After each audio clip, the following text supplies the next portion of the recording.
think my wife and the youngest boy are playing a guitar right now, and we are live.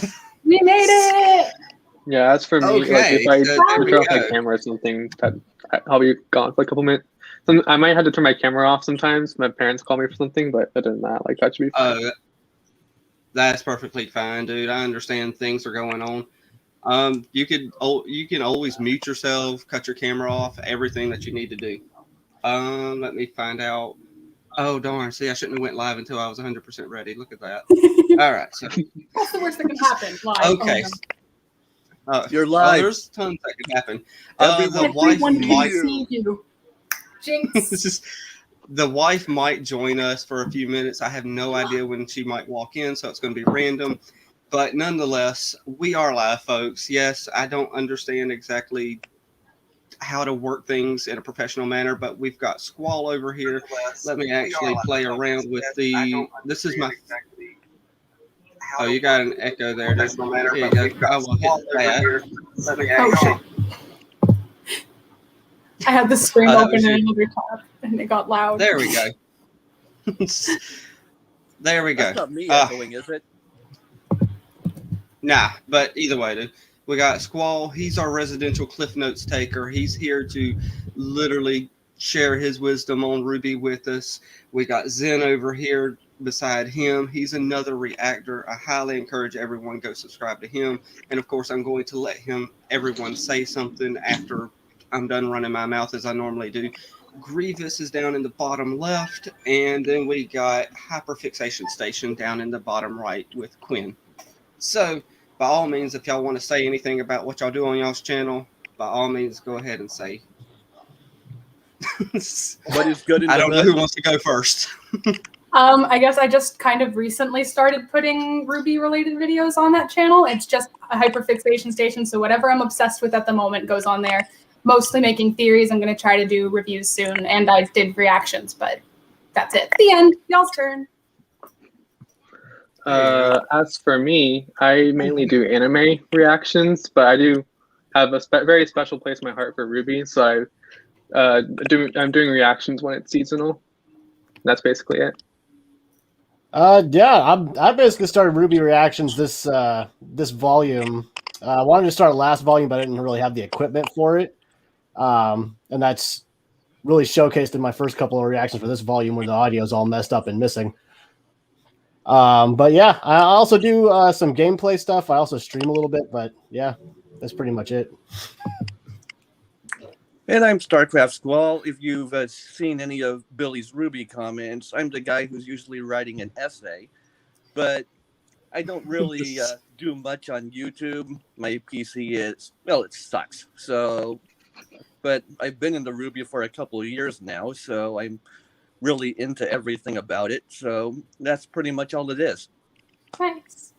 I like your essays in the comments. I'm the one writing theories in the comments. Yeah, I stopped putting paragraphs of text in the comments. We do got once you his started Twitter putting down in the notes on comments, by the way. Do what? Yeah, I would feel bad if I didn't pin your comment every time, dude, because every time it's like really a wall of stuff. And I know you put so much effort into it, so I was like, I have to at least pin his stuff because, yeah, there's other long comments there, but I got to pin his, everyone. No offense to nobody else. No, it's always like a rundown of the episode, so. I actually had to delete 500 characters last time because YouTube does have a comment limit. Yeah, I found the comment. Oh, they do, yeah. It's like 90. I've had that with the character limit before. The oh, what was I going to just say? I should really put some background music on. But yeah, if you want to keep going, you could always make 2 comments, one right up underneath everyone. But as far as comments tonight, we are going to be paying attention to the comments. But of course, I also want to talk to everyone else as well. So if we don't, acknowledge your comments and stuff like that right away, we are here paying attention to them. Such as I could pop your comment on the screen like this. Hi, Skywolf. If it'll show up. Yeah, see, there we go. Hello. But since I know how to ramble and run my mouth and stuff like that, but I also want to shut my mouth sometimes and allow everyone else to talk. So let me go ahead and bring up my banners and see what subjects we got, because we got a lot of subjects.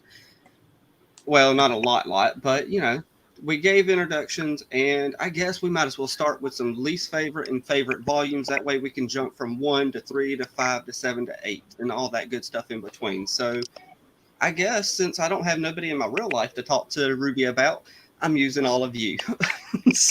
So I have no idea. What is all of your favorite volumes and stuff like that? What order do you want us to Because go? I have no idea where to start, honestly. We could just go in order of the videos on the screen, so you would go first. Okay. I go first. Or Squall. All right. Because honestly, I have no idea where to start. I've done all these volumes in like a year span. All right. Well, how about just going left to right then? Yeah. Either or. Like I said, this is a laid back stream, so whatever happens, happens. Who needs structure? Well, Oh, I don't have that in my life, that's for sure. Well, I would say probably my favorite volume at this point is probably 8, just in terms of how well it was put together structurally. It felt like it was a complete story. I mean, it ended badly, but that's besides the point. But I thought it was really well done. My least favorite volume, well, that's probably a toss-up between 1 and 5. 1 more because of the production value, but that doesn't mean I don't like it. But 5, on the other hand, it felt like it had the most redundancy. Like, basically, like when they spent 2 episodes with Raven saying, "I have this huge big secret I'm going to tell you," and then it turned out, hey, there's this person named Salem. I was like, oh well, that was a letdown. We know that. No, you don't get it. We can turn into a bird. We can turn into a bird. And that's bad. Oz is evil. He gave me a superpower. Why is his name spelled with a Q? But anyway, Oh, Crow. that's my answer. With Nora. And I will say, Volume 5 did have some pacing issues there in the middle of it.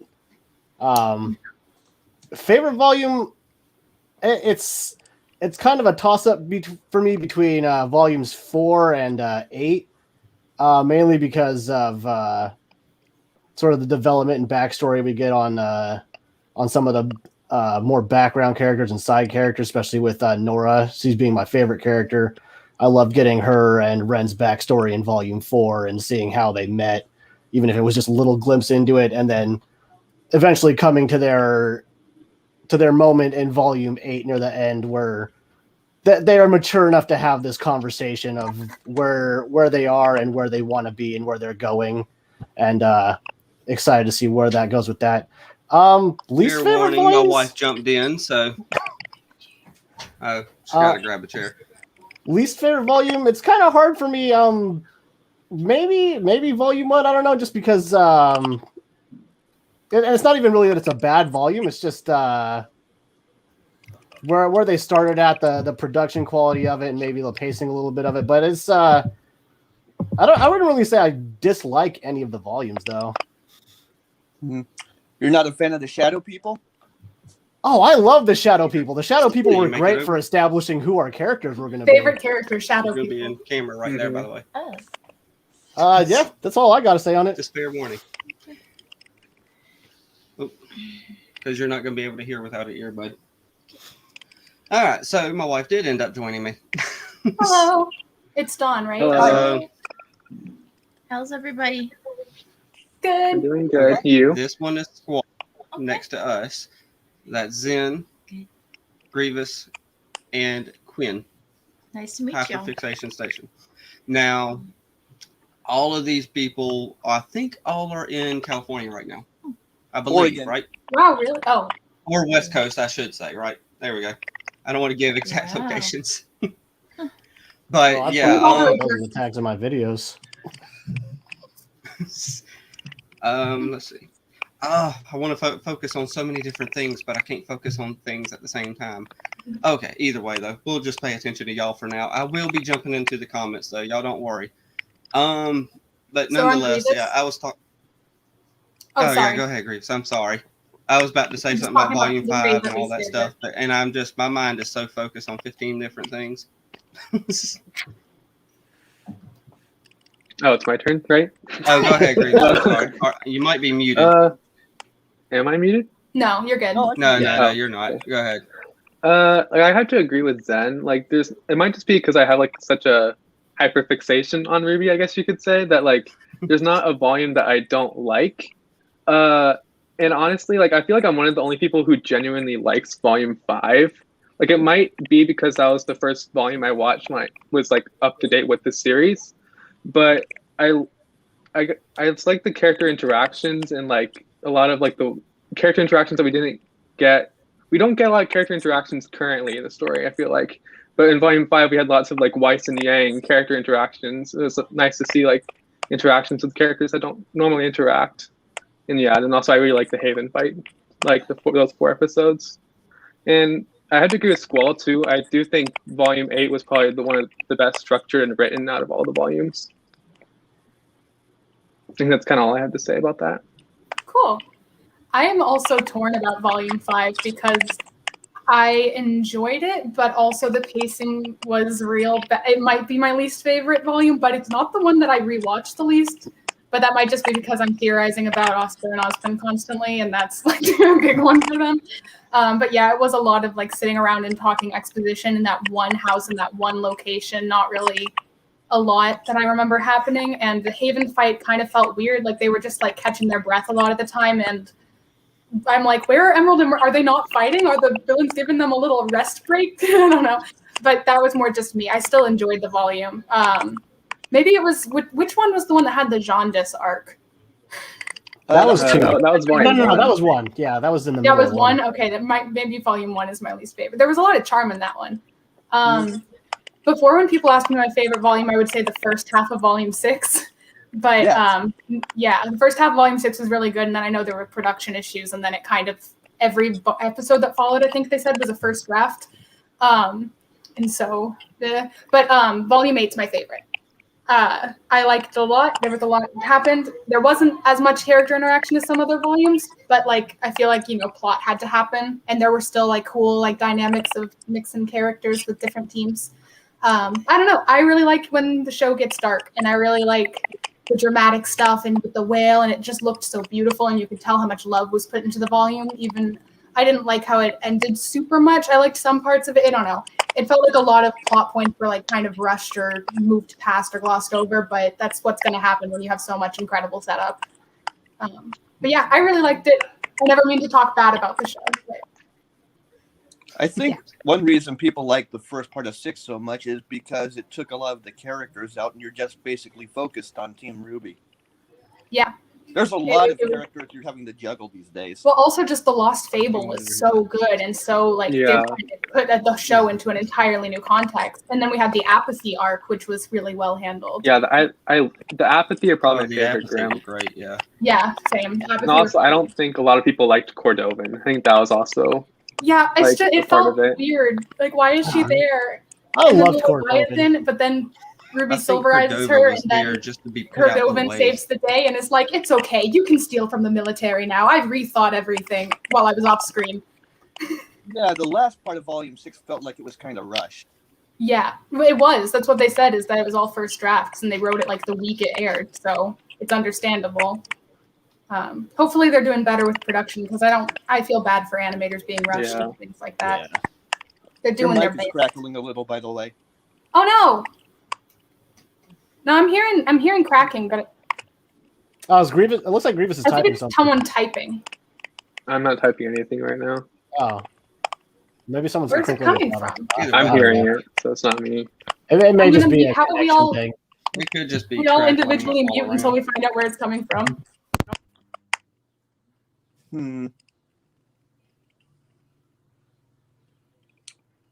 I don't hear it anymore. Okay, it stopped. So it stopped after Grievous and Billy, so it's one of them.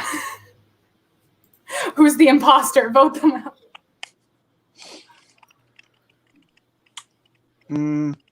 Penny was the imposter.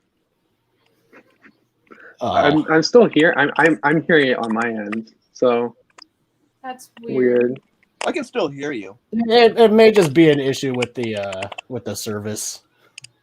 I agree with Nex in the comments about the big fight season finale being kind of against a comical ally. Felt kind of like I really liked Indomitable, and the Silver Eyes like montage was really cool. But then the Leviathan broke through, and then Cordovan saved the day. It felt kind of like sudden to me. It felt like tacked on. The real villain of Volume 6 was the Atom fight. That kind of felt more Oh, like the boy. finale. I can smell the discourse. Yeah. I think the problem is that they just had so much they had to get through by the end of that volume. Yeah. Mm-hmm. Where is the clicking coming from? I will go a little bit different than y'all. I'm not gonna say it's my favorite volume by no means, but it's gonna be different and a little. Billy, you're super quiet. Yeah, it feels like your mic is muffled. I can't hear him. That might have just been me. Sorry if I interrupted, but No, it did sound a little quiet. yeah, the chat says they can't hear you either. Oh wow, that's weird. Yeah, it feels like it's just I us can four barely talking hear and you. Billy I can just tell you're watching. talking, but it's hard to hear you. Oh, there's a good question in the. I'm just reading the chat and doing things I shouldn't be doing. That's up to Billy. Yeah. But I like still what's everyone's favorite opening song question. Do you have a gain knob on your microphone, Billy? It's actually turned all the way up. Is the biggest problem. Oh. I even got the little pop filter off of there. I don't know what happened. Like your audio was fine when we started.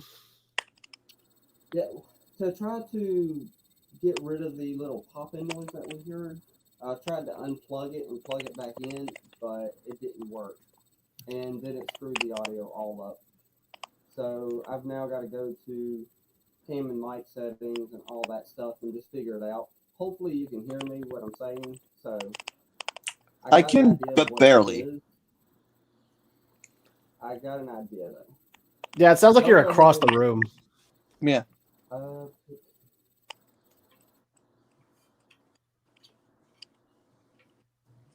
Hmm.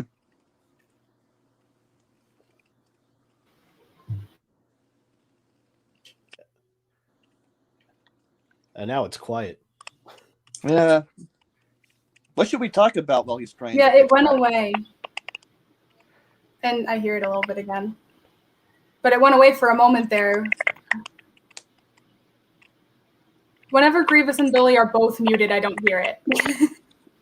Yeah. I don't know if it's one or the other or what, but Well, I'm only hearing it when you're talking, so I don't know. oh no. Let me see if what's Oh, because like even when I'm muted, I still hear it. Is there anything else open on my computer? No. Why would it be I'm not making saying noise? it's you. I'm just saying what I'm. No, hearing. that's fair. I'm just trying to figure it out so I don't be annoying people. this probably seems odd. I'll refresh the page, see if anything changed. Well, I guess it's our channel now. Yes.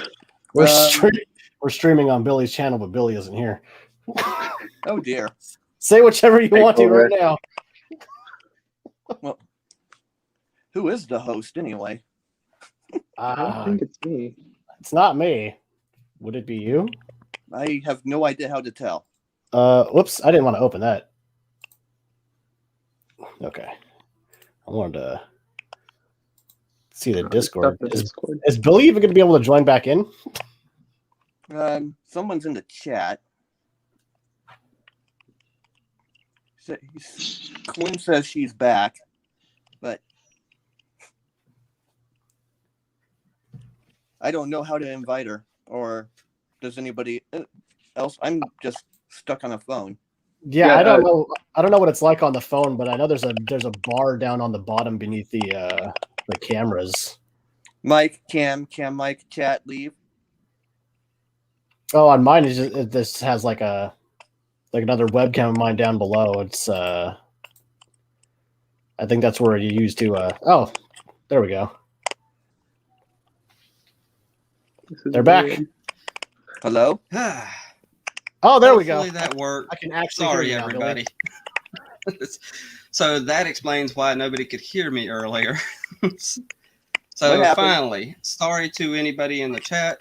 Now, earlier when I unplugged it to try to get rid of the crackling, it screwed everything up. So nonetheless, though, I'm definitely going to go a little bit oddball on the not necessarily favorite volume, but I am going to say it is one of my favorites because of one aspect, and that's Volume 4. What they did with it was take the 4 main characters and split them off, showing 4 different perspectives of their solo lives, as opposed to only being a team, and showed them as individuals, as opposed to, oh, this is all they are, they're a team, or that. But we got to see Menagerie, we got to see a little bit of, Weiss's house. We got to see a little bit of outside of Beacon, and that was a good thing for the world building, in my opinion. So, and my wife is definitely new to anything and everything Rwby, so she has no idea what we're probably talking about. I did wonder about Spoiler the arcs. warning, That then. sounded interesting. The arcs. She's wanting to understand what an arc is necessarily, and what an arc is pretty much like an overall story arc. Is what they're saying. Like, there's, right now, Jean, I think for me right now, I feel like Jean Arc is about to go through his own little story arc in Volume 9 because he has no weapon. He's got a lot of stuff going on. So he just broke his weapon though, so I got a feeling he's going to find a new weapon and all that junk. But that's going to be for like theories and stuff like that. So, okay. So jumping over here to the chat. Cool. Oh, wait, no, that's the private chat for us. Comments. Okay, so I don't know. Volume-wise, least favorite, I'm going to go with something along the lines of, I don't hate Volume 1. I like the Shadow People personally, so I can't really say it's bad. Least favorite would probably be Volume 2. Because in my opinion, they built up all this aura and semblance, and how semblance means this, and your semblance can take away from your aura. They build up a lot around the aura and semblance aspect, but they never really let it go the rest of the series. So I kind of feel like that was a misstep on their part. But sorry, it's only me. Yeah, no, there's a lot of sorry, I was confusion reading with comments. aura. Yeah. There's been a lot of discussion about aura in this show.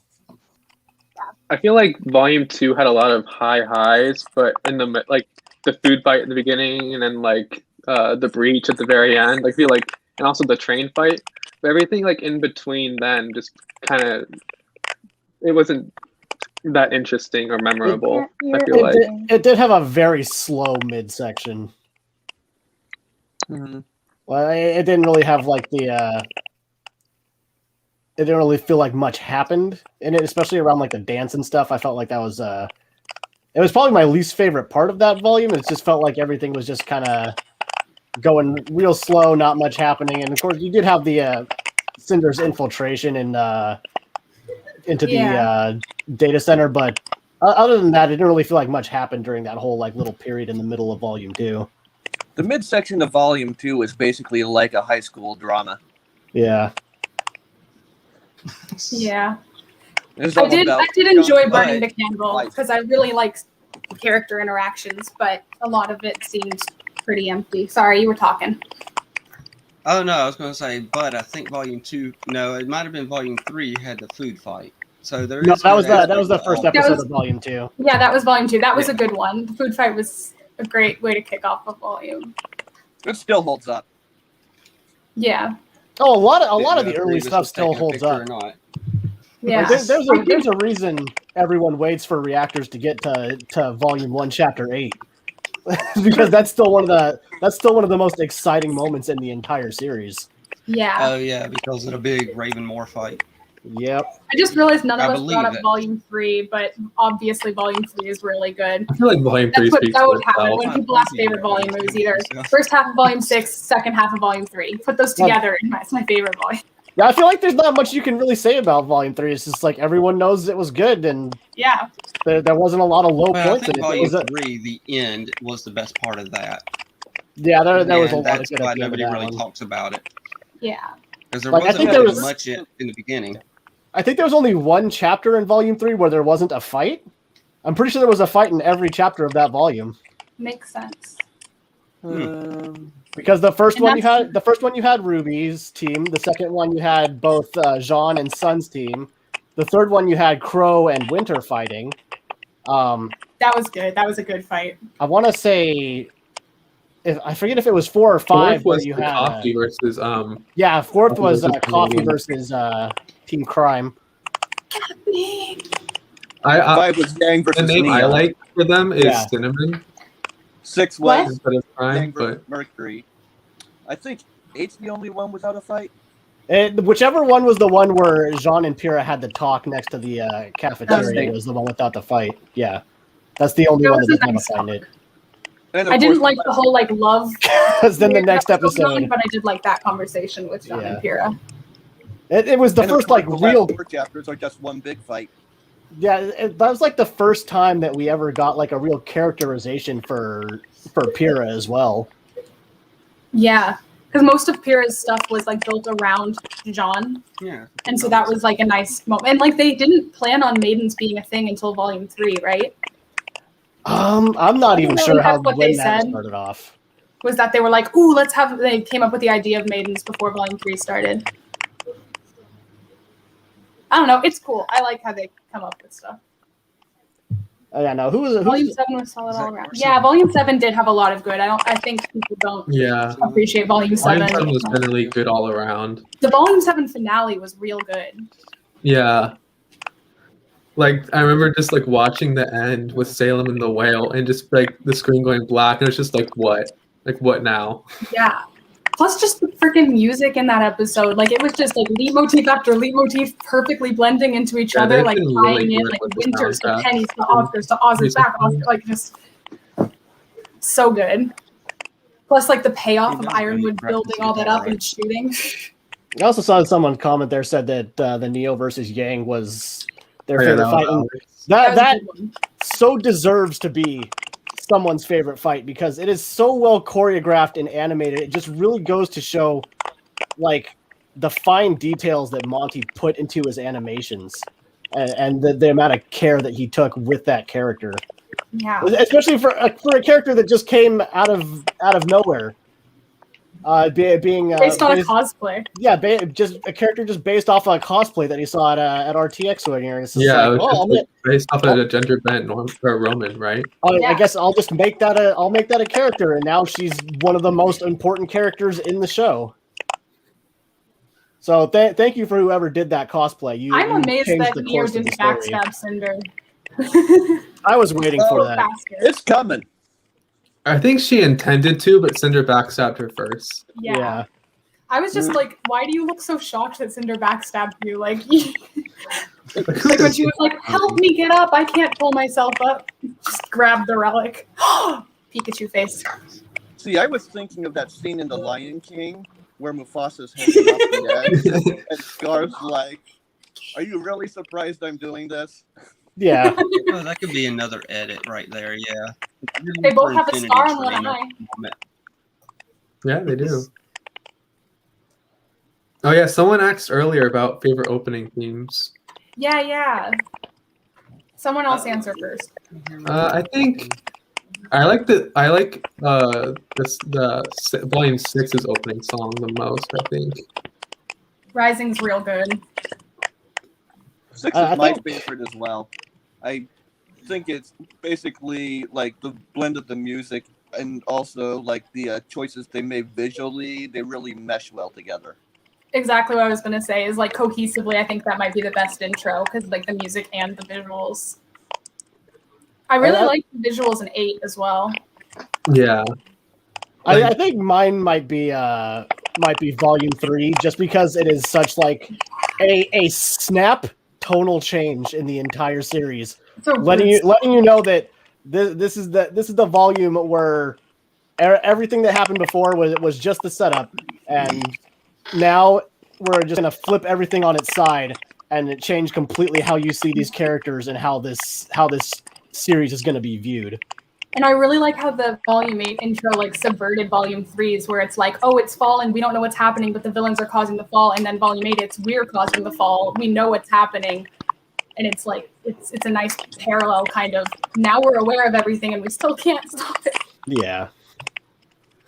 I thought that was cool. It's a really unpopular opinion, but I'd have to say Volume 3's opening is my least favorite. I don't like the visuals as much. Yeah, like the the music. visuals aren't the best, in my opinion. I would say What's Volume 2 song? It might just be because like I wasn't watching it weekly, like when Volume 3 is coming out, but Mm-hmm. 3's is when it kind of like you don't take to right away, but it kind of grows on you after a while because you see all the little hints and choices they made in it. Especially yeah, like after you know Kira everything that falling. happens. Yeah, I know. Like every time I watch a reaction, people like looking at Volume 8, where they're just like, I don't know if how I feel about the song yet, and then they're like, okay, it's growing on me. It's just because like rhythmically the tempo keeps changing and like time signature, and so it's hard to like get into it because it's like, oh, I guess it's this now. One of the last ones I interesting. wish I knew a musically. way to actually bring up stuff on the screen and do screen share. I would bring up some I of can these actually see it. volumes and stuff. Hmm. Because Volume 8 did grow on me, like you're saying. Yeah, it's I not didn't one like of the it most at first. interesting musically,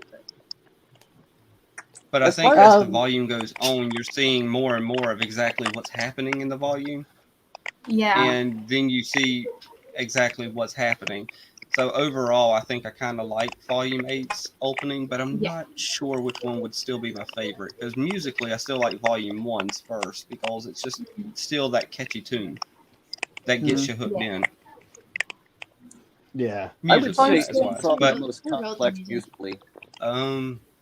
my wife's asking who wrote the music. Jeff Williams is the writer, I believe, right? Or composer? Mhm. Yeah, He did writes and sometimes, composes all of it, and then Casey does the vocals for all of Casey's the his daughter. openings.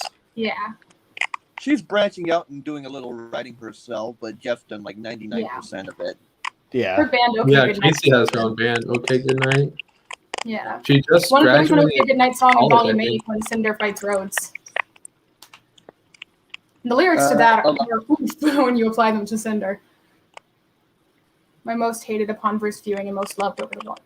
I think the thing I would remove from the Volume 8 intro, even though it looks really cool, is the falling, because it's like Yang falls first and then everyone else falls. And then Ambrosia says, do not fall. And then literally everyone was like, okay, so they're falling. But it's just like that Leonardo DiCaprio meme. We're just like looking at this. Yeah, see that Yeah, that I Austin didn't Abraham, but he mostly does the scores, I think. that whole thing I didn't mind so much with the intro because things play out in the Sorry, I intro in happened the to see order the that they comments. play I out keep popping them up. in the volume, and like you don't hear him say that till the end, and then by that point, Yeah, that's fair. everything's always. I think I would already just like, take out the whoa. do not fall then. Yeah.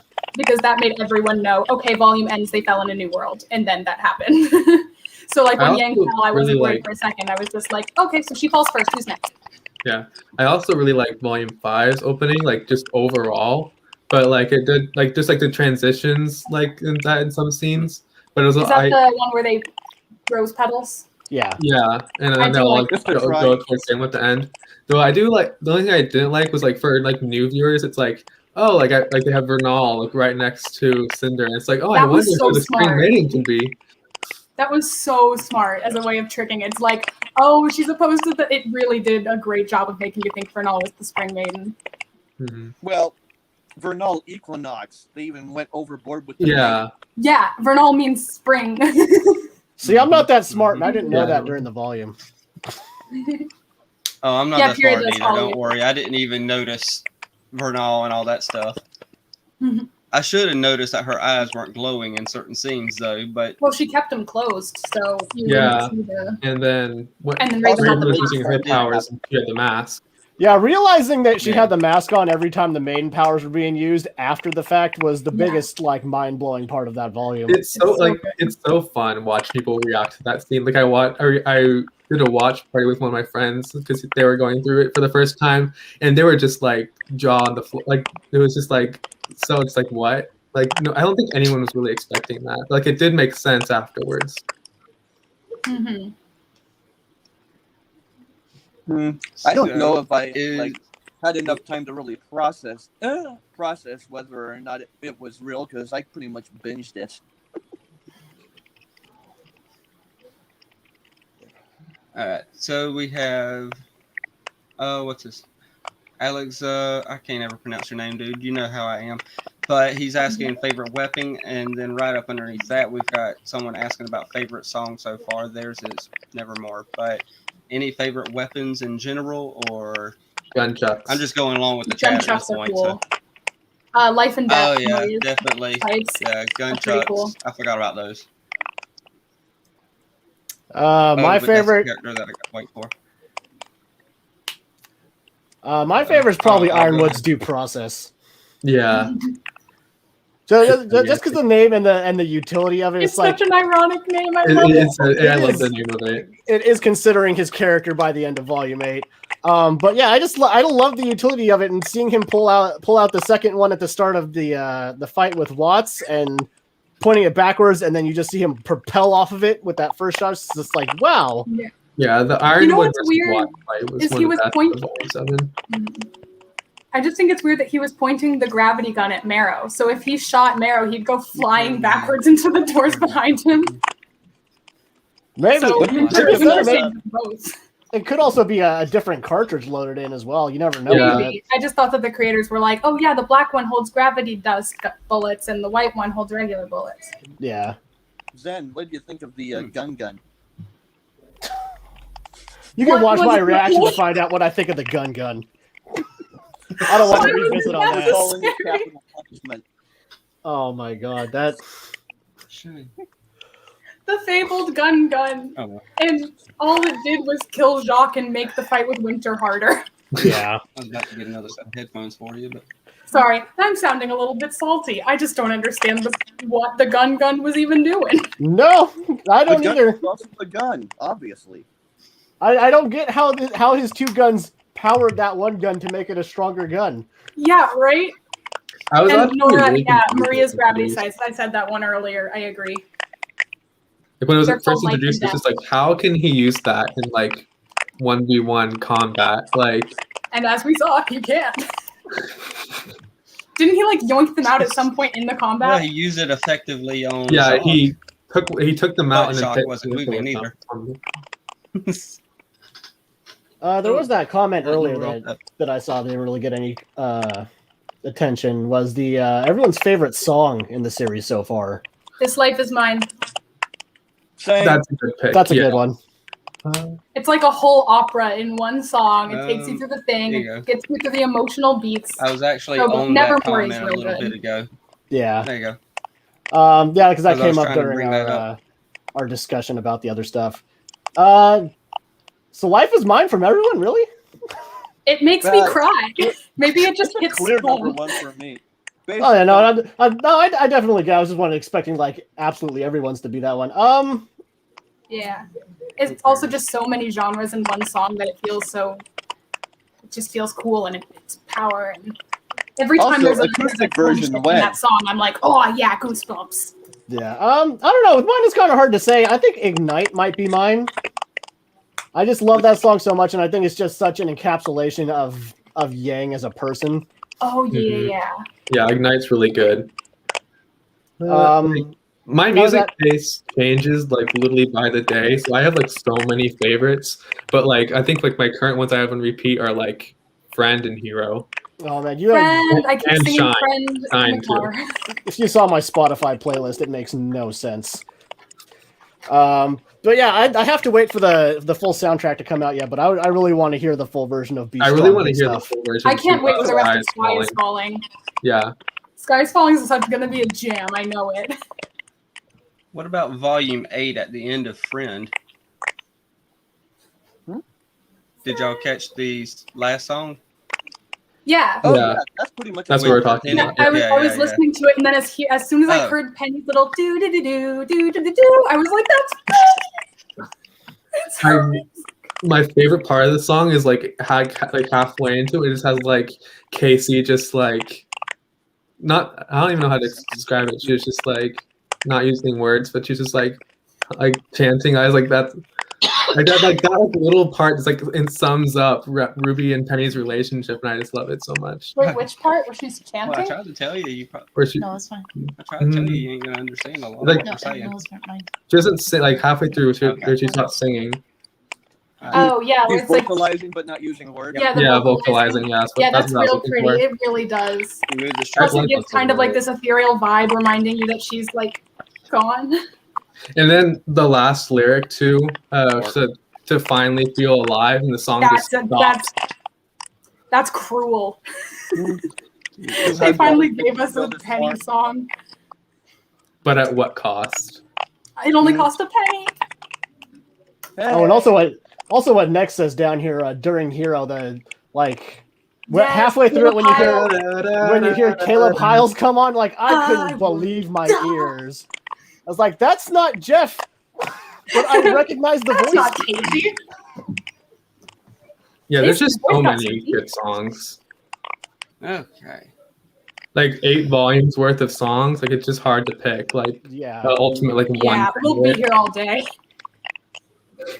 It's gonna be even harder. Well, when I I was go, reacting to for that. me, I go more along the lines of good guitar riffs and stuff like that. So I have to still go with the old cliche, "Red Like Roses," stuff like that. It's a good Part song. Oh one, no, part that's two. still It's an not a amazing cliche. It's song. iconic for a reason. Yeah, Yeah. it's iconic. Well, yeah. But I definitely get Actually, the song has to sound like appealing to you in some way too. You have to like somehow some way of what it sounds other than just like the vocals or the lyrics or anything like that. It also has to like hit your ear the right way. I also Yeah, Simply Beta. But yeah. And yeah, I've actually was over there last night listening to her live stream. She is a bubbly personality. Yeah, I was actually just gonna mention Penny's voice actress. The fandom Taylor she killed this volume. She did, and I was so surprised to hear that was her actual voice. What do you mean? Oh like gosh, I was the so voice surprised used too. for Penny Yeah. was her actual voice. I was like, holy crap, that's Her awesome. impression of Emerald was so good too. Because I have. I don't know who like all follows like Achievement Hunter stuff and anything like that, but hearing like Lindsay Jones like speak in like her Yeah. normal like everyday voice and Yeah, videos and Lindsay stuff, Jones is one of the most like. and then hearing her Night speak as and day. Rwby, and it's like not only is like the tone night and day, but like the character she plays and like who she is like in her like personal life is just like so vastly different. And then there's Barbara. Barbara's just Yang. Yeah, she's literally that's- just like Yang. That's Like who she is. Yang was her self-insert, basically. I was gonna say Yeah. it's like when you make a D&D character, but it's just you. Yeah. And it's like so like You don't have to do a voice. because Barbara is so like involved in Rooster Teeth, she's like always just like on like different shows and stuff, and so it's just like her voice is so much like Yang. Like she It's doesn't like, really. I do can't any hear indiscriminate voice. Barbara anymore. I only hear Yang. Yeah, I only hear Yang. Oh yeah, I've heard a couple interviews. I'm the same way. I only hear Yang whenever she's talking. So Miles kind of sounds like John Okay. sometimes. Every now and then he sounds like David from Camp Camp. Like whenever he The talks more TV peppy and skit where he just and I'm always the like, song. Are you sure? sometimes David John gets- sounds like David. Like, I like your Yeah, outfit too. There's a Rwby cover of the Camp Camp opening. I'll have to send it in the Discord. I've seen it, You guys yeah. should join too if you haven't joined already. Oh, oh yeah, speaking of Discord, if y'all by all means, there's a link to Discord in every description. yeah. I'm sorry to join the interrupt. Discord. I heard Discord. So I was like, might as well self-promote. What other The topics? art- we've got? let's see. in that video. Oh, I've Camp got Camp to is go Space through the Kid, yeah, banners. Rwby. Let's I would see. also watch you react to Camp Camp, Billy. Oh gosh, I do not know how exactly. I've that heard would it's work really out. crude. Really, what? I've heard it's like really from crude. what I It's I very- hear, there's a lot of crude humor. Yes. Oh yeah. Don't get me wrong. I like crude Yeah. humor once in a while, I but have mixed feelings on the show. Much adult language in that show. yeah. I mean, I've seen a They- clip here and there. Don't get me wrong. Because before I check a show out, I do actually look at a couple clips and stuff, so I don't actually get too surprised. I Like, mean, Very I rarely believe- do I jump in.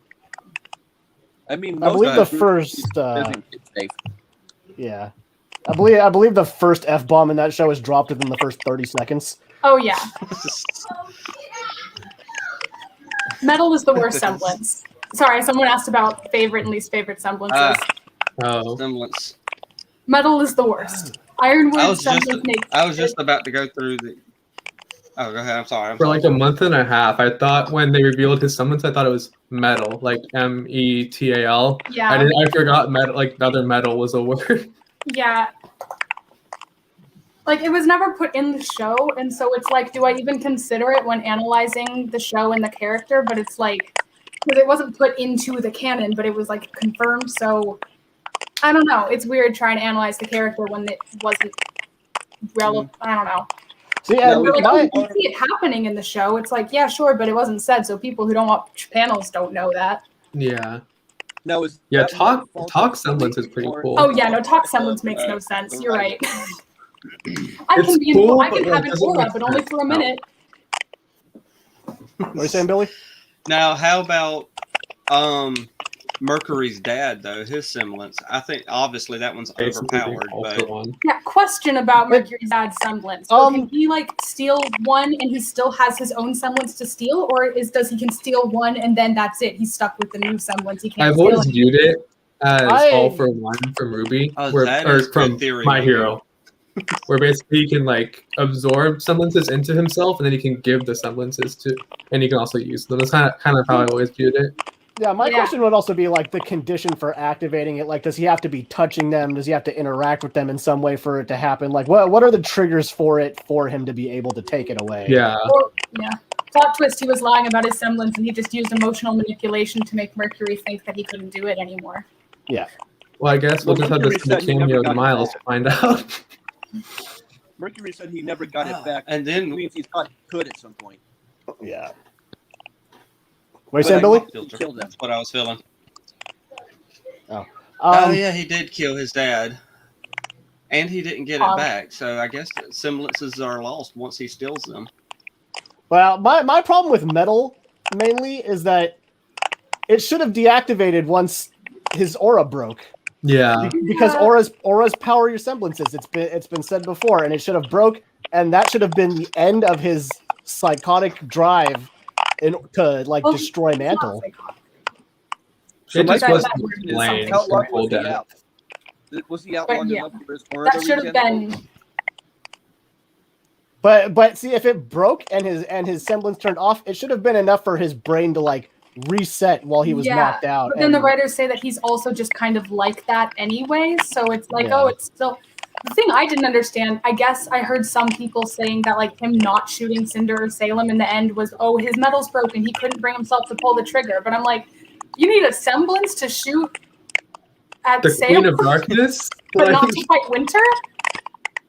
I think at that point he was just broken as a person. Yeah, that's understandable.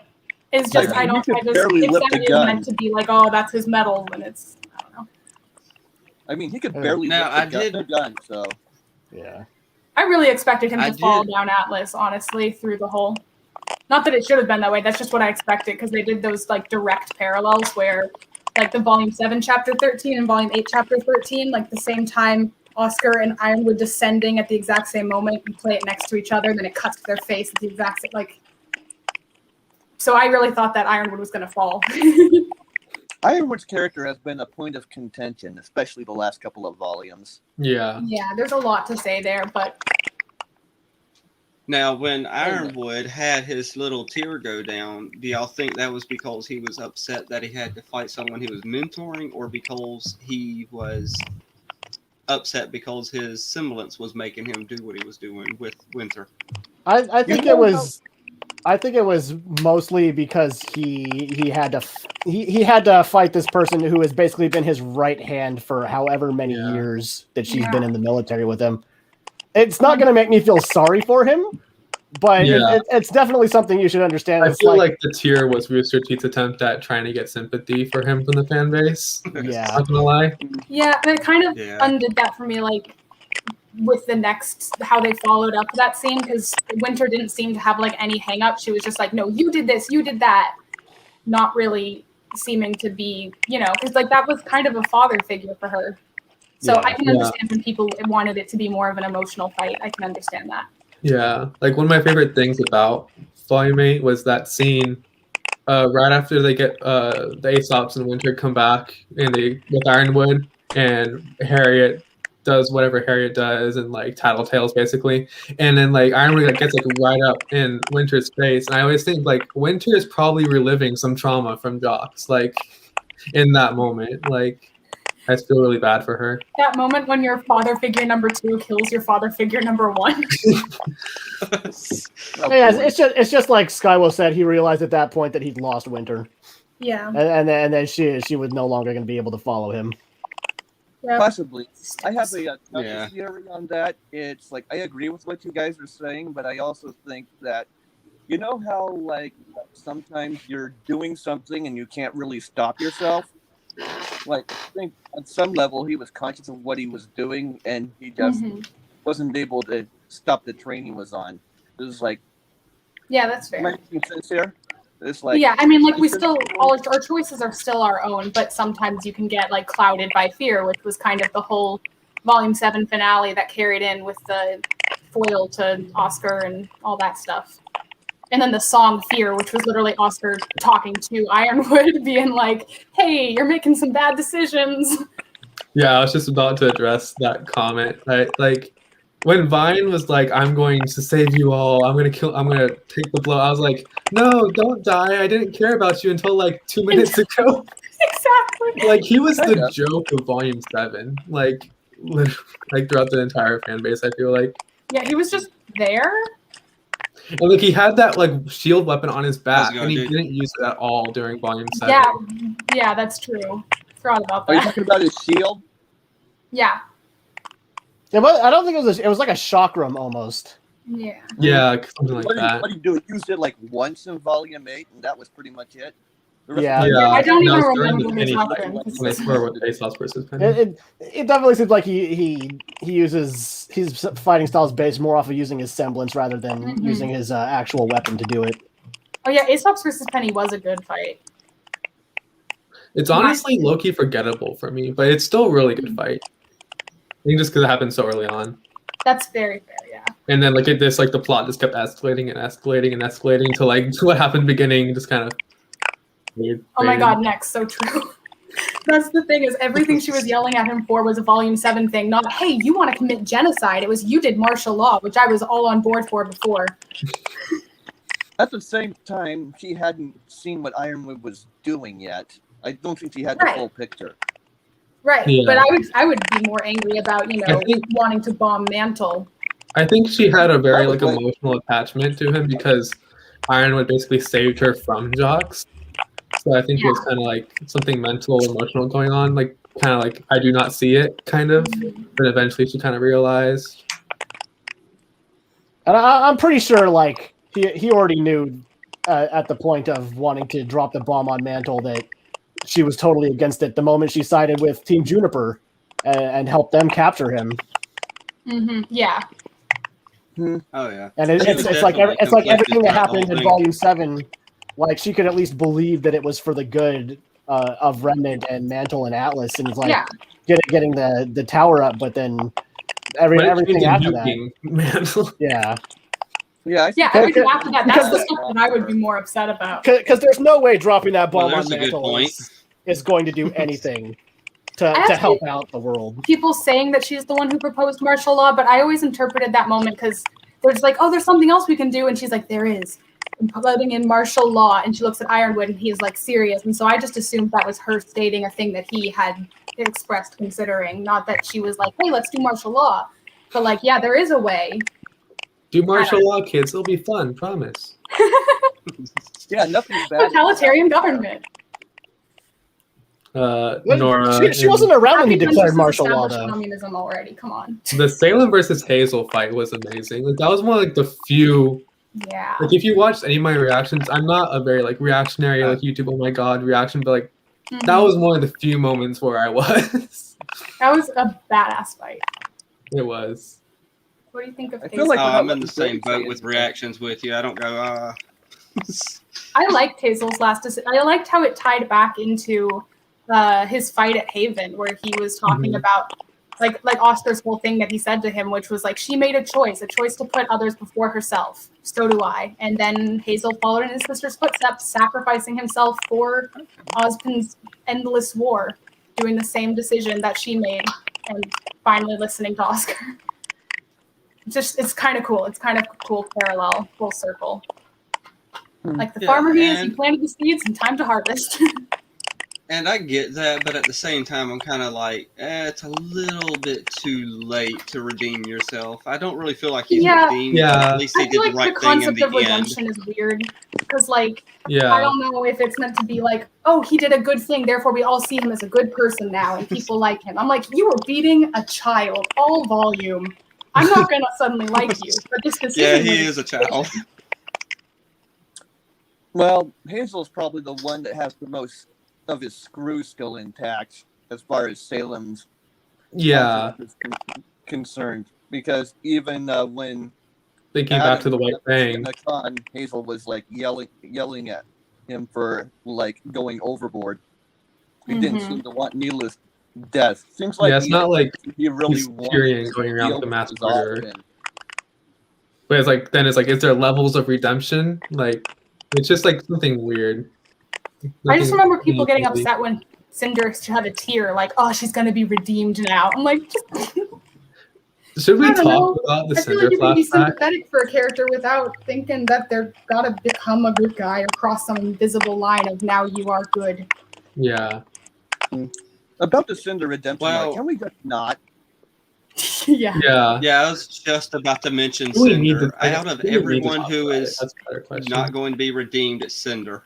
At this point, Cinder is irredeemable. Yeah. I really liked Cinder this volume. I don't know if that's an unpopular opinion.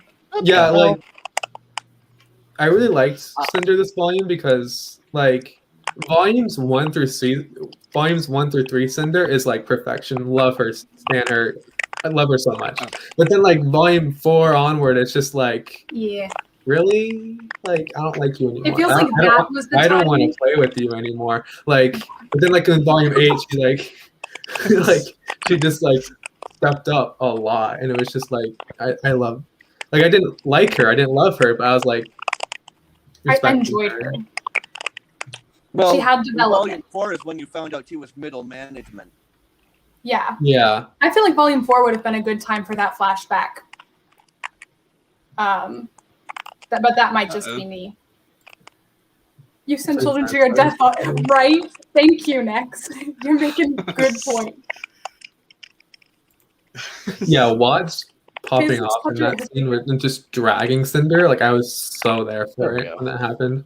Yeah, Yes, I that was such literally a about good to ask what you are thinking of scene. Watts. I'm like upset that he's dead now. Like I understand it, but he was so fun.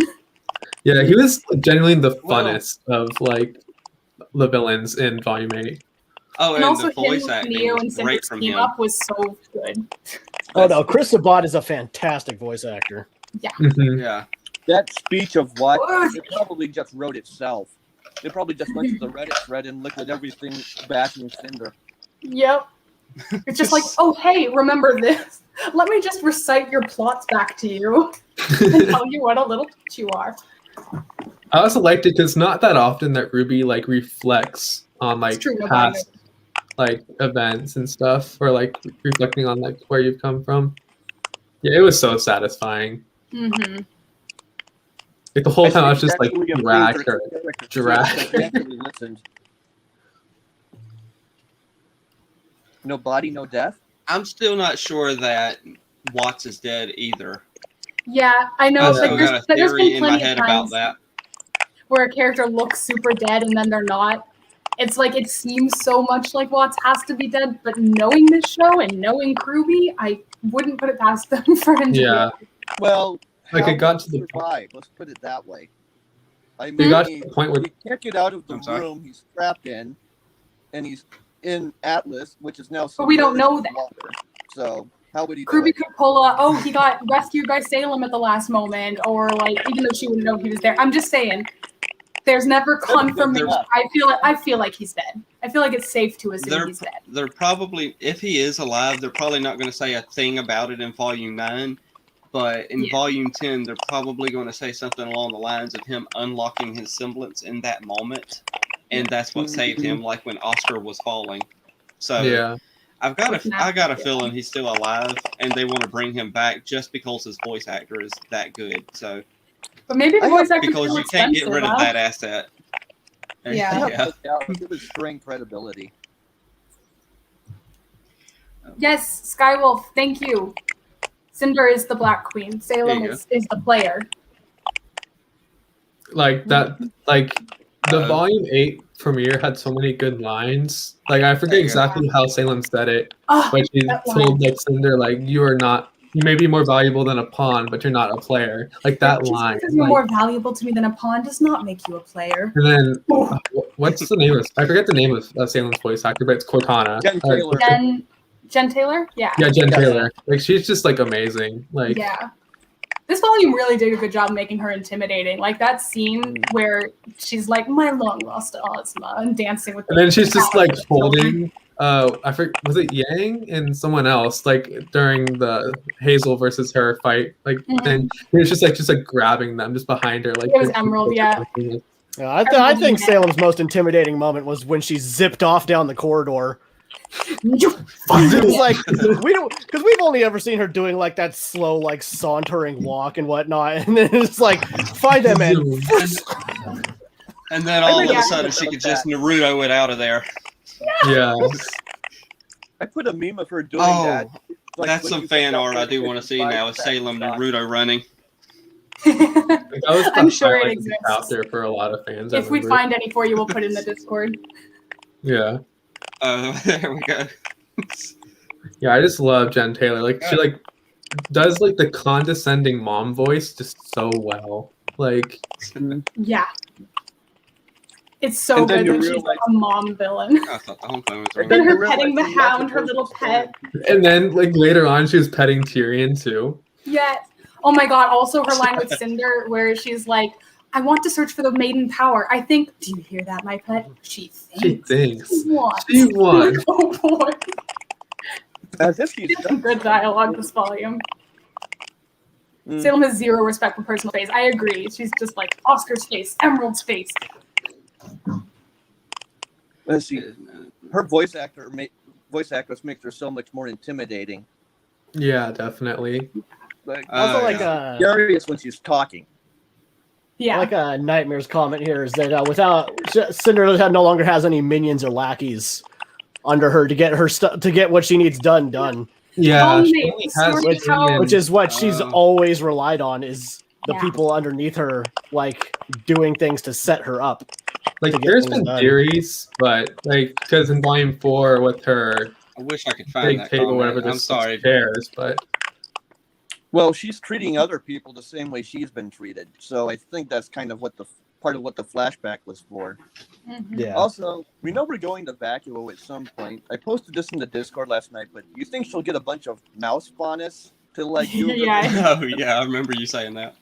and do all her chores for her? Like we don't need enough races. We don't. Yeah, volume 8's Be like the story a of how movie Salem got Willard. the staff but lost her staff. Yeah. Half of her staff anyway. She has yeah, like as of now, she can use the many staff people. like whatever she wants. Yeah, I'll make more. Can you use the staff to make more staffs? I don't think that's probably. I don't know. I'm confused about how the staff works, honestly, because it's like you have to explain to me how to build it, and they're like, "Can you make can you make a place like these vaults?" And I'm like, "You can't tell me Yang just knows how to make one of these vaults." But I guess it's because I don't know. I don't know what the rules are. I think Magic. it's probably because they gave him a blueprint to work with, so he But had not for something how to go build. off of. A vault outside of Remnant. Well, they Or how gave to him teleport. they gave the schematics of a whole atlas. I think that was just where Yeah. the portals were going to be. Yeah, it's just where the portals are going to be, not how to teleport. Well, they also gave him all the coordinates they needed. Like, can you put Right, a door but that- here, and here? But like, I can give a coordinate on Google Maps and not like know how to teleport to the location. You know, that's If all. you ever find He out, said let me like, know. oh, I need to But- bend time and space in order to funnel them through, and so they're like, okay, we can do that, but you don't need to bend time and space for teleportation, or I don't know. It's not actually a big deal. It's just me not knowing how the staff works, so it's harder to theorize how it could be used. Does that make any sense? Yeah. Like, I don't fully understand the limitations. That's all. Well, can anybody really explain teleportation? Then why can the staff anyway? I mean, I don't know. This is Remnant. I don't really know how much they know science-wise. They can like take aura and souls and shove them into other bodies. So maybe. Yeah. I hope we do get some Vacuo next volume. I Me hope too. we don't have another like a Vacuo like going through Vacuo. Like I hope we teleport like right outside of Shade, like not going through like the desert for a whole volume. We already did that with After the Oh Fall. dear. I feel like you're not going to be in the desert a whole volume. That's not a lot of interesting landscape stuff. I do feel like it's going to be mostly Wonderland art stuff or Otherworld, wherever they are. Yeah, Well, I think it might be like a little bit like Volume 6 again, where they're like separated. But I'm down for another Volume 6 vibe. as long as they make the second half good. But if we're going to Vacuo, then it has to be good. Like Yeah. They did See, say that it's going to be well, a completely Coffee. different flavor than previous volumes, though. So Nolan. it's possible that it's just Otherworld and we don't see any of Vacuo. My only problem with that is that means there's a time skip, and that means we're going to skip past a lot of stuff with the characters that are in Yeah. Vacuo. And those are the characters who had the most interesting characters set up in Volume 8. And so it's like, I don't want to skip past all that. well, yeah, Ruby's all we biggest know problem is is that just too many Volume 9 is characters. supposed to be shorter than the others, Oh, so I yeah. have a feeling I it's need to going to start paying be attention to the focused comments on again. the people who fell. Wait, it's going to be shorter? Yeah, that's Oh, yeah, they did say that's gonna be shorter. Volume 8 would be longer, and Volume 9 would be shorter, and it would be a detour. So That's on the fair. second- I just would like we're gonna be focused just like on maybe that. a couple episodes sprinkled in or scenes of what's going on in Vacuo or even Atlas. I don't know if they're going to show anything with Crow and Robin and everyone in Atlas still. I don't know. I honestly hope they don't show anything outside of the people who fell. So I think it'd be better just to leave that up to. There's time passing outside of this area that we can't see, and they're using that time to get set up in Vacuo. Yeah, I just hope there's not a big time skip. Like Same, because I don't want to miss all that stuff. That is like the what stuff if it's I was like most Narnia excited and it's like 100 years past? Like about. Everyone else is dead. Well, the that'd be problem kinda if they go interesting, to Vacuo is if they do like they did with Minstrel and not even show anything of Minstrel. They showed hallways and stuff in Minstrel and didn't really Yeah. show the town. I feel like they probably learned I from want that them to because show they the did a lot town. with it. That's one of my biggest gripes about Volume 5. We went to Mistral, and we spent all the time in a house. yeah, Yeah, we got a that's painting, fair. and that's all we saw of Minstrel. Well, we saw some of it in Volume 6. Okay, with awake the again. Cinder stuff, but not a whole lot. Yeah, it's right there. But I have I noticed. feel like Volume 5 in general is just like a learning point for all of them. Like, here's what not to do next time, I guess. And They that's did helped a say lot. that. Like a lot of the criticisms they got from Volume 5, they said that they took note from, like exposition, and so like now they're trying to like not show scenes where they just repeat things that we already know. Yeah, and they did have the Cinder question thing, but Salem will use the staff on Ruby to make the Grim Hybrid. Maybe. Does she Oh, I really didn't need a mean staff to to post do that up, but yeah. Can the Staff of Creation create a creature of destruction? That's an interesting question. Oh, yeah, You can't it destroy is. directly, but you did Well- create fire. Yeah, you can create whatever you want. The staff just can't destroy anything or Yeah. revive people. Yeah, I mean, let's see. If you ask him to like create a submachine gun and tell him how to do it, he's gonna do it. He's just Right, not yeah. destroying anything Yeah. himself. I just mean that like the Grim are like the powers of the God of Darkness, so I was like, I wonder if that's a thing. Probably not, but just a thought. I have I don't seen know, theories. I don't think the Yeah. gods are inclined to put that much thought into anything. Yeah, they're just kind of like, here, take some toys to play with. Summon Yeah. us back when you figured it out. Yeah, have these seen gods are theories nothing but trolls. I don't like the gods. Sorry. Yeah, the gods They're are not. fun, but I mean, they're fun, but they're Honestly, They're- if they do come back, They're pricks. I'll put it that way for you. If they do come Yeah. back, there's a word I was looking for. Yeah, if they do come back, I half expect like if they actually pass the test and decide we're not going to wipe them out, we're just going to stay here. And it's like we don't need you. Why don't you go We somewhere don't else? want you here. yeah, No, You're they're nothing but trouble. they're very If we reminiscent just of got the like world to be fine. We don't need you to come in here and make everyone freak out again over religion. they're very stuff. reminiscent of like the attitudes of like the Greek gods and stuff. Reminiscent. It's like they're like the They think they're beacons all of that. perfection. Yeah, Yeah. and they I don't know, just I do- liked that the gods were flawed. That was cool to me. And that the God Yeah. of Darkness seemed to be a little bit like nicer, chiller. You don't see that much. he seems far less arrogant than the god of light. Yeah. There's also like the whole It theory sounds of like horrible. is Yeah, I like the God of Darkness more. Yeah, same. Before There's that theory Volume about like, 6 did he even know that the God of Light gave that task or whatever because he wasn't there for it, and the God of Light was like, "Oh, a tragedy befell your home at the hands of my brother." I'm like, you had some stuff to do with that too. I guess you're not lying, but so I don't know. Before Volume 6, I genuinely thought that when in Volume 4, Crow was telling the tale of the two brothers, I genuinely thought that Austin was the God of Light and Sam was the God of Darkness. That's cool. Yeah, When that then was Volume 6 came that was around. like a major prevailing theory when that I episode wasn't around in aired. the fandom around that time, so everything just sounds cool to me. When did you start, Quinn? Well, I only got into the fandom around Volume 6. But it's because my friend was like forcing me to watch the show, and I really liked Volume 3 and then Volume 4, some of it. She had to like force me to keep watching Volume 5 though. And I was like, all right, I'll stay, but only because I'm interested in like some of the characters. Only because At I'm this now point- invested in this story. Volume 6 pulled me back in. That's the volume. That's why the first half of it's so like dear to me, because I'm like, oh, this, I'm actually into this of my own accord now. I'm gonna watch this on my own. You don't have to force me anymore. It's not like forcing against my will or anything. Volume 6 is when I feel like the writers started to get their legs under them again after like mulling around for 2 volumes. I mean, obviously, when Monty there was a lot passed, of I judging think Volume something 4, but I didn't happened like with it the as much at the Rwby. time. So Yeah. When did Eddie join the writing crew? I think he was in writing in Volume 6, but he wasn't like a head writer until 7. Yeah, that might have been part of it too. Yeah, 7's when they actually got a couple more head writers in there. Yeah. I really like Eddie's dialogue writing. I found that out in Volume 8. I really like his scenes. Because, like, Team Joyride or whatever, Jean, Ren, and Yang were my 3 least favorite characters out of the main team. So I didn't expect to like that team You're very not gonna much. lie. But I actually ended up really enjoying their team. Like the shock when, like, Ren said, and you chewed your way into Beacon. Like, that was just like, everyone's just like, he didn't. Like, yeah, it's like, oh, you brought that up. And I was like, he went there. I do wish we had seen, like, some resolution on that. Yeah. Because there was resolution on the you cheated into Beacon part, but that was like not the part that I was the most interested in about that whole argument. I was interested in the Ren versus Yang argument because they were both making good points. And I thought that was cool. But then it just kind of cut to Ren being like, I'm sorry, I was wrong. It's like, no, you said some things that were right.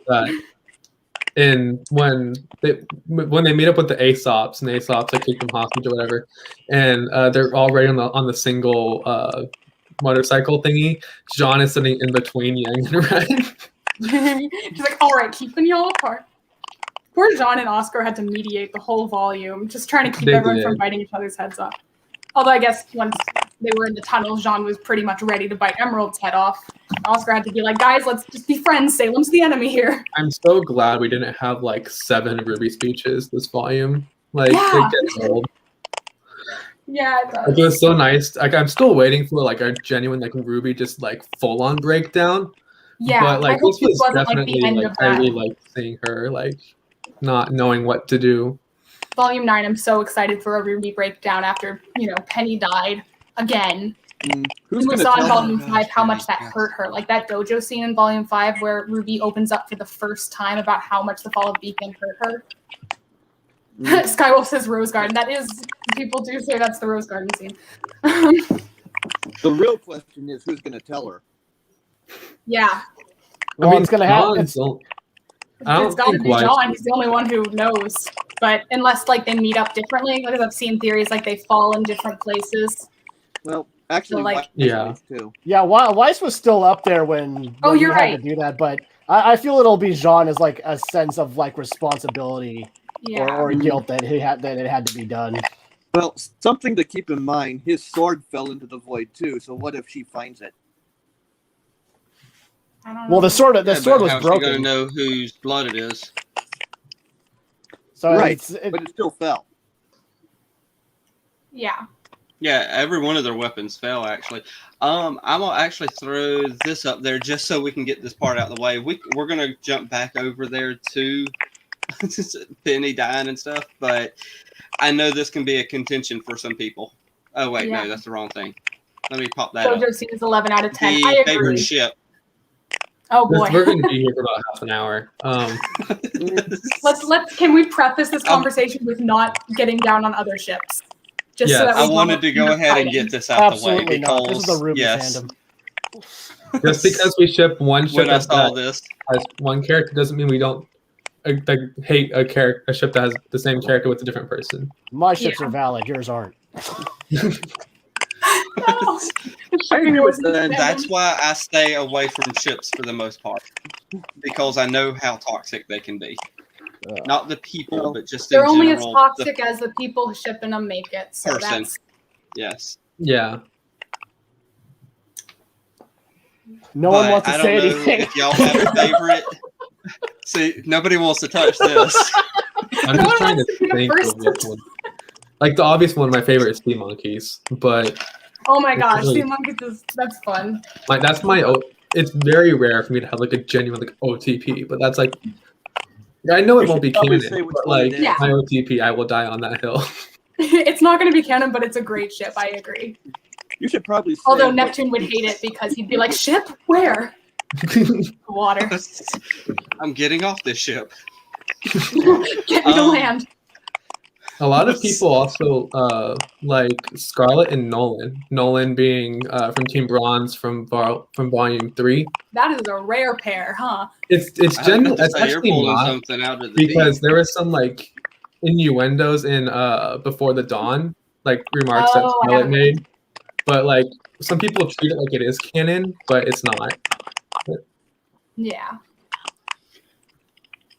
I'm gonna just go with Oscar and Rwby. That's just me. Rose Garden's pretty cool. And I did not ship it until I'll save that for volume missed was starting to opportunity. ship it, honestly. I was always just like, I like Gingerbread. That's their friendship name or whatever. But like, okay, that's I'm starting to like. He did friendship. the blush in the first chapter, and then that almost hug made me realize how much I want them to hug, and like I'm just slowly getting there. Because like going back to previous volume, seeing like how their interactions are so different from other people's. Like Oscar has been the only character to encourage Rwby to share the negative because everyone's like, "You're so positive and optimistic. We need you. We need your hope. We need this and that." And Oscar was just like, "No, please stop trying to give me a pep talk. I need you to be honest about your pain right now." And then she did, and she had a good cry, and you can see that she needed it. So, so I started liking it. There's a lot of Rose Garden discourse, but it's all dumb. Yeah. What's Clockwork? Clockwork is. I honestly don't know what Buzzpin Clockwork is either. Oh, it is? Okay. That's what that's. Yeah, ship names are some of the funnest part of Rwby ships. Ship names in Rwby are so good. Volume 5, I did ship Freezer Burn. Yeah. Like I love Freezer Burn, but more of a platonic relationship. Yeah, that's where I'm at now. I love platonic ship. I feel like they don't get enough love. And I'm the same way with like Nuts and Dolts. Like I don't ship them romantically. Like I just don't. But like platonic for me, like it's more friendship. Yeah. Nuts and Dolts was my first ship, and then I started like in Volume 7. I was like, all right, this is more of a friendship ship for me now. But yeah, Nuts and Dolts is so good, and so is Bright Eyes, which is just Rwby, Oscar, and Penny, because they all have glowy eyes. I just saw that one this one. I've never heard of it before. They all have what eyes? Glowy eyes. Oscar's eyes turn gold, Ruby's turn silver, and Penny's are green with the maiden powers. And also they light up green when she has her power on in the darkness. I remember. I didn't come up with the name. Emerald City Siblings! Gears, Emerald you genius, City. yes. I love that name so much. I love Oscar and Emerald's friendship. They have sibling energy more so than the siblings in the show. They do. They really do. They nailed it. I would say my like, favorite even is just probably White Knight. The White Knight's pretty cool.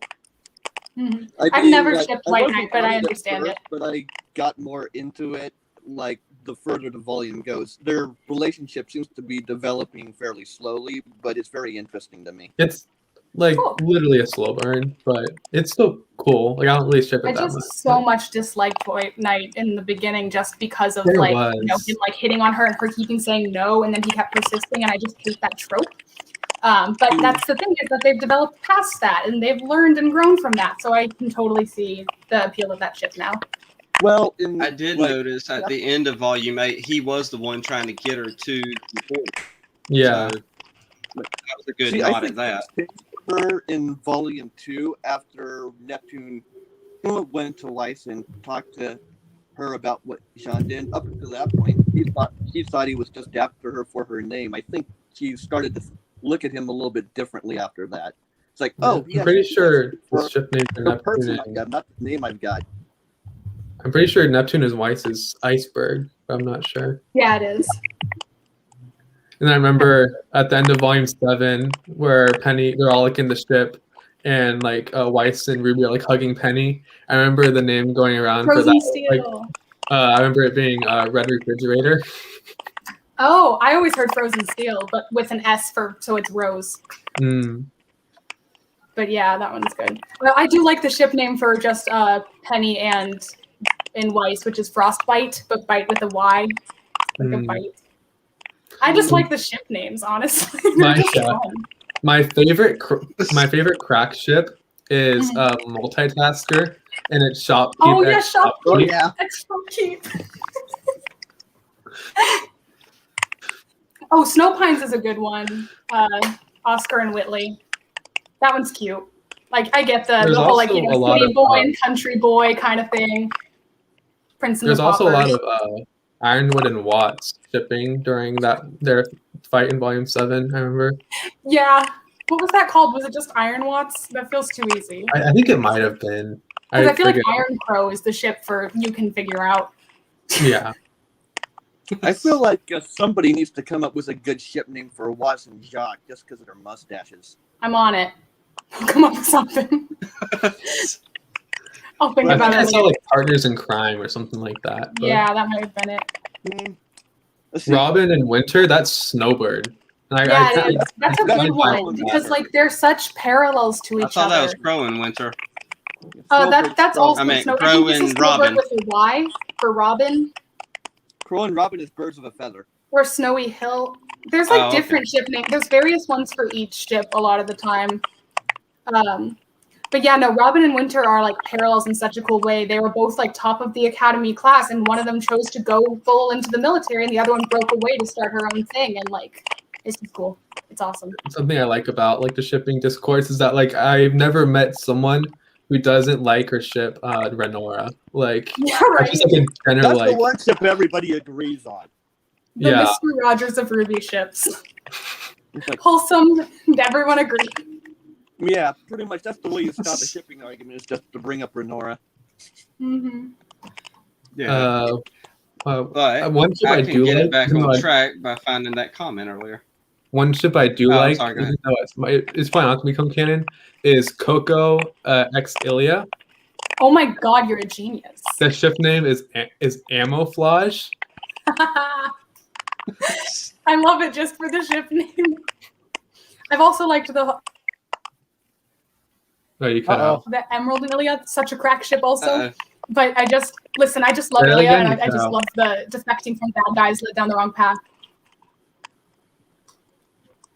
There's so many. I know there are people who ship Blake, Yang, and Emerald, and I think it's called Bejeweled. Because Bumblebee and then I don't know. Look, he keeps making these faces. Squall. They're just fun names. Which I feel one, like me or Squall? Some of these are the first time I heard them, so I'm just like, wait, what? Yeah. I'm on Tumblr. Yeah. Oh, that explains. That's why I know these. There's like a whole shipping chart that every time I try to open it, it crashes my computer. Same. I have that. I had to make a copy of it so I can even open it. Yeah, right? It's huge. Okay. So we got the shipping part out the way just so we can upset. Oh wait, one more cool name is Data Farms. Oh. Is Penny and Oscar. Oh, I just like the name. Continue. Okay. No, I was just going to throw that comment up just to get us back to the Penny and death and stuff. What if Rwby finds Penny's body? Back down to earth. I don't know. See, I don't know if Rwby would actually go that dark. I mean, they've gone pretty dark. I don't like they stabbed Penny on. Like, I feel like her finding the body wouldn't be the weirdest thing. But I know, don't but know if I think it'll something just- happen. But just based on the tone of the show, there's certain things they will do and certain things they won't. And doing that just kind of feels a little bit off to me. I feel like there's also the possibility that they all fell in the water and would swim to shore, that they didn't like smack on the ground, because I don't know how well their landing strategies are going when their oar is broken and stuff. I don't know. But so Penny wouldn't be able to swim to shore, so she might just be sunk in that there ocean. Like, I love and hate the Rwby fandom because, like, the week after the finale aired, everyone compared the post-credit scene to San Diego from Madagascar, like the movie. It's been, like, literally within the same week, they were, like, editing the characters' faces in tropical I've fruit. seen Like, those duality of the fandom. But, like, I just love everyone just comparing it to San Diego to Madagascar. I just This thought is it meant we were San finally Diego. getting a beach episode. Yeah, we got a beach episode, but at what cost? Only a penny. Only a penny. Oh yeah. Find a penny, pick it up, and all day long. All day we'll have long. good luck. I mean, good luck were Clover's last words. I haven't even watched the new Rwby 2 episode. I don't have Prime. It's very short, but it's or cute. Plus. I do. I'm on Tumblr. I know you Can't are. hear you there, Squall. I said I have yet to do it myself. Hello? Yeah. Yeah, I can hear you Anyone now. hear me? Yeah. Oh, maybe not. Okay. Oh, Three, there we two, go. one. Ah, we're back. Watch this I haven't back watched when the I cheapy thing either. I've heard it's really fun though.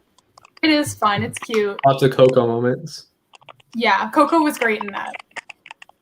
And so was Crow. Jason does such a good job voicing Crow in Chibi. I mean, he does in general, but I'm really vibing with Yeah. Chibi Crow right now. I miss the old Crow's old That gives voice. me an so much, opportunity to but- throw that up. Okay, so I have a confession, something to make. So how I got into Rwby was a friend. I had some friends stay at my house for like a week, and they were like obsessed with the show. So that's how I got into it. But I watched Rwby Chibi first before I got into Rwby. That's awesome. I like Chibi more than the actual show. They have more character interactions and Yeah. characterization. And also like the subtle like foreshadowing. Like I don't know if it's intentional or not, but sometimes it's just hilarious. I'm just thinking of Ruby. Where's Penny? And John saying, so don't be mad. Like I remember, I forget what season or episode it was, but they're like that gigantic Grim they were fighting, whatever, like comically. Yeah. And like they're like, I wonder if anyone would be convenient if one of us had something that could get rid of the Grim in 1 second, like maybe something related to eyes. Season finale can't do No, we can't it. do it yet. I also just shout out to Volume 1 where Yang like lifts John up and is like, how's it going there, lady killer? Oh, boy. What There is was a that? lot of chibi I can't even remember, Yeah, unfortunately. there's a lot of skits that like have stuck with me a lot, like the parent-teacher conference. Where they're like, We are so sorry for his behavior. the good news is the fire is has been under control, and the cat's only lost most of their fur. Yeah, but I your liked noodles. it. It's mine. Like Crow and Ty being like an old married couple in Chibi is everything. It's so fun. We are so Tie with the sorry dad for jokes. everything. Yeah, that was very fun. My favorite Chibi episode is probably the Little Red Riding Hood skit. that was one's amazing. really cute. Go on the nose. It's funny how like at the end Ozpin the narrator is like, shouldn't you kids be in class? And I'm like, shouldn't you be running the school? No, Ospen doesn't run the school. Didn't you learn that? He just walks That's around true, sipping Linda his does. coffee. You I just- mean, he'd have to be a pretty poor teacher to not notice something going on right under his yeah, nose. he's like, Currently, I've been seeing in the fandom people talking about what Ozpin's first name is. yeah, because Miles just released a cameo. Yeah, I where didn't he understand. answered I that saw the it's his cameo, last but I name. didn't end up looking at it. But people have been saying Octavius or something like that. Yeah, there's like all these different names that are like the first like names of the Wizard of Oz. Like Ozpin Head is the initials, and so people are like, which one is it? Because the O is for Oscar, and Z is Zoroaster, and I don't know the rest. I saw somebody say Calaxin. That's actually the one who said it. That maybe all of the like his hosts or whatever have their name has something to do with like the number that he's like done. But I don't know how Oscar would look relate to that. Like Yeah. Octavius would be like the 8th or something like that. Yeah, it's cool though. It's cool to know that the Oz name convention can be in the last name as well. I wonder what the King of Vale's name was, because that was definitely the previous incarnation. Yeah, that was definitely. I mean, Well, it had to be because he like that previous king is the one that like set up all of, like the schools and stuff. Yep. Yeah, after the fall of Beacon, Glenda runs the school, kind of. Like it's Let's not be like real, she Beacon ran it before then, then too. but she just she's in charge like, with the rehabilitation efforts and stuff. Yeah. He's still Before probably started trying to talking, put it Grim, back yeah, together. that's Yeah, I was just about to tap that and point that out. Technically, Oh yeah, I didn't even think about them. What were the Grimm's name again? Marty and Mike and Marty. Mike and Marty. Yeah, Mike and there- Marty. Sounds Yeah. right. That was such a great Okay, bit. I don't know. We're so getting into banners. GB now. Billy, are you ever going to And that was read? something you said you didn't have nothing to talk about. Billy, are Apparently, you I ever going to did. read after the fall or before the dawn? Well, Chibi's just fine. What Before was the the dawn. question? Yeah, haven't read those. I need to. I just They're finished. really good. And there's also the Fairy Tales of Remnant too, which are fun. I'm looking forward to That's those. what I'm trying to get a hold of is the Fairy Tales of Remnant. I'm more interested just in that than watched- in the other Yeah. stuff. I just watched Phoenix Knight's summaries of Yeah, I those. did that too. And the what is it, Infinite Man? That one hits. Yeah, that one. That one hits. It made me so sad. And then at the end of it, I'm like, oh, Oscar's gonna get those memories. That poor traumatized child. He's gonna have to live Yeah, through because the that. whole thing of the fairy tales is that it's all being told from Ozpin's point of view, but he's kind of like some of the like they're fairy tales, so it's like fables, like they may have changed throughout time, but like some of those like you can definitely point out, oh, that was definitely one of Ozpin's past lives. Yeah. Speaking of Oscar, can we point out that he's the one person who like really doesn't have a say in all this? Everybody else at least made the choice to go fight. Yeah, he talks about that as well. Yeah. Like, In he volume does the whole, 5, like, right? who would ask for this? And Ruby's like, well, none of us asked for this. And he's like, okay. First, You went to a fighting school and trained I for was a years. I was farmer. a Okay, farmhand. we're not the same. Also, you're the Well, only one that has that's a voice probably in my going to head. lead into talk of that. Sorry, I'm fine. Merge. I'm cool. What I've seen about like my opinions on the merge is that like it's still going to be Oscar, but he's going to adapt lots of Ozpin's mannerisms, I feel like. And he already has been. Yeah. They've both been taking on each other's mannerisms like a lot, and I'm looking forward to seeing that happen more because it's real cool to watch. Mm-hmm. I like rewatched Volume 1 the other day when I was like, I put together that compilation of Ozpin talking, and then I rewatched Volume 1. I was like, he sounds like a different person. What is this voice? And like now hearing him kind of do the Oscar thing where he like drops the ends of his sentences. Like how Oscar was like, to me, I always wanted to. Like now, I don't know. There's like all that stuff going on, and then how they move and how they're standing. It's real cool. I love it. Y'all already know I'm obsessed with analyzing the merge. Yeah. Well, I do remember seeing something. I don't know how valid it was, but somebody said Rwby said Oscar wasn't going away.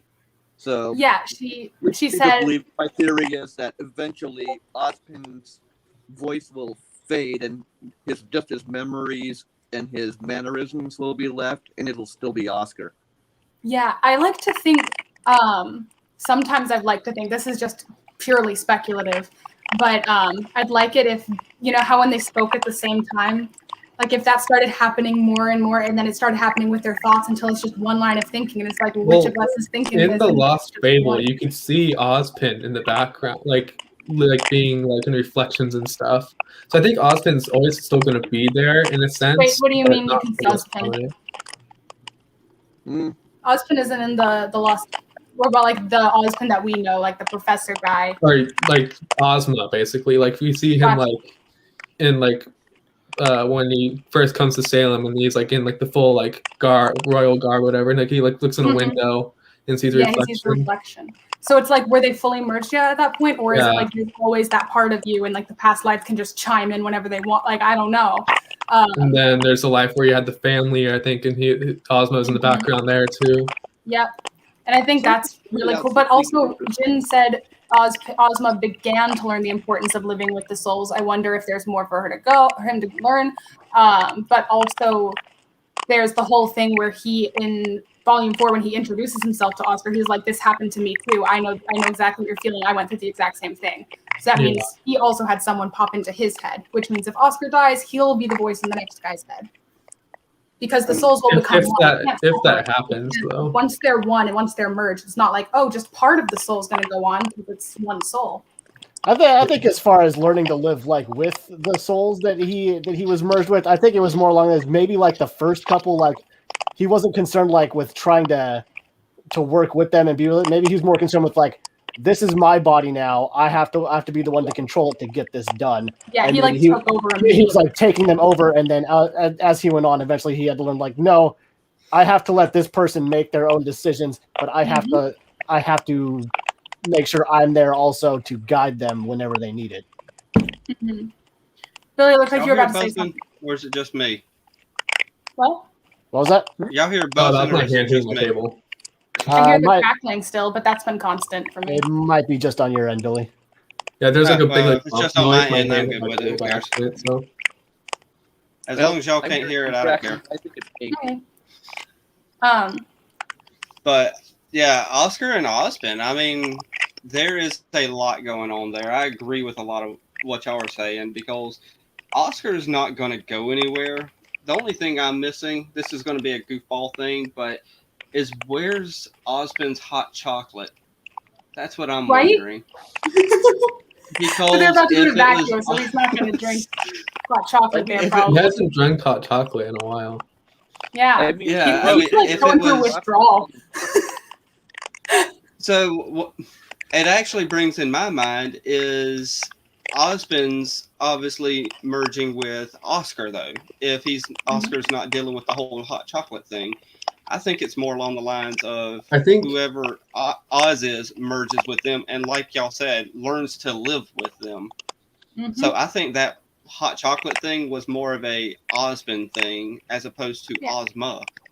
So you think I don't know. It's just something that clicks in my head.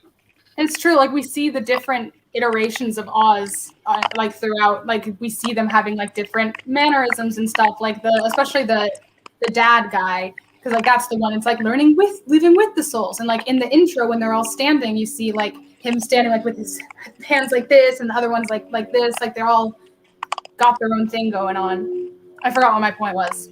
Oh man, I want to know more about the one in the pinstripes and the vest. Yeah. I love how he like and the original Ozma were voiced by Oscar's voice actor, and then the first reincarnation, Ozma 2.0, was Ozpin's voice actor. The one that hangs out with Salem. Yeah. Yeah. That's something interesting that people picked up in the Lost Fable is some of the kids that different incarnations of Ozpin had silver eyes. Yeah. That's true. That's noticed by a lot of people. Speaking of eyes, or not. Speaking of eyes in the Lost Fable, the first reincarnation, Ozma 2.0, when he starts out, his eyes are brown. And then over time, his eyes get like greener coming up from the bottom. Just thought that was cool. You can tell it the most after the reflection flashes in the window. It happens a little bit before that, but you can see it I'm there. pretty sure what Just Kidding is saying. I think the exact line was like, it was like he wasn't even there. I think that was exactly Yes. There's also, like, I did a thing where I went through the early volumes, and I have, like, a Word document of, like, okay, so if the merge, like, they can, like, switch off and stuff, who's in control at which point? I'm like, okay, this seems like the King of Vale, this seems like Ozpin. Because, like, they hold the cane differently, and, like, they have, like, the King of Vale stands, like this a lot, with his hands like that, and Ozpin doesn't, if that's the thing. Because we haven't seen Oz stand like that since reincarnating into Oscar, so I don't know. Yeah. But there's like multiple times in the early volumes where he's. Huh? You're assuming the King of Vale was the one before Ozpin. Yes, that is based on that. Because the Great War was 100 years ago. Because it's pretty, yeah. There's regardless of who it is, it doesn't. I guess it doesn't matter if it was the Human Veil, but just previous reincarnation person. But shoot, what was I about to say? Oh, right. There's multiple times where you can see Osmond hiding his eyes from the inner circle, where he's just like looks down and then looks up with a different posture. Oh, like, I didn't even notice that. He does it like, I think I can remember 2 times. I don't know if there's more, but there might be more. Yeah, 80 years. Which is, that's not an insane amount of time to believe that King could have been the last one, because we don't know how old he was during the war. Yeah. And we also don't know how old Ozpin is either. Yeah, we just know that he's the youngest headmaster, so he's younger. We also don't know when he became. I always viewed that the youngest headmaster line as like he was the youngest at time of appointment of headmaster. Yeah. Not that he was the youngest. Yeah. The youngest headmaster to be appointed, yeah, at the time. He just looks older because he's got white hair. So, yeah. But also they did he's already reincarnated so soon, so it might usually take longer. Hey, is it white hair or is it silver hair? Huh? I think what they meant for so soon, I think they meant like he met up with Crow and did everything this soon. I think that's what they were talking about. Yeah, but there's also he's already reincarnated. But oh yeah. So yeah, I don't know. I don't know how long it usually takes. But it could very well just mean so soon that he got to Crow. But yeah, I don't know. I always think back on Leo, and Leo was fun, but like he was like I always loved like the end when he's like, I can still be a source to you, Salem. Like I can find you. And it's just like, and he ends up dying. It's like, oh look, it's my own medicine. I feel like it would have been interesting if Volume 5 hadn't let us know that Leo was gonna be a bad guy. Like if we had to be tricked along with the main characters. Well, we knew in Volume 4. Right, that's what I meant. Like the end of Volume 4. If they hadn't told us, and we had to find out that at the very end. Yes. I don't think it was the post. You go get some rest. It wasn't post credits, but it was the end of. It was after Ruby. Yeah, it was after Ruby's final. Yeah, it was the last scene before the credits started. Yes. So yeah, if I probably would have done it that way, but that who knows. Just because I feel like that would have been more interesting, because otherwise Volume 5 just kind of felt like we know it more than the characters, and we're just kind of sitting there waiting for them to catch up. Also, they were like, oh, it might be a trap. Oh, I don't trust him. I'm going to want to run out possibilities. And then they go, and then Oz and Crow are both like, this seems like it might be a trap. And then they just go, and they're like, oh, it was a trap? Like, I thought you knew that. And then it's not that they knew, is that they had a suspicion that it was. Yeah. What's that meme where it's like somebody says, what if it's a trap? And then they say, then spring the trap? Yeah, Gears, that's a good question. You're talking about the Star Wars reference. Because like I don't know if it was like a physical, like an actual thing that the reincarnation sees, or if it was like a symbolic representation of them working together. I don't know. Because if it wasn't, then Oz is just gonna be like, we're just gonna see a second Oscar. He's gonna be able to see and talk. I don't think that he was actually able to see that. I think that was more just like a representation for us to see that like he was learning at that point. Yeah. Like it was more of like him observing the family. Oh, there also is the thing that Rwby said that ever since learning to live with the souls, the current incarnation prefers to go by their own name. Yeah. That's why Ozpin goes by Ozpin and not Ozpin. Oh, I never knew that. And so Oscar will go by Oscar, even after being merged. Yeah, there was that scene in Volume 5. It was actually the cliffhanger for the ending scene for one of the episodes where he's like, Oscar's like, hey, Crow, Ozpin wants to talk to you about something. And then it just cuts and we didn't really get to see much of what they talked about. That was the next thing. That's when they were talking about Leo. Yeah, I think that was when they went down Things to the living room. Good, and they were sitting there, and that's what they went to talk about. Yeah, that was them talking about Leo and stuff. Least favorite episode. Also, just kidding. And in regards to Ozma seeing the one in the window, I think that's just more of him seeing himself in the reflection, and not there's not like an actual version of Ozma outside the window. Oh well, yeah. I also wonder if he actually saw the thing in the window, or if it was just. It was just him seeing himself to remind him that he has something he needs to do. Yeah. The scene you're referring to, I think it was more to establish that Raven had come to the academy than to show anything regarding Ozpin or Crow. Yeah. Because that's when she flies out of the portal. And like then it zooms in to show that Crow's in the house. Mm-hmm. There's a lot of inconsistencies in the Mistral house. Yeah. Oscar, do you want to come up and eat some food with us? Cut to everyone having food without Oscar. That's not really an inconsistency. Crow asks, how can 6 kids make so much noise eating dinner? There's 6 kids. Yeah, right? Yeah, exactly. Have you never been teenagers. around kids before? One kid will make a ton of noise doing anything. Just Nora could make that much noise. Like, Actually, Nora probably could eat it all by herself. oh, she would. Yeah. Oh, That's what well, Rwby said. pancake Come on, let's go incidences. where Nora eats everything. The pancake gags, or just like the swole Nora gags on Chibi were amazing. Yeah. The Chibi Nora's Nora such a good gag? character. Least favorite death scene in Rwby. I happen to see that. One pops to mind, but I don't know if it's my least favorite or if it's just fresh on my mind. Well, I don't know. Let's see. Least favorite death. If we're going with least favorite, of course it's going to be Penny for me. But Yeah. least favorite, as in, Is this least favorite? As on camera wise, I'm not. I'd say Watts right now. Granted, it's not confirmed, but if it's true, I mean that's kind of a lackluster death, or maybe Adam's a lackluster death because all we did is see him go over a cliff, you know. And they I think that one wasn't super sure. lackluster because there was like that whole like music swelling and the stab and a fight to lead up to it. But I can see how like the falling off. The Yang and Blake fight. Wait, so are we answering it based on who we didn't want to die or based on the scene itself? Yeah. It says death Well, scene. that's why I was like, for me, I least favorite's Penny. I want her to stay around mainly because now I know the voice actress as well. Well, I don't know her, but I see who it is, and you know, you can tell by the personality. She really loves and enjoys what she does. Like Billy, you should have been there with the fandom. Like when like she first turned into a real girl, like it was like chaos. Like everyone just being like, I just want her like to. I wanted her to sorry. I wanted her to like, just go up to Pietro and just like spit on the ground. And just like, Dad, look. Like there's like Rwby. Like, Pietro wasn't even in the show after chapter 5. He didn't get to know anything that happened to Penny.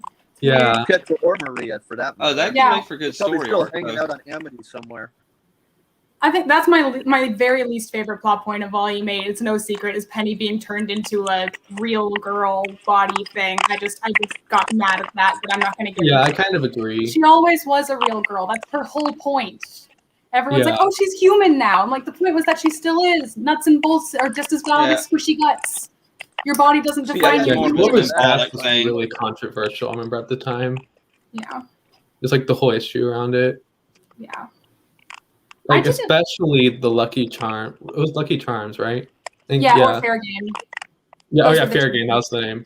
Just like it was just a mess when it happened. Yeah, I didn't understand Crow teaming up with Tyrion very much. I can like rationalize it, I guess, but it just felt like a. Like it was very like end of the moment, but like. I can actually. I mean.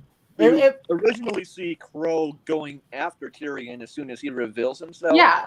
But Clover doesn't like stop attacking. No, like I get it. Yeah. And also, I mean, I think it has something to do with Crow's already emotionally high strung, so he's not thinking straight. I think it also did a lot to show that Tyrion isn't just a good fighter; he's also very good at manipulating you if you're not your head isn't on straight. Yeah. And like in that moment, Crow was really concerned for Robin too, when Clover kind of wasn't. He wasn't fully working with Tyrion either, because there's a moment in the fight where you can see Crow does take a swing at Tyrion while he's going for Clover. Oh yeah, he's still trying to go. I really like my favorite thing about that whole sequence is just when Tyrion's crashing the plane and like he has the pilot hat. To put the pilot hat on his head first. The will of our God! It's like he's just like a little. Tyrion was a theater. The only thing that would make that scene better is if he like looked at Crow and said, "I'm the captain now." With his little Tyrion voice. Fun. I love Tyrion's voice acting. Billy always used to call him my type of crazy, and I agree with that statement. Yeah, Tyrion that's is a what, he's character my you kind have of a crazy. I don't want to be him physically crazy, but Yeah, of if you're course. gonna have a crazy character, I want him to be crazy, insane Oh, like Tyrion. He's the character with the clearest motivations in the show. Yeah. Yeah. Like He's based on the Scorpion Yeah, he just from the don't care. story. That's his you motivation. immediately know everything he's about and exactly who he is, and there's no deviation yeah. from that at any point. The Scorpion in the story didn't care about dying. He just wanted to kill. He didn't care if it meant he died too. Yeah. Yeah. Tyrion is a character you have a love-hate relationship with. You know that he's going to do something you hate when he's on screen, but it's like But a car it's just accident. you gotta can't look love away, him. You just want to get popcorn. He's so good. Also, the just villains him in like Rwby are either really fun or really boring. Speaking of that, my least Isn't that favorite death fun? is Roman. Roman. and survive. My least favorite That death was a scene, I messed up. think I'm gonna stick with my first instinct, which is actually maybe controversial, but Jacques. I don't care about like him as a character at all, but I Yeah. just was like that felt so sudden and unnecessary, and like Yeah. I kinda don't agree. know, and like we had the whole like Weiss wanted him like was Like, I making feel this decision to live, and like we it didn't get to would've see that been- conversation with Winter. even We if don't get to they see their were- interaction. He even if never they got were to gonna see let Italy him- after Italy became everything he hated. I thought that was, I don't know. Even Yeah, if they that were gonna- actually leads into missed story opportunities with Jacques, because my goodness, that's a missed story opportunity. Yeah, I really wish they mean- hadn't made him so comical. Like, thing like is, I he, don't he think He had like got this to the point where he authoritative. was just so irritating at the end. He Yeah. was whining like a little baby. He was no longer About like every stupid thing. intimidating in any way, and that's like part of why I connected with Weiss so much in Volume 4. Is like as someone Yeah, who had same. crap parents, like I like I felt weird that he was suddenly like comedic, and then Weiss like you're under arrest, and that was the last time that they interacted. Yeah. I do wish that instead of Ironwood killing Jacques, Jacques went down with Atlas. Just I like, wish that settle. happened instead. Yeah, because like Ironwood killing him, it's like his whole thing was that like, oh, I will follow through and get the job done, and like as much as possible. And he shot Sleep because he thought it would be faster than arguing with him, and so he wanted to do a thing, and then he took the time to pause and shoot Jacques. I'm like, you didn't need to take the time. Also, why did Winter leave his guns there? It's fine. Well, he also had like a personal grudge against Jacques as convenient. well. I get it. But Who like, doesn't have a like, for personal the grudge against efficiency. Jacques? Let's be honest. Like, yeah, no one likes Jacques. I mean, But he was Jacques already is in the kind jail of cell. He wasn't a responsible threat for to you. starting this whole mess in Atlas. Yep. I mean, Don't like Jacques, but I didn't like his death scene either. Just because it was so fast, so sudden, and there's so much that I felt was unresolved or could have been done or done interestingly. Because I hate plot lines with abusive parents that either they become good or they die. yeah, same. Like you can Well, live your life Weiss with your got both. parents alive. The mom got good, and then Jacques died.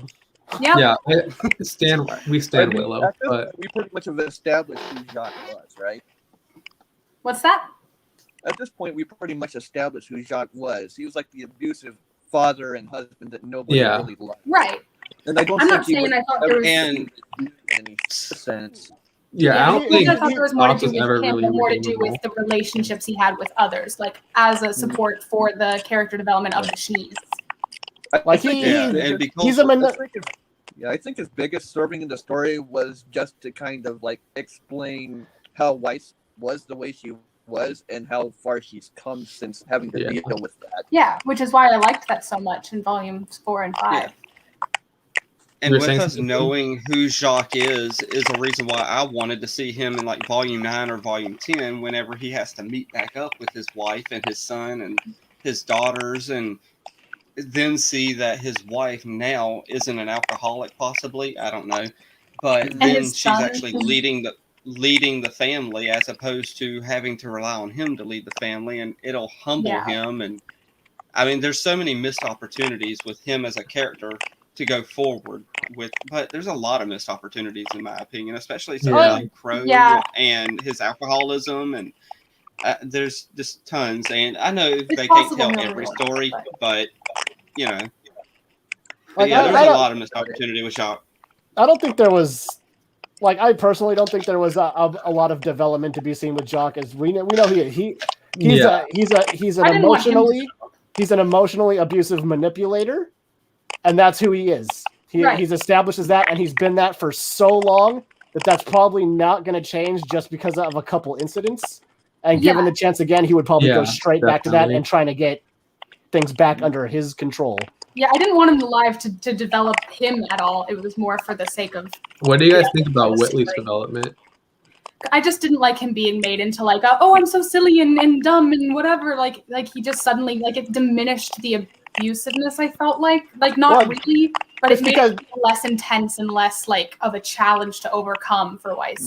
It's because he lost control. Yeah. Like the moment he lost control, he lost everything that made him strong. I do get it. It's just personal preference. Yeah. Well, think about where he was when we first met him. He's like at the top of the Schnee Dust Company. He's like a major player, and by the end, like he's locked in the room. Hardly anybody knows where he is, and everybody's just forgotten about him. Yeah. I think it's like I think story-wise is an interesting juxtaposition. Fair enough. Yeah, I can like his descent is interesting for sure.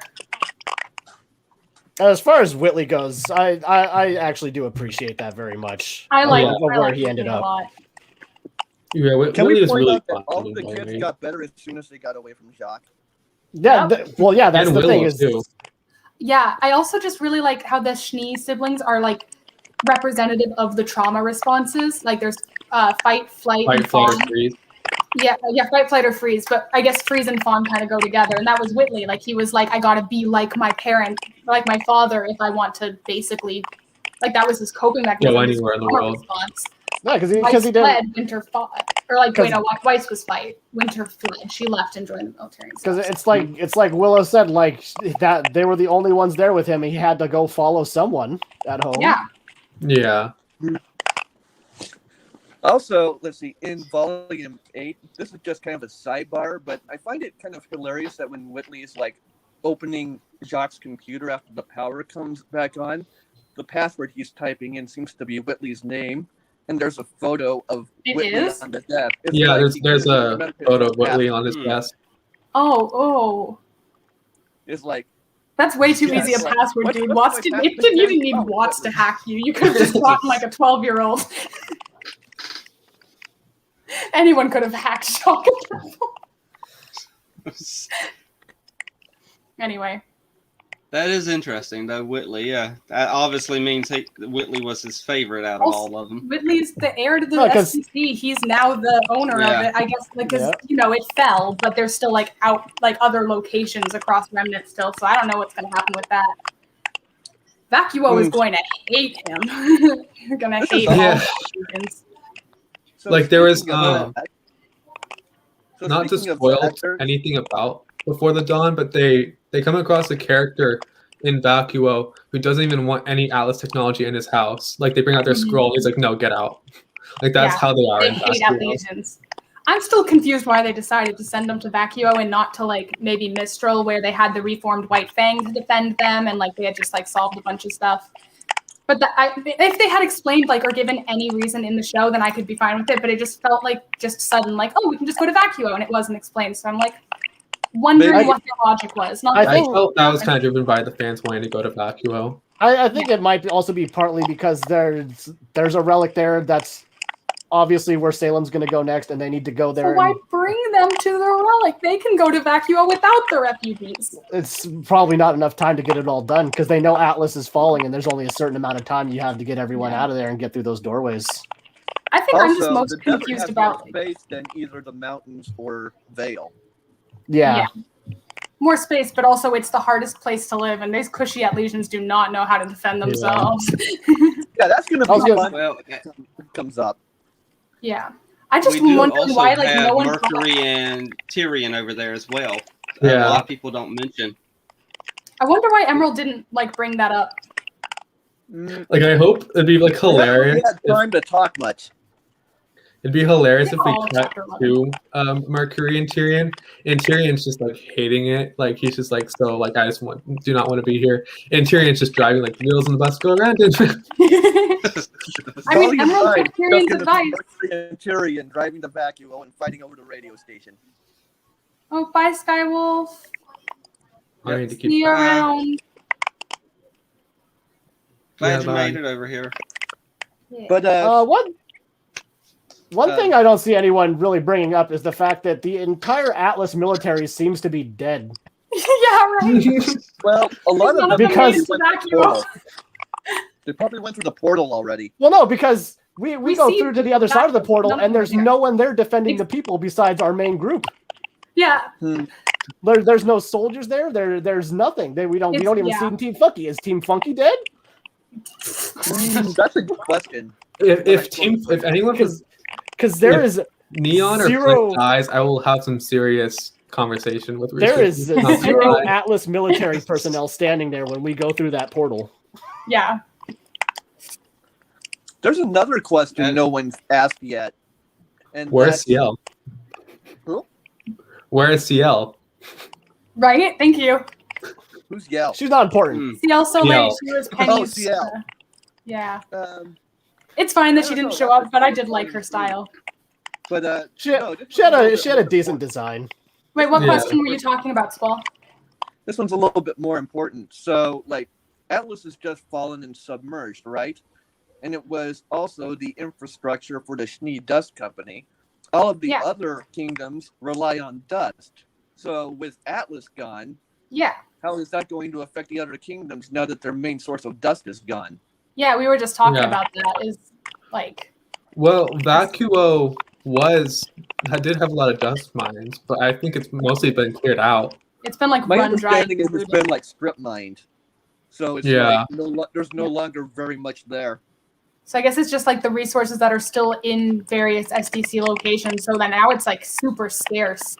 Yeah, and there already are. If my memory is serving from Before the Dawn, I'm pretty sure they were already low on like dust rounds and stuff, Mhm. like in general. Yeah, pretty I'm much also dust wondering- is like the oil for Remnant, so it Yeah. powers Yeah. literally everything, it seems like. So Yeah. they're kind of That'll running that be the- parallel with politics. That'll be the next political topic covered in Ruby. There's also the fact that, Ruby sent Our the message resources to are the running entirety of Remnant. And so now Yeah. everyone knows about Salem and the relics and the maidens. So like I wonder like if there's just a lot of grim attacks going on right now, like how much people I are would panicking imagine. or not panicking. And then, like Oz said, whenever people find out, the power hungry decide to go out and seek the maidens to kill them to get the powers. Everyone's gonna want the relics now. Everyone's like it's just I would love it Yeah. if there's some mayhem. Have you guys seen And I Avengers? think that's one reason Well- why they're going to go to a new place in Volume 9 so that they can work out like all these details for Volume 10 and stuff so they can then take care of all that because that's a lot of stuff they got to take care of. Yeah, So, and there's yeah. so many characters in Volume or in Vacuo right now too. Yeah, I did not expect so many characters to make it to the next arc. Yeah, like there's everyone that was from Volume 8, and then in Vacuo right now we have Team Sun, we have Nolan from Team Bronze, Coffee. we have Team Coffee, we have Team Indigo, Team Auburn, like Theodore, and Rumple. Like there's just so many people. I need to read Not those to mention books. some of the new characters that were introduced in Before the Dawn and after the fall. What if there is actually people on their way to Atlas to help, and they get there and all they see is just this lake? Yeah, that's what I've heard too. Like the White Fang goes to there and they meet up with Crow and all of them. And it's like, oops, too late. Time to go to Vacuo, pack up, and go across the world. I mean, Beacon. And then that also brings up where Crow, Robin, and the rest of them going to go. They can't. Yeah. They don't have And the fuel to where's get anywhere. Raven? Yeah, Raven is just like Raven's Raven. She's just doing Like, her own thing right now. Raven's there's been Raven. so many theories Oh, that's the like description I've heard of her. with Raven. But that does bring up the end credit scene where she was over there with Ty.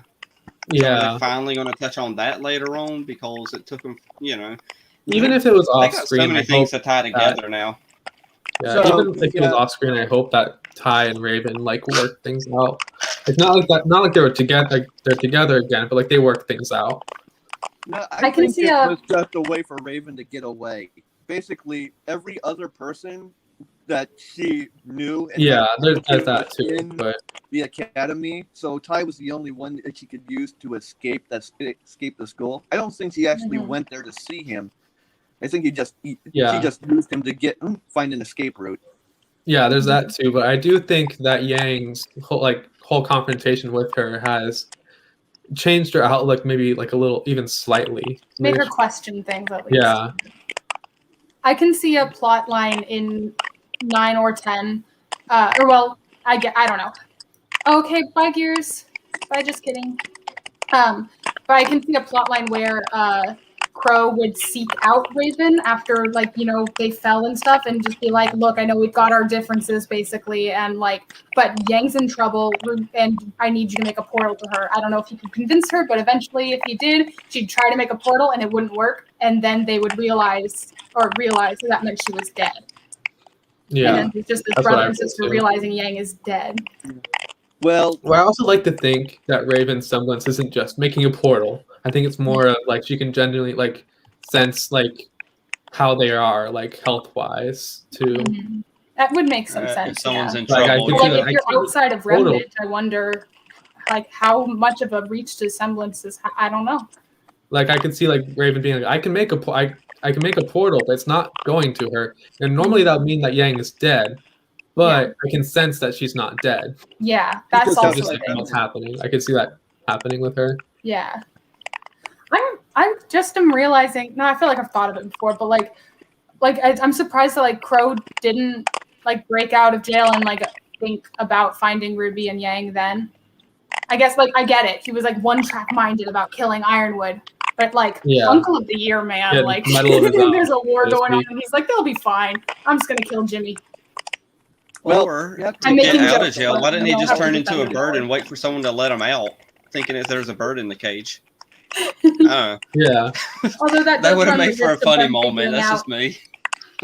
They've run the risk of them figuring out he can turn into a bird, though. Although Ironwood probably knows that, right? You would think Ironwood would know that. Yeah, but it's possible that not, because you know Ozpin keeps things from him, and we know Crow didn't really get along with him all that much.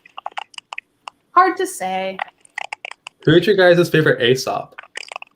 Obviously, like Marrow, but I think Marrow's now everyone's top of the list. Yeah, I like to. At least for me. I feel like I just like, based on like aesthetic and vibe and stuff, like early on, I was like Elm. I like Elm so much. There's a lot of people I know I like Elm too. Like a big muscle woman. I love you. But like she didn't really get to do much or develop much. I mean, she did develop and stuff, but like in the sense of not as much as Marrow. So I can see that. But everyone just loved Marrow so much because they're like, good boy, he's a dog. And I'm like, okay, he has a tail, but that doesn't make me immediately love the guy. And of course, there's Vine too. It's like, no, I didn't care about you until I didn't care about you until 2 seconds ago. Now. Yeah, their ending was kind of a little abrupt there and not really fleshed out. Because Vine, obviously, he only thought about things logically, and he's like, okay, logically, this ain't the right course of action anymore. We got to do something. So I like Vine, but at the same time, it was nice. It's like, eh. Well, it's as soon as he heard that Ironwood was removed from power that he decided that, okay, I can't follow this anymore because that's not going to work. Like it was nice. That doesn't make sense logically now. Yeah. Affection. Like he's not actually going to do it, right? Like signs and stuff. I just think it's weird that like the bomb was sliding out of the aircraft. Oh, sorry. There is an interesting subtext to that, Lizzie. I'm wondering how like Vine's sacrifice is going to end up affecting Harriet now. Because is she going to like feel like she's responsible for his death? I mean, she is. Yeah, she is. But you know what I'm saying? She spent Volume 8 so filled with rage. I'm wondering if like that'll make her change her tone at all.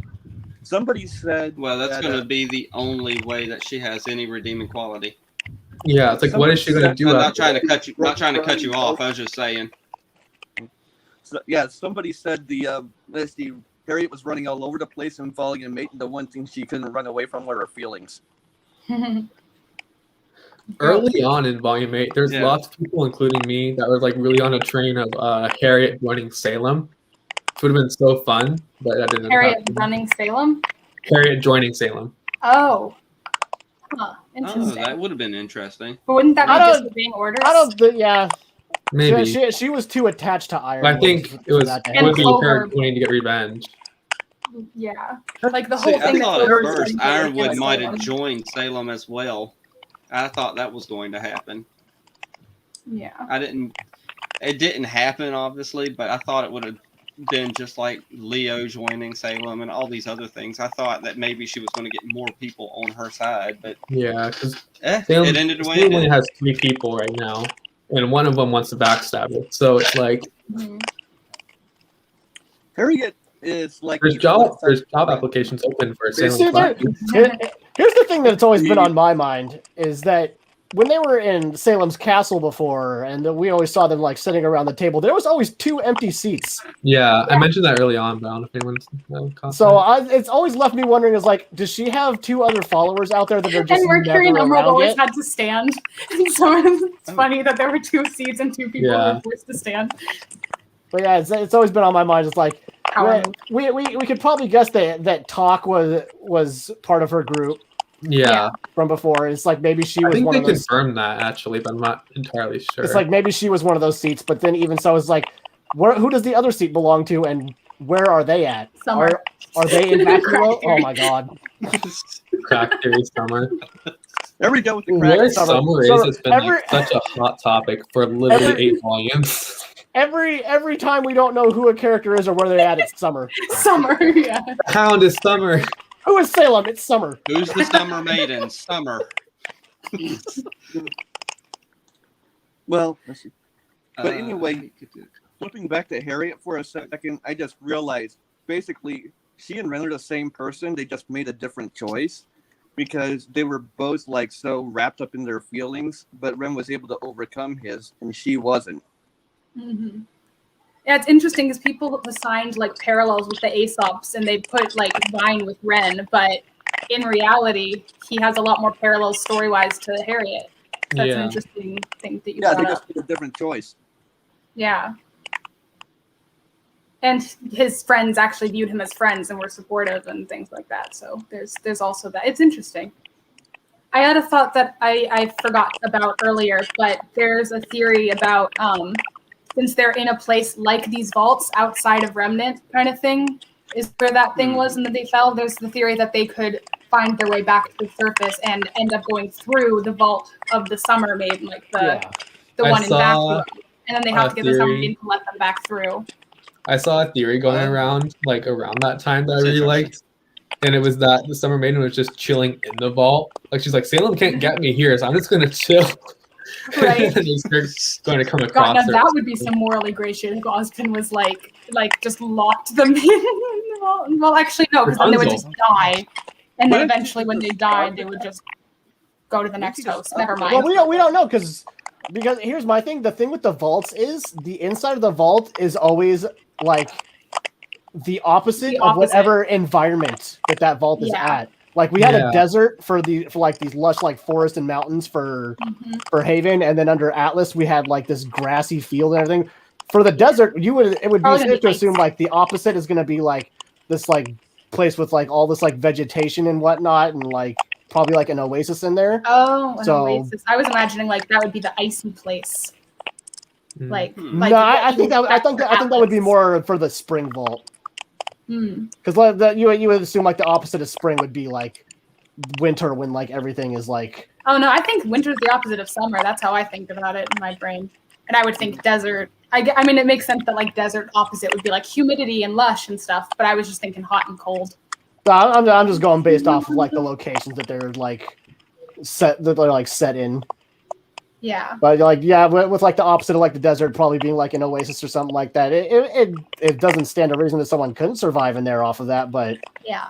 Like what I'm like my theory thing is like maybe they are like in a space that's connected to all the vaults, and maybe they do reach the sword and the vault door is there. And then maybe at the end of the volume, the door opens and the other group is standing there. And then volume 10, we see how that all happened. Yeah, that's one of the things I was thinking about. Like, I wouldn't be opposed to volume 9 being, or like all of Team Ruby focused, and then like volume 10 is like, here's what happened with all of them. Yeah, that's exactly what I'm hoping happened. I'm hoping like the end of volume 9, like maybe if they do reach the vault, like we know Jean's in need of a sword. We know that there's a sword inside that vault. Yeah, I would be terrified if Jean was wielding the sword of destruction. Oh, there's But I'm also saying, it's like, Trips and falls over. maybe it's also like an Excalibur Exactly. thing. Maybe it's like, Yeah, there's Maybe yeah, you the gotta be Lady of the worthy. Lake might be the person in that staff. yeah. What if Well, there's a I drawback to using the sword, though? I don't know. also- See, that's the thing is like with like these relics, like it's like you could have never guessed like the stipulations for using like the staff of creation or anything like that. It's like I love like the unique rules that these things have. yeah. They all Like- play on like the original like genie rules, but And it's like I'm wondering like what the sword, what the rules for using it are, and what it exactly it does, and like what the spirit inside of it is going to be. That would make Yeah, it I don't know what interesting. spirit would be in the Crown of Choice, but we do know from the Fairy Tales of Remnant some ideas of what the Crown of Choice might do. yeah, there's a fairy tale that goes with the crown that has special powers. I haven't And you seen put it that on, yet. and it shows Two you and two a choice together. in the future that would torment you, and so then you get like You would have stuck like living in this. Like, what choice do I make? I have no idea what I'm supposed to do when that comes, and you just know that choice is going to get to you someday. yeah. And so then the king is like, "Get this away from me! I don't want this crown." Billy's I've looking seen a antsy over there. theory that I tried to bring up earlier, but I saw a theory that the relic of knowledge and relic of creation, those are tied to the god of light. But what if choice and darkness, or choice and destruction, are tied Yeah, to I them? think that's fair to assume. And what if the other two relics are like silver and red? And That'd be then because we know that if the relics are brought together, the gods come. So what if the relic of creation and knowledge turn into the god of light, and the other two relics turn into the god of darkness? Yeah, that'd be cool. There's a prevailing theory that the King of Vale, who is using the Sword of Destruction, the Crown of Choice, and the Scepter, is actually Jean's great-grandfather. Yeah, I've heard that one. that's been around I've for heard a that long too. time. That's Yeah. been around since they told that part in the Yeah. Yeah, ever since actual Jean was like, "My series. great great grandfather fought in the war," That's been around for and a everyone long was like, time. "King of Vale." Like he's obviously descended from something. Yeah. Yeah. There's something special about him There's that the Tyrion, Salem theory. that Tyrion saw like the first time he met him. Mhm. And we still don't know why Tyrion was so interested in Jon. I did see Yeah. a theory one time that I don't really agree with it. That reason Tyrion said I am interested in you is what if Jon and Tyrion are incarnations of the gods of darkness and light? Whoa. Uh, I think that might be a stretch, but that's cool. It's cool, but I don't think- think that happening. Interesting. Yeah. I think Volume 6 kind of shot that out the window. Yeah. I saw another theory that Tyrion was interested because his semblance is basically shattering aura, and Jean's semblance is basically enhancing aura. So he's wondering if that was an interesting But he didn't know, juxtaposition. John didn't have a semblance at that time, Yeah. That doesn't mean Tyrion couldn't sense something. I suppose. Although, I think that that was there's, good I like the foreshadowing. theory. I like the theory about him being descended from Salem or like related to her because of like the arcs in his armor and the arcs that were in the Lost Fable and like the coloring of like their children and stuff. There's also the one that like, oh, the little blue sister or daughter survived, and that was the descendants or the Shnees kind of thing, and that's why their semblance is hereditary, because like magic is different and stuff. And then we've seen Salem summon glyphs and summon Grimm out of the glyphs, which is summoning from glyphs. I don't know. It's one of those out there theories that I think still has a possibility of being true. I think it's cool. So this is something that's been bugging me. I mean, we know that the God of Darkness wiped out humanity, right? Yeah. Yeah. So let's see. If Salem's the only one left and she wasn't actively breeding, how did we get humanity back? Evolution. It's just I evolution. kind of like Yeah. that, not gonna lie. They said Yeah, in time evolution. your kind will grow to walk its face again. So yeah, it's Yeah. just evolution. Which implies that the gods didn't create humans in the first place. But then there's also like man born from dust, and like all the dust that went off in like the previous people. Like there's a lot of theories there. Magic. There's no such thing as magic, remember? Yes, but there also is magic. But also semblance is related to magic, according to Eddie. But they're not magic. But they're not. But That they're doesn't not matter. magic. But it is kind of magic. Crow is magic. Thanks, Eddie, for clarifying that. For being as vague as Oz. It wouldn't be fun if they gave you all the answers, though. No, I know, but it's Then more we, just then we wouldn't be sitting here for I'm 2 joking. hours. I got a side bit of note, a just 'cause theory in my head that they watch everyone else's theories and then write the next volumes from there. So I wouldn't be surprised. Just the exact Yeah. opposite of what everyone is talking about. They have said that they changed the Exactly. plot point before because someone guessed what happened. Yeah. I don't know what plot point it was, and I'm like, why would you do that? It's okay for things to sometimes have someone predict it. Yeah. No. If anything, it feels more rewarding knowing that you guessed Yeah, it. there's payoff to set up. Or I wonder if they told that person that they guessed it and then changed it, so that person for all time is like, yes. I've Honestly, the accomplished top one something. just have to be good. Mm. Oh wait, I have a thought. Can I say an unrelated thought that I remembered? No. Okay. Okay. Yeah, go ahead.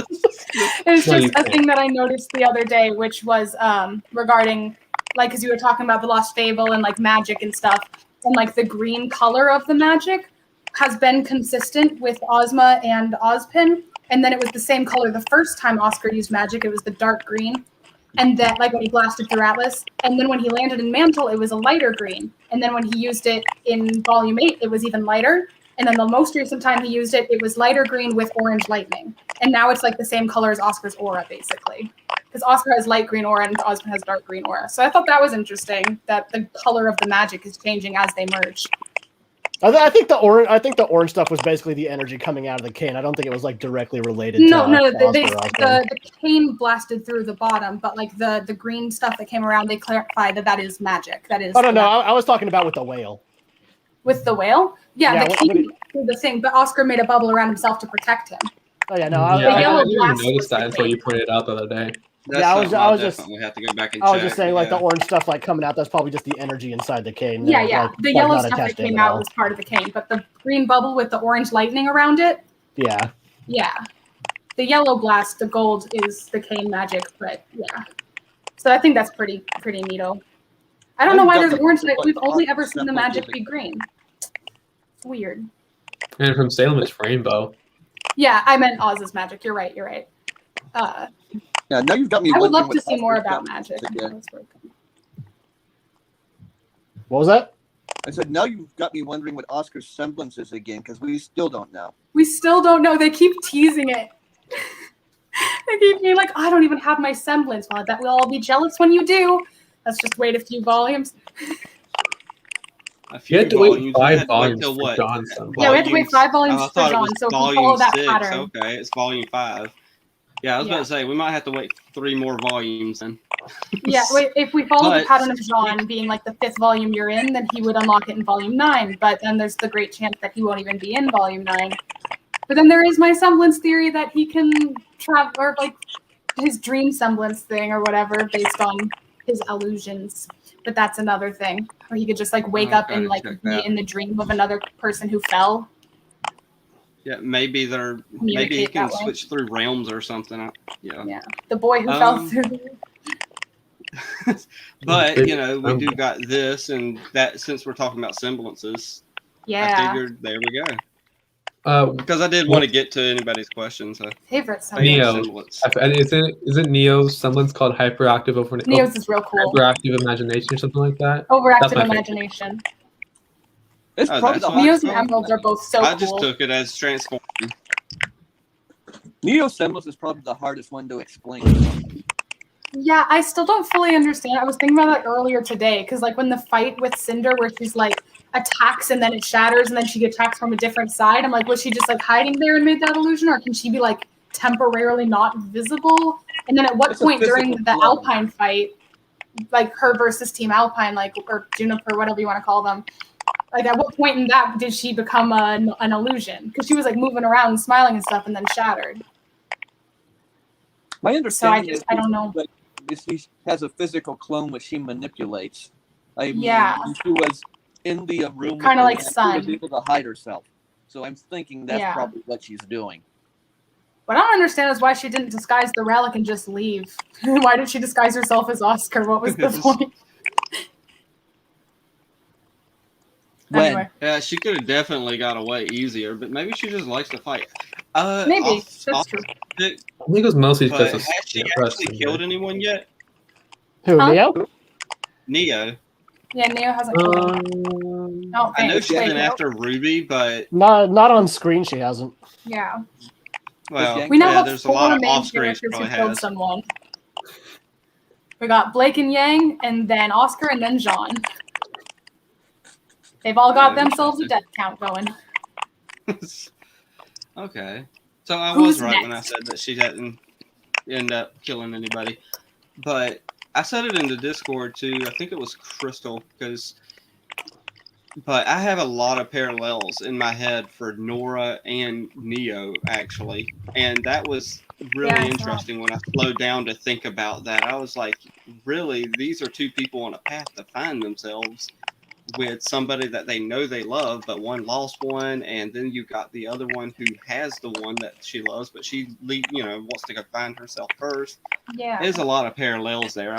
I didn't even think about it till I was asked. So It's real cool.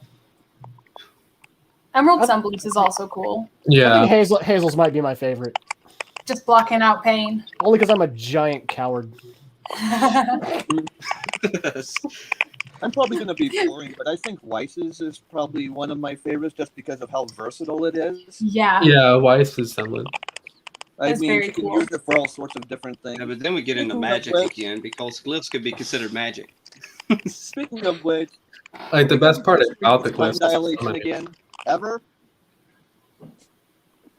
What happened? Are we ever going to see her use her time dilation again? Like, ever? Still Whoever waiting. uses it, Volume 2. I've even started time dilation. Yep, and you've ended it. Certainly didn't last long.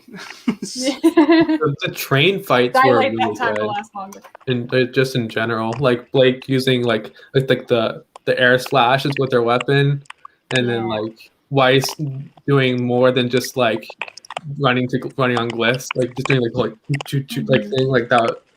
It's just really cool overall. Yeah. I remember like going back to like old theories. I remember there was so many theories that the White Fang Lieutenant from Volume 2 was actually Yatsuhashi.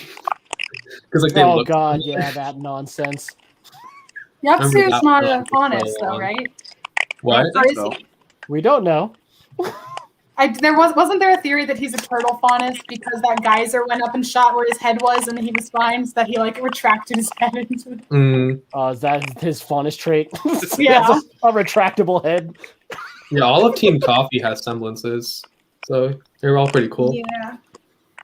Isn't Coco's just like makes her bullets stronger or something? Basically, she can like enhance control dust. dust, Okay. kind of. Yeah. Like she can like make the impact of dust rounds like hit even harder. Nice. But in Amity Arena, I think her power is just like the more hits she deals, the more powerful they are. And then of course, Velvet's his photographic memory. Yeah, that one's cool. Which we've seen. They Yeah. build on it a little bit in the books, which is really nice. I really gotta read. Which one's first? Before the After the fall. After the fall. After the dawn. After the fall. Just Okay, I'll get just that one. remember it this way. The one that starts with A comes first. The one that starts with B comes second. That is probably how I will remember it now. Thank you. There's a third one coming out this summer sometime. Oh boy. Yeah, it got leaked, didn't it? I don't know. And that's what I'm sure we'll get something at RTX. Yeah, and that's something that confuses me about all this, not Disney, but AT&T and the Discovery merger, and well, it's not really a merger, they're selling it off, and everyone's worried about Rooster Teeth when Rooster Teeth is literally like, look, here's all this stuff we got coming at you, don't worry. No, don't So, you know I'm Rooster like- Teeth's a dead company? They've been passed around a lot. I think people realize, look, there's a huge fandom here. We're going to let y'all do y'all's thing and just let y'all do what y'all do and just keep making us money. And, Like, Rooster you know, Teeth's it been might not circling be the like drain for millions upon 12 millions, years. but they still make it. I mean, What is everyone's favorite look outfit? Oh. I don't know. Emerald's Volume 8 outfit is one of my favorites. I like it. I know some people love it. I like Some it. people don't like it, but like I'm so here for it. Like the minute I saw that her outfit change, I was so happy. Even Mercury's isn't that bad either. Yeah. I And don't then know. the It didn't one interest for me, Cal but for it's like Hazel's. better than before. But It's less of a change than Emerald's was. yeah, they added orange. So That's- I really yeah, that's like all they did. the Volume 6 outfit for Weiss, especially after she puts the scarf on. It looks really nice on her. The scarf was a cute added color. Yeah. I remember how like they said like before Volume 6 we're gonna get winter outfits for them, and they just gave Weiss a scarf. That was all they did. They needed to get some. They needed to put on like jackets or something because they were cold that whole volume. That's The probably ice one of the things cold? the things I'm most excited for, and when we finally do get to Vacuo is seeing all, outfits, please. seeing Oh, all the desert yeah, so- outfits and like all the wasteland gear that they have. So after the Hopefully in they the go book- Mad Max style. in the books, Coco says that she's thinking about redesigning Team Coffee's looks, and something Coco redesigned. Neptune loses his jacket. So it's like maybe something's gonna happen there. I want now you said that. I just want Coco to design the outfits for Team Olive or Team Orin or whatever. The people who in Vacuo right now. Yeah. Well, Coco is Coco is same really based pattern. on Coco Chanel. So it's Yeah. like If we're staying with the same pattern, it seems to be like 3 outfits, not 3 outfits, 3 volumes per kingdom, and then Embassy they'll switch continents, and then that's when they'll change the outfit. Like the first 3 were Beacon, the second 3 were all on Mistral, and right now we're still dealing with the fallout of Atlas. So I would guess Yeah. we're gonna see something in Volume 10. Yeah. I'm just excited because like everyone who's in Vacuo right now, like I'm just like they're gonna get such a good glow up. they are The Vacuo up. like Fix you're Oscar's not even clothes, ready please. for how And then how just- loud I will be screaming when we see like Yes. Coco again. Yes. Like Hopefully and they all deal of well them with the fun, character too. bloat. Given like you were saying, Grievous, about like how many people there are from Atlas and now how many there are we're gonna meet in Vacuo. yeah. Like something that's always been a problem with Ruby. It's just too many characters. Yeah. And I was like, this is a great opportunity for them to leave some behind in Atlas. Oh, they would die. Like even I if they think they're don't gonna like have to come back probably with add Auburn and more Indigo, now like with what they even did. though they are there, it's like Coffee and Sun are definitely going to be prominent. Y'all think that Willow and Winter are ever gonna interact on screen? It's possible. It's possible. It might. Or I like mean, they exchange a already- glance maybe? They already had With a her glance brother. at the Well, end of hopefully Volume they 1. do interact because they do kind of gotta say, "Hey, my sister died and Yeah, your daughter exactly. died." So they do gotta interact a little. I mean, That is yeah, still Winter not. I still looks at- want Jacques back though because I want to see those interactions. Oh, I keep going back to that. I mean, that's gonna why the probably be some afterlife video theory on is so Tuesday. prevalent. I mean, when Winter comes out of the portal, she deliberately looks at the rest of her Yeah. family. She does, Yeah. and then she like looks away with a The tear. one so- person and to that's undo the the closest vow we've was gotten to them there. interacting. Yeah. I think in Volume 9 we're not going to see anything in Vacuo though. I think honestly, that's because I that- hope that's the case. Like I'm manifesting like Sun, like seeing Sun again, but like, yeah, I do kind of agree. Like, I feel like that's likely. I know Grievous from your Twitter, like you and I are more like, please some Vacuo, but also I know that it's likely not. And me maybe and for you the are story like it'd be literally better. same brain cell. We're The two only halves thing that of- worries me is time. We're two halves of a whole idiot. Yeah. I think the volume is going to be shorter. I mean, what story is the most important to dwell on Yeah. at this point? Well, they're going to be in their little Wonderland. Yeah, it depends on area. whatever's going on in the other world because we don't really have context for what's going on there. So do you think it's going to be like Volume 9 is like we're focusing directly on just these 6 characters, and Volume 10 is going to like start with, here's what happened while you were away? I think it's going to be like Volume 6. We're going to spend like half of it with Ruby and all of them, like going through wherever they are, and then we're going to meet up with all of them in Vacuo. I think that's possible too. There's a lot of different ways it could go. It really depends on Yeah. what's going on in the other world. I kind at of this buy point, that just, like, theory, but I think Trust they won't Eddie do and it. Miles and Carrie. Like, I kind of buy that theory, but I don't think they'll get to Vacuo until the end of Volume 9. Mm-hmm. Yeah, it's just that like the whole like getting there and then here's how that happened. I can understand them like not wanting to do that because it's like, oh, we just spent a whole volume with only them, and now we're gonna spend a lot of time. And then also too, we have 2 whole books of Vacuo content. Like if you've read the books, you don't need an explanation. Like, of course, they're gonna explain some of like Vacuo. Like, yeah, but then there's always the people that don't read the books. There's some too. events that happen. And okay, they're gonna have to like backtrack. Like, and to just like go off is like, oh well, we put 2 whole books out. Why didn't you read them? It'd be kind of insulting to their fan base. Your homework, yeah. See, I do do whole want to MCU universe thing. I do want to have the show spend some time exploring Vacuo when we get there before everything starts going down, because what happened with Mistral and how we pretty much just glossed over an entire kingdom. Yeah, for sure. I think the main reason that I'm like hoping for some Vacuo is it's not because of Vacuo or the plot. It's because of the characters that they put there. Yeah, definitely. Because like all the characters that were like kind of the MVPs of the Vault. Well, not I know. And everyone who's read the books wants to see Theodore too. Yeah, I don't know much about him, but I'm interested. It's just they set up such interesting development with like Nora for her figuring out who she is, then also Ren and Nora like as a team, like how they're figuring each other out. There's also like the merge. How much of a time skip is that gonna do? Like that whole figuring that out. I really, really, really hope they don't time skip and then like the merge is complete. I would hate that. Like please let us see the process happening. Like it's just there's so much going on there, and then Emerald getting integrated to that team and like all of that stuff going on. I just don't want to skip past that because like that's all the most interesting setup to me that I was excited for in Volume 8. I'm kind of glad we got rid of some characters, like leaving like Crow, the Aesops, and all them in Atlas.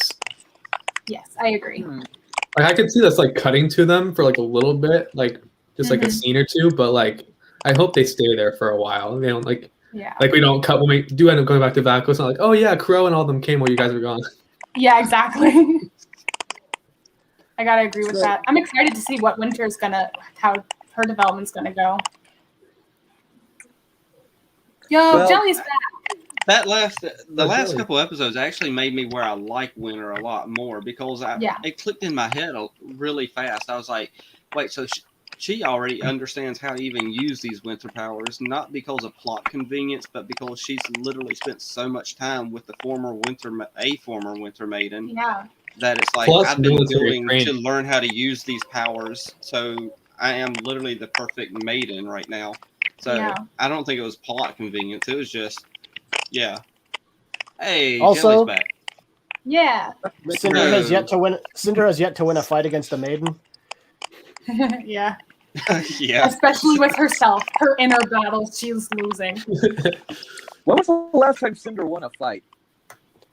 I mean, just now with Neo and Rwby, but I was gonna say technicality, not one of those surprise fights. I mean a one-on-one fight. She has not won a one-on-one fight since Ozpin. He hasn't.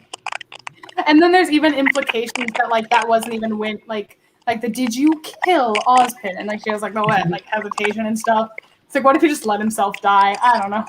I remember seeing a while back when I first got into the fandom of like what would happen if there was a fight between Emerald, Blake, Neo, and Sun. Like it would just be like illusions and clones like everywhere. That'd be so hard to keep up with. That's cool. Just like anticipating that. Gosh. I could see them maybe doing that in Chibi, not gonna lie.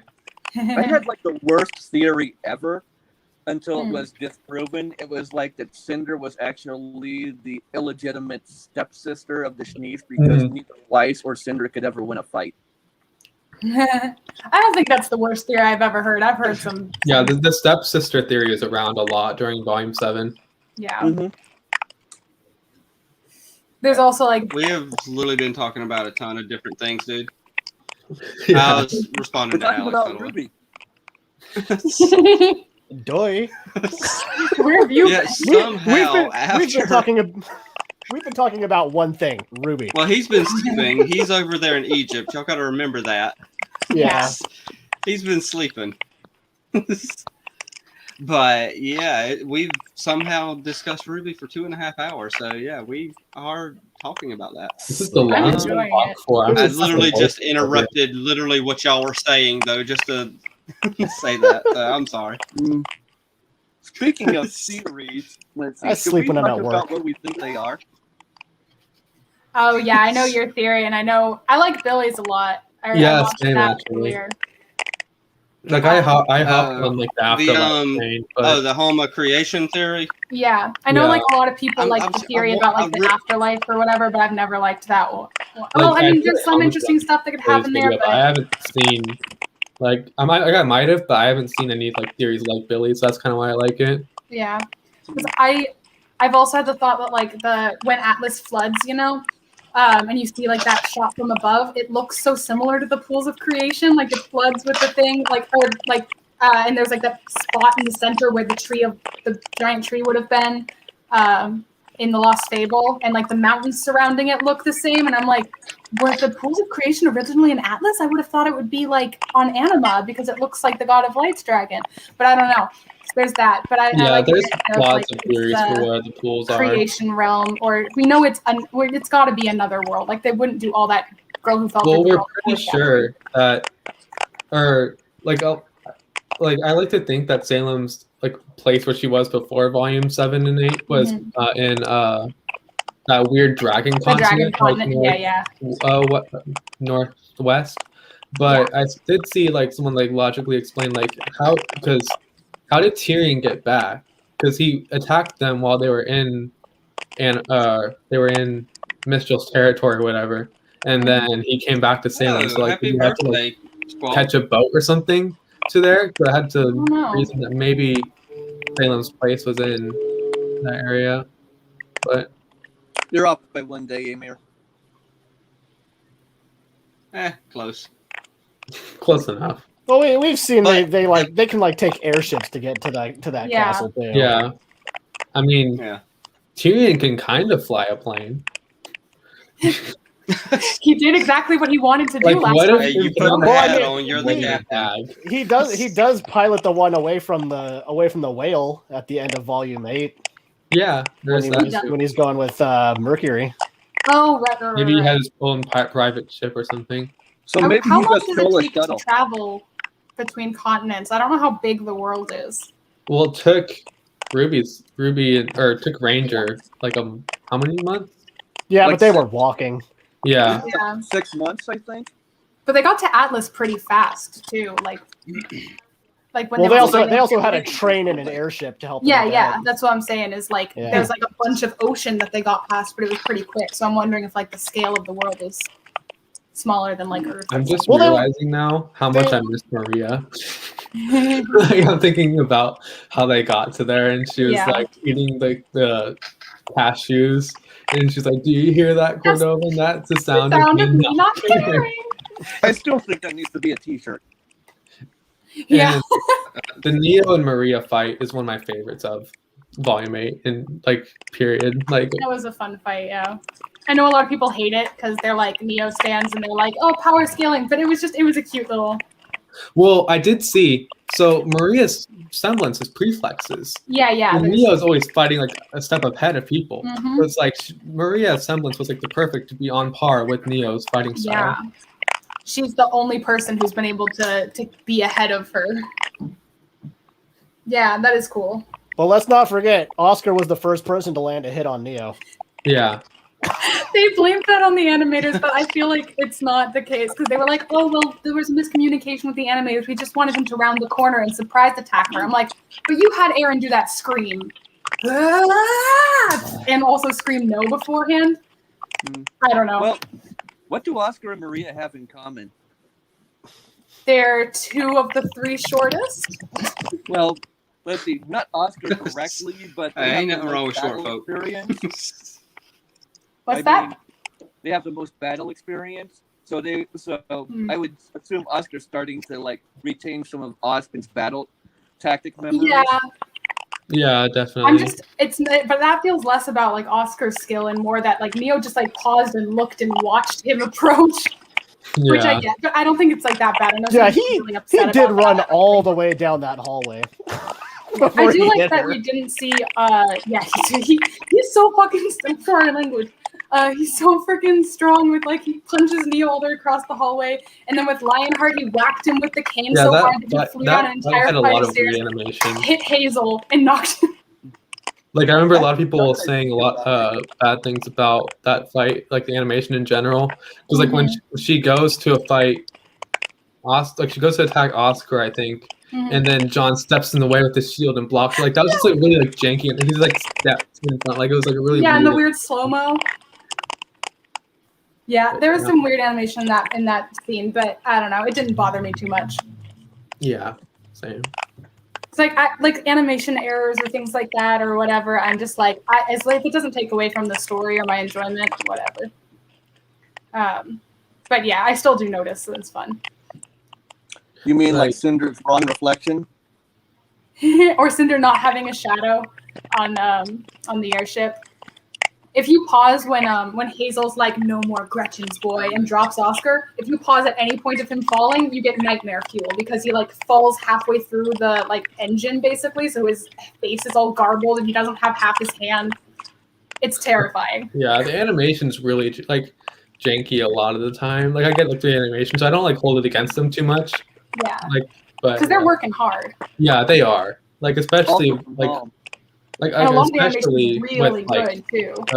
The blizzard. Was it a blizzard? The snowstorm. The snowstorm. I The moon with the snow. Oh.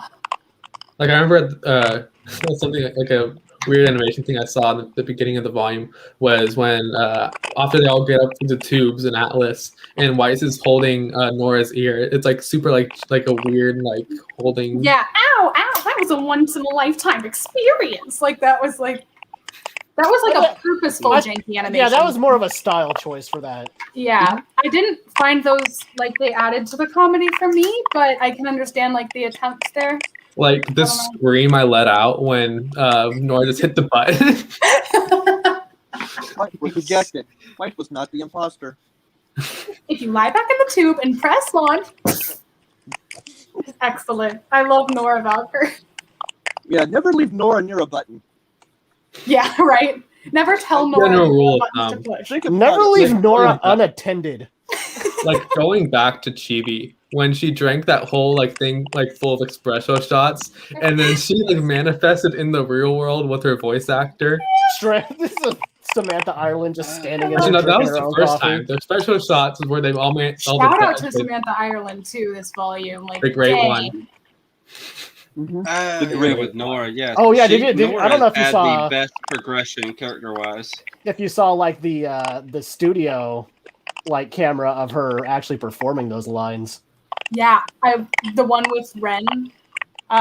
Like she did like a studio recording of her recording the lines with Ren, the scene with that, and like I cried watching her read the script. Oh no, I did too. Like Nora's my favorite character. Like watching that was heartbreaking. Yeah, I love. That's exactly what I wanted to happen. I'm finding that Nora taking time for herself. I wanted Ren to say I love you, and I wanted her to be like I love you too, but I need to figure out who I am apart from you. And then that happened. I was so happy. It's so good. It was such a healthy scene. They did that twice. They did it for Nora and they did it for Blake this year. Did it for Blake? Yeah, they showed her performing her scene when she Oh, that's what you meant. I gotcha. Oh yeah. I thought I was like, I don't remember Blake being like sorry, I have to take time for myself. But yeah, you meant the studio. You mentioned favorite characters. That was on the list of topics. Does anyone want to? I mean, I'm not running this. Sorry. Sun and Neo, Nora. Well, mine is obviously you can't see it, but I'm wearing a Weiss shirt, so that's kind of my excellent. I was about to say I have a feeling I know who yours is. Yeah. But I'm feeling who mine is too. But yeah. When it comes to favorite characters, I'm a mixed bag. I like Rwby, but I like Oscar as well. I like Penny, but Nora's getting on up there, and then we got Neo as well. So it's kind of like it's an amalgamation. It's like the character progression of Neo this season was just like really. I did not Neo, but Nora. I keep mixing them two up for some stupid reason. But Nora has just kind of progressed wildly. Yeah, I and love that was nice.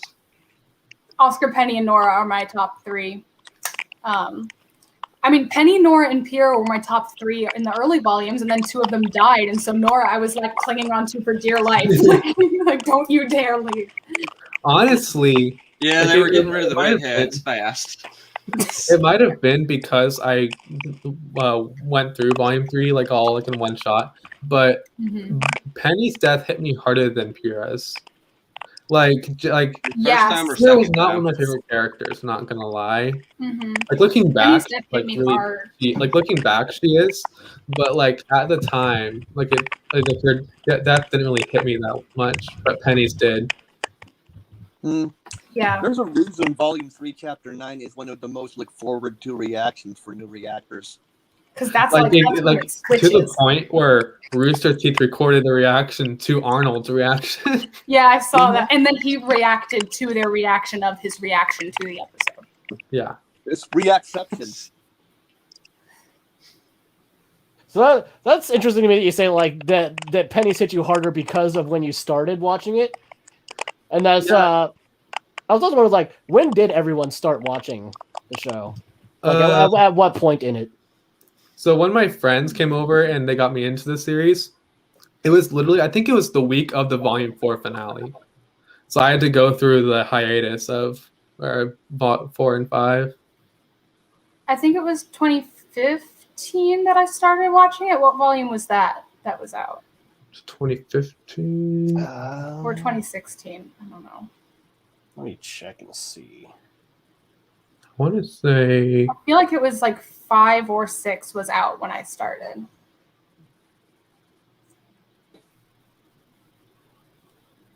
You don't know. I want to say 4. Yeah, maybe. You said 2016? Yeah, that's probably more likely. Yeah, depending on what you're like, the 2016 is when Volume 3 ended in February. Oh, Oh, yeah. really? So it was either 4 or 5 that was out, or 6 even. So it was not 2015. Yeah, no, I think I was in college. So yeah, I've been watching since like near the end of Volume 1. Yeah. So by the time Volume 3 hit, I had already had like such like a longer time to like be with these characters that like I didn't just, definitely. I couldn't just rush through it all at the end. And so by the time like we got to the end of Volume 3, I think maybe that's why Pyrrha's death hit me harder, because I'd already spent a lot more time getting to know these characters, and it wasn't just like bam straight through to the end right there. Yeah, definitely watching it like as it's coming out is a different experience, I've noticed.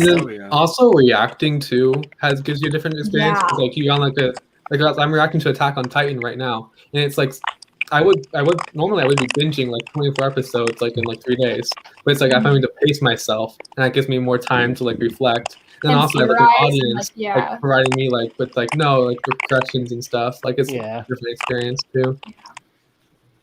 I put off watching the Volume 7 finale for so long because I didn't want it to be over, and then Volume 8 started, and I was like, guess I gotta rewatch Volume 7, and finally watched the finale. And my Tumblr bio for my Rwby blog was like, let Oscar use magic, cowards, and I just had it like that for a full year, not knowing that the finale had him use magic. Anyway, I was just, so yeah, doing it while the things are coming out, you get to like theorize with the fandom and stuff, and it just feels more exciting. And I only started reacting like halfway through Volume 8, so then I'm like, oh, I'm paying attention more, I guess. Yeah. Yeah, it's also like not even that too. Like usually, like you don't go back and rewatch an episode like right after if you're watching on your own. Like with if you're a reactor, you like go back. That's scary. It's like they're multiplying. Sorry, I don't know what's going on. My page keeps refreshing. That's your semblance. You unlocked it. You can clone yourself. We have enough clone characters. I know. Sorry, you've got a redundant one. But no, it's like also like going through like those first 3 volumes. Like I had absolutely no one to like talk to because there wasn't really like an established place off of like the Rooster Teeth site probably, but I wasn't really like active on there. But like I had no one to talk to about like theories and like going through these volumes and whatnot. And then like I don't think I saw like the first reactions until I was like already almost done with Volume 4. Mm-hmm. Yeah. I just remember like my experience with it was different as well because like when my friend was getting me into it, like they were telling me their opinions on characters already, and so I felt like I kind of had to have the same ones. And so now I'm like looking back, and I'm like, well, what are even my own feelings about this?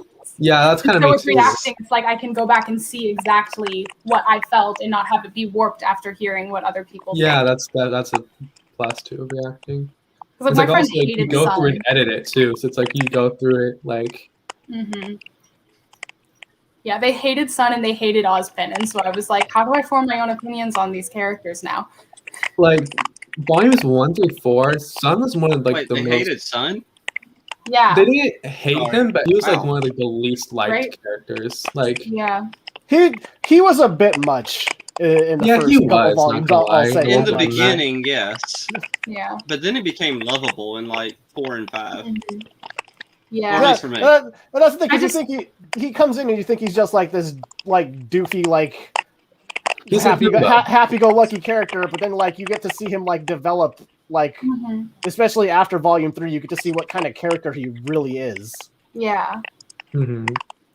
Yeah, for sure. I think they just like they brought up things like, oh, he stalked her across Anima, like this, like Yeah. that's not okay. And I'm just like, I don't know. There's a lot there. So I just kind of was like, I guess this is how I'm supposed to feel about these characters. Like Ozpin's horrible. Every single thing he did was wrong. He's irredeemable. Blah blah blah. And I'm like, I don't see that. Like after watching Lost Fable, I was like, she was like, so your thoughts? And I'm like, oh, okay, totally clear. I get it now. He makes sense. He's not.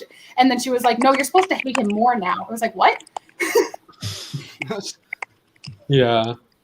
It's like I was sort of indifferent after Lost Fables about Ozpin. It's like, yeah, he did a lot of stuff wrong, but it's like he also tried to do it for the right reasons. Yeah. So I'm not gonna hate him, but I will also be skeptical of the way. Yeah, he does exactly. things. It was like moral grayness, not like, oh, he was malicious. Yeah, Like, and he caused Pyrrha's death. He killed Pyrrha. Like, because it's also up to that point. Like you're supposed to believe that like Ozpin is like this like shining light to the like Salem's darkness, and then you find out like no, he's not completely like this. Like oh god, I can't even. I mean, he was being built up morally gray as his hair. 5, yeah, like with Raven and stuff. And so I thought that there was going to be a big reveal of like, oh, he did horrible things, and then it was the Lost Fable, and I'm like, oh, I get it. Birds. So what Turns I into like a about bird. Rwby is that all of the characters are actually fallible. They actually make mistakes, which is a lot more interesting than like. There's always people like in some discussions saying it's like, why didn't they just do everything perfectly? It's like, well, that's kind of a boring story, isn't it? Yeah. I enjoy when characters make mistakes. I sometimes wish that the consequences were followed through on more or whatever, but I like the mistakes that can be made. You mean like I like not when adding I characters think are that's why a lot of people actually wanted Yang to die when she fell through, because that would actually wanted give actual consequences. Yeah. Yeah. But then Penny came, and they're like, no, wait, Honestly, no, take that back. I was expecting Ren to die this volume. Yeah, I was on the Ren theory Everyone was bandwagon. expecting Ren to die. The death flags were just everywhere. Because you know what? His semblance is just too useful now. Yeah, it's a writer's nightmare, and I don't like. You have to be like a really good writer to handle a semblance like that, and not have it resolve every conflict instantly. Yeah. Mm-hmm. Oh, there goes. I am paying attention to the comments, Amar. I just, I'm trying to also listen at the same time. So don't think we're ignoring you, dude. So, I expect Nora. Yeah. I thought, like, people were like, oh, either Nora or Ren's going to die. I thought it was going to be Ren, because I was like, if Nora dies, it's like, we've seen how Ren would react to that. But, like, what would Nora do if Ren's gone? Like, that's finding herself kind of thing. Like if Nora or Ren died, I don't, like their death would be sad. But I think the sadder thing would have to be, like, the other one coping without the other. And that's what would hit and twist the knife. Yeah. Like, happy-go-lucky. And, of course, there's also the big Juniper death theory. I don't really I don't agree with the Juniper death theory, but we're like a ship Theseus, It's like new people die, a new one comes in. Is it the same hammer? That's mixing metaphors. If Nora died, you'd never see me again. Every one of their characters dies, right? not them, but every character they're based on meets the untimely end. Mm-hmm. Yeah. Yep. So I get the theory, but I don't think that they're going to kill off like. What was that? What was the original question again? Sorry, my thing keeps refreshing. I don't even know if we had a question. We were just kind of going off the tangent there, yeah. Yeah. But yeah. Yeah. Oh, yeah, I just remember theorizing about one way that Ren could die, which was like after the ultimatum episode. I was like imagining like they're like not sure if Ironwood was bluffing or not, kind of thing. I don't know why, but it just was picturing a scene that I don't know how well it would actually fit, but just him like having his gun pointed to Penny's friends and like open the vault, and then like her hesitating, and then he just pulls the trigger, shoots Ren, and he's dead, and then he points the trigger at Rwby, and it's like last chance. Mm-hmm. So she has to open the vault or something. Oh, Billy, you put a And then he comment just up lies about. there dead with Nora screaming. Like that was just anything I imagined. You put a comment up about the comics. Oh yeah. Yeah. I wanted to make sure he knew I wasn't ignoring him over there. But the comic books, yeah. I haven't got issue 2 of Rwby Justice League yet because I have been spending too much money on comic books. So yeah. But they are getting good. I don't know anything about Rwby comics itself. It seems like that's like a volume encased in itself, though, from what I'm gathering. I've read one of there's that. DC comics, like the DC like crossover or whatever. But like there also is. There's also like the DC comics, which is like kind of like a retelling of Rwby. But those ones, like, they're canon until they're not. Like, that's kind of like... Yeah, that's what they say. They're Supplemental like, material is canon unless it's not. The comic section of Rwby that's done is like 14 issues, and it basically like covers things that were going on with everybody during volumes 4 and 5 before they got back together. Yeah. I like the question that's in there right now about Mercury, Tyrion, and Emerald. Like what's going to go on with them in Vacuo. Because it'll be cool seeing Emerald and Mercury on opposite sides meeting up again. I can't see Tyrion joining whatsoever, though. That's going to be a definite no. I can see Tyrion like complimenting Emerald, like, you finally took my advice. What makes you happy, and children? made a decision. Yeah, because he has another person he gets to kill. Exactly. He's happy about it. It will be a pleasure. I never thought about it that way. Yeah. And then if the relationship between Emerald and Mercury is brother-sister, Mercury's then going to switch sides too. So Mercury just takes one look at like them standing there and it's like, yeah, befriend Salem's ex. I'm sure that'll go well for you. I think Mercury's in for a bit of a butt whooping first, though. What's that? Yeah. I think he needs to get beat before he realizes he needs to switch. Yeah. Yeah. I see people talk about Mercury Redemption a lot or him switching sides, but I haven't seen like anything from him as a character that's indicating that. The only thing was like him being surprised with the world ending and Tyrion. So I guess possibilities, but I would need to see Emerald has been around since Volume 3. Because she's had it coming for a long time. Like before that, he was just like, "Oh, I'm going to be a big shot once this whole thing is over and we've won." Mm-hmm. And then he realizes, "Oh, I'm going to be dead when this thing is over." It's like Mercury. The only time we've seen Mercury like pause is right after Tyrion said, "Of course she's ending the world. What do you think this was?" It's like, wait, what did I get myself into? It's like, wait, what? Yeah, Tyrion's the only one who knew what was going on. Yeah, he's one of the few that knows what's happening. Yeah, there would be no more hunting academies, and she wasn't lying. It's just like I said, like you know who Tyrion is, and that's who he is. I think Mercury will die saving Emerald. Oh, that's a possibility. Skywolf's back. Hey, sorry, Skywolf is back. The death theories again. Sky was probably thinking, "They're still here." I am going to mute myself and leave y'all alone for a few moments so I can go back out to the wife just to be like, "Hey, I'm not ignoring y'all. Don't worry." But I did stay off just to show her I'm not ignoring them. So it's like, I am going to run out there real fast, and then I'll jump back in and find out. Oh, what did I miss? So what did I miss? As soon as he leaves. And I did not mean to reference Hamilton in the year 2021. My bad. So let's see. He's gone. Let's We're party. Okay, we were still No going off on parents. different. We were still going off on different theories on where they are, right? So what are you? Yes. I mean, we're not talking about anything specifically Yeah. anymore. I know you're one of the people who likes the they're dead theory. I don't like the idea that they're dead. I like the idea that they're snaps. Like if you've seen like the Marvel universe, it's not like haven't. it's like they're dead in a sense, but they're not gone. They've just been snapped. Snapped. Yeah, to dust. that's I think that's more- the whole dissolving thing. But let's see. But instead of like with the MCU, we like followed everybody who didn't get snapped, and this time we're following everybody who did. So when you say they dissolved, did they not have a material form right now, or? Well, Because I didn't think that was them dissolving. It looked more to me like they were falling through some sort of veil, but like it could have easily been like a dissolve. I know you've like gone through frame by frame, so have I. Well, I kind of think there's going to be a way that they're recreating images of themselves, but they're not existing on the physical plane of Remnant at this point. That's fair, yeah. And Yeah, I definitely also don't think that they're in Remnant.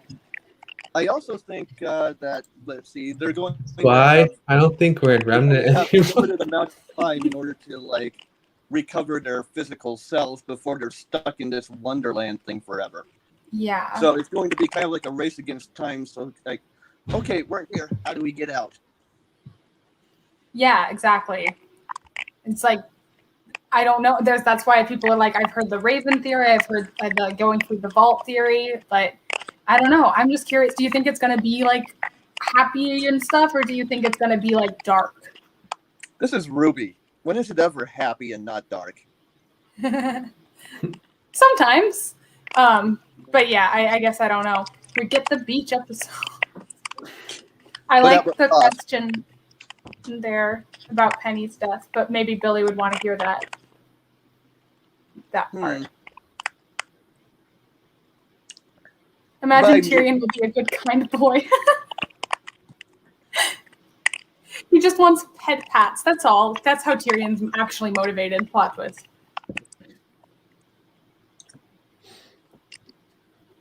Everything got so quiet. I've been sitting in this folding chair for 3 hours straight. My back is hurt. It's like, Oh no! Get a better back. I know. I say with my own chronic back pain. Takes out spine and cracks like a whip. Hey, at least we're not horses. Spits out vertebrae like a pet suspension. Speaking of things I do want to see. Now I'm picturing a giraffe doing that. I know they have the same number of vertebrae as us, but it would just be more. It's just like slowly shrinking. Now that We're not talking about That's Rwby. a fun idea now that I think of it. Sorry, you were trying to say something, Skull. What's up? I said, well, let's see. Now that we're just thinking about random topics. Now that Chibi is back, we definitely need to get Oscar into it. Definitely. Please. As soon as possible. I need Oscar to meet Ozpin and Chibi. Plus, then we can have two Ozpins interacting. And just like, oh god, there's two of you. Or it could just be Oscar separate. It depends. Yeah. They could do different ways. I told you this already, but I also want to see like how he interacts with Rwby and Chibi, just as Yes. like, a real Yeah. terror. Because Chibi is all about character interactions. And we need to see them interact. I know Miles says that he wants to see those two interact a lot more. And that they will be in the future, and that they just like ran out of time in the Atlas arc for a lot of it, but they Yeah. want more of them. Although they Time did have, constraint is like the bane of Rwby. yeah, they had some great development in Volume 7. It was kind of background. A lot of people didn't notice it, but like they had like a whole arc going on there. I feel like Rooster Teeth is scared of losing its fandom if they skew from like Rwby season like at all. Yeah. But I think like them dividing it up into kind of like two like mini cores this time has like kind of helped. Like, no, we still have a fandom. We can take more time with it if we need. Like honestly, like yeah, I would hate like having to wait longer. But like if we had to wait like 2 years, I'd rather prefer a finished product with more episodes or something. I like they're talking in the chat about Penny's death and if Jean was the right one to kill. And I have seen that argument that Skywolf's making where it's like, oh, Rwby wouldn't have been able to kill her or whatever. Because it's possible, like, we know we already saw that she wasn't. But it's but she was like cut off and stuff. So it would be interesting character development if Ruby had to kill Penny. I don't know if she would, but I also have had the thought that I don't know if it's interesting to anyone but me, but the idea of Emerald having to be the one to kill Penny, because like she already killed Penny once under very different circumstances. And imagining like Cinder would see it happen and think, oh, she backstabbed them, and no one else would know what happened. So they would think that Emerald betrayed them. Or it could be like Penny asking Ruby to kill her, and Ruby's like, I can't do it. And Emerald has to be like, I can. And then has to do it. Or even Ruby being like, I can't do it, and handing Jean's sword to her. Like if they still wanted that shot of Jean's sword, they could have just had Jean fall earlier and have his sword be left.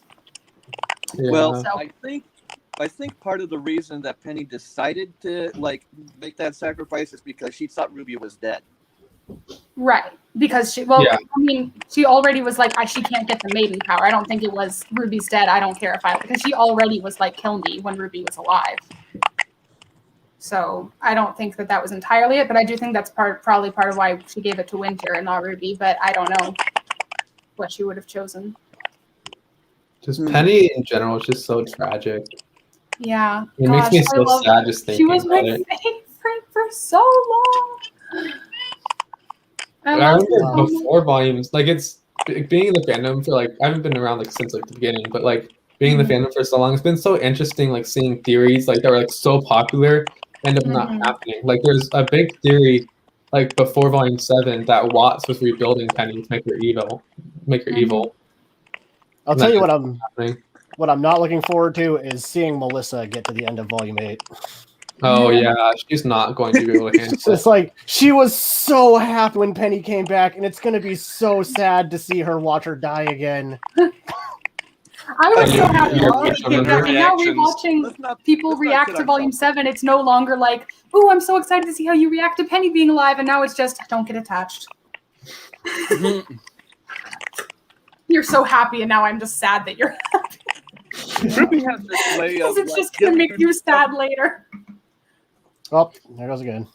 But yeah, no, I feel like if they wanted it to be Jean killing Penny, that I would have preferred some setup with them interacting more beforehand or something. Yeah, definitely. Like I think one of like the writing, the anime, like there's like lots of things you can nitpick on, but I feel like making more character interactions in general, I think is something that Rwby should work on instead of just like driving the plot forward. Yeah, I feel like it's like there's a rule in storytelling where the plot needs to be driven by the characters. Characters drive the plot.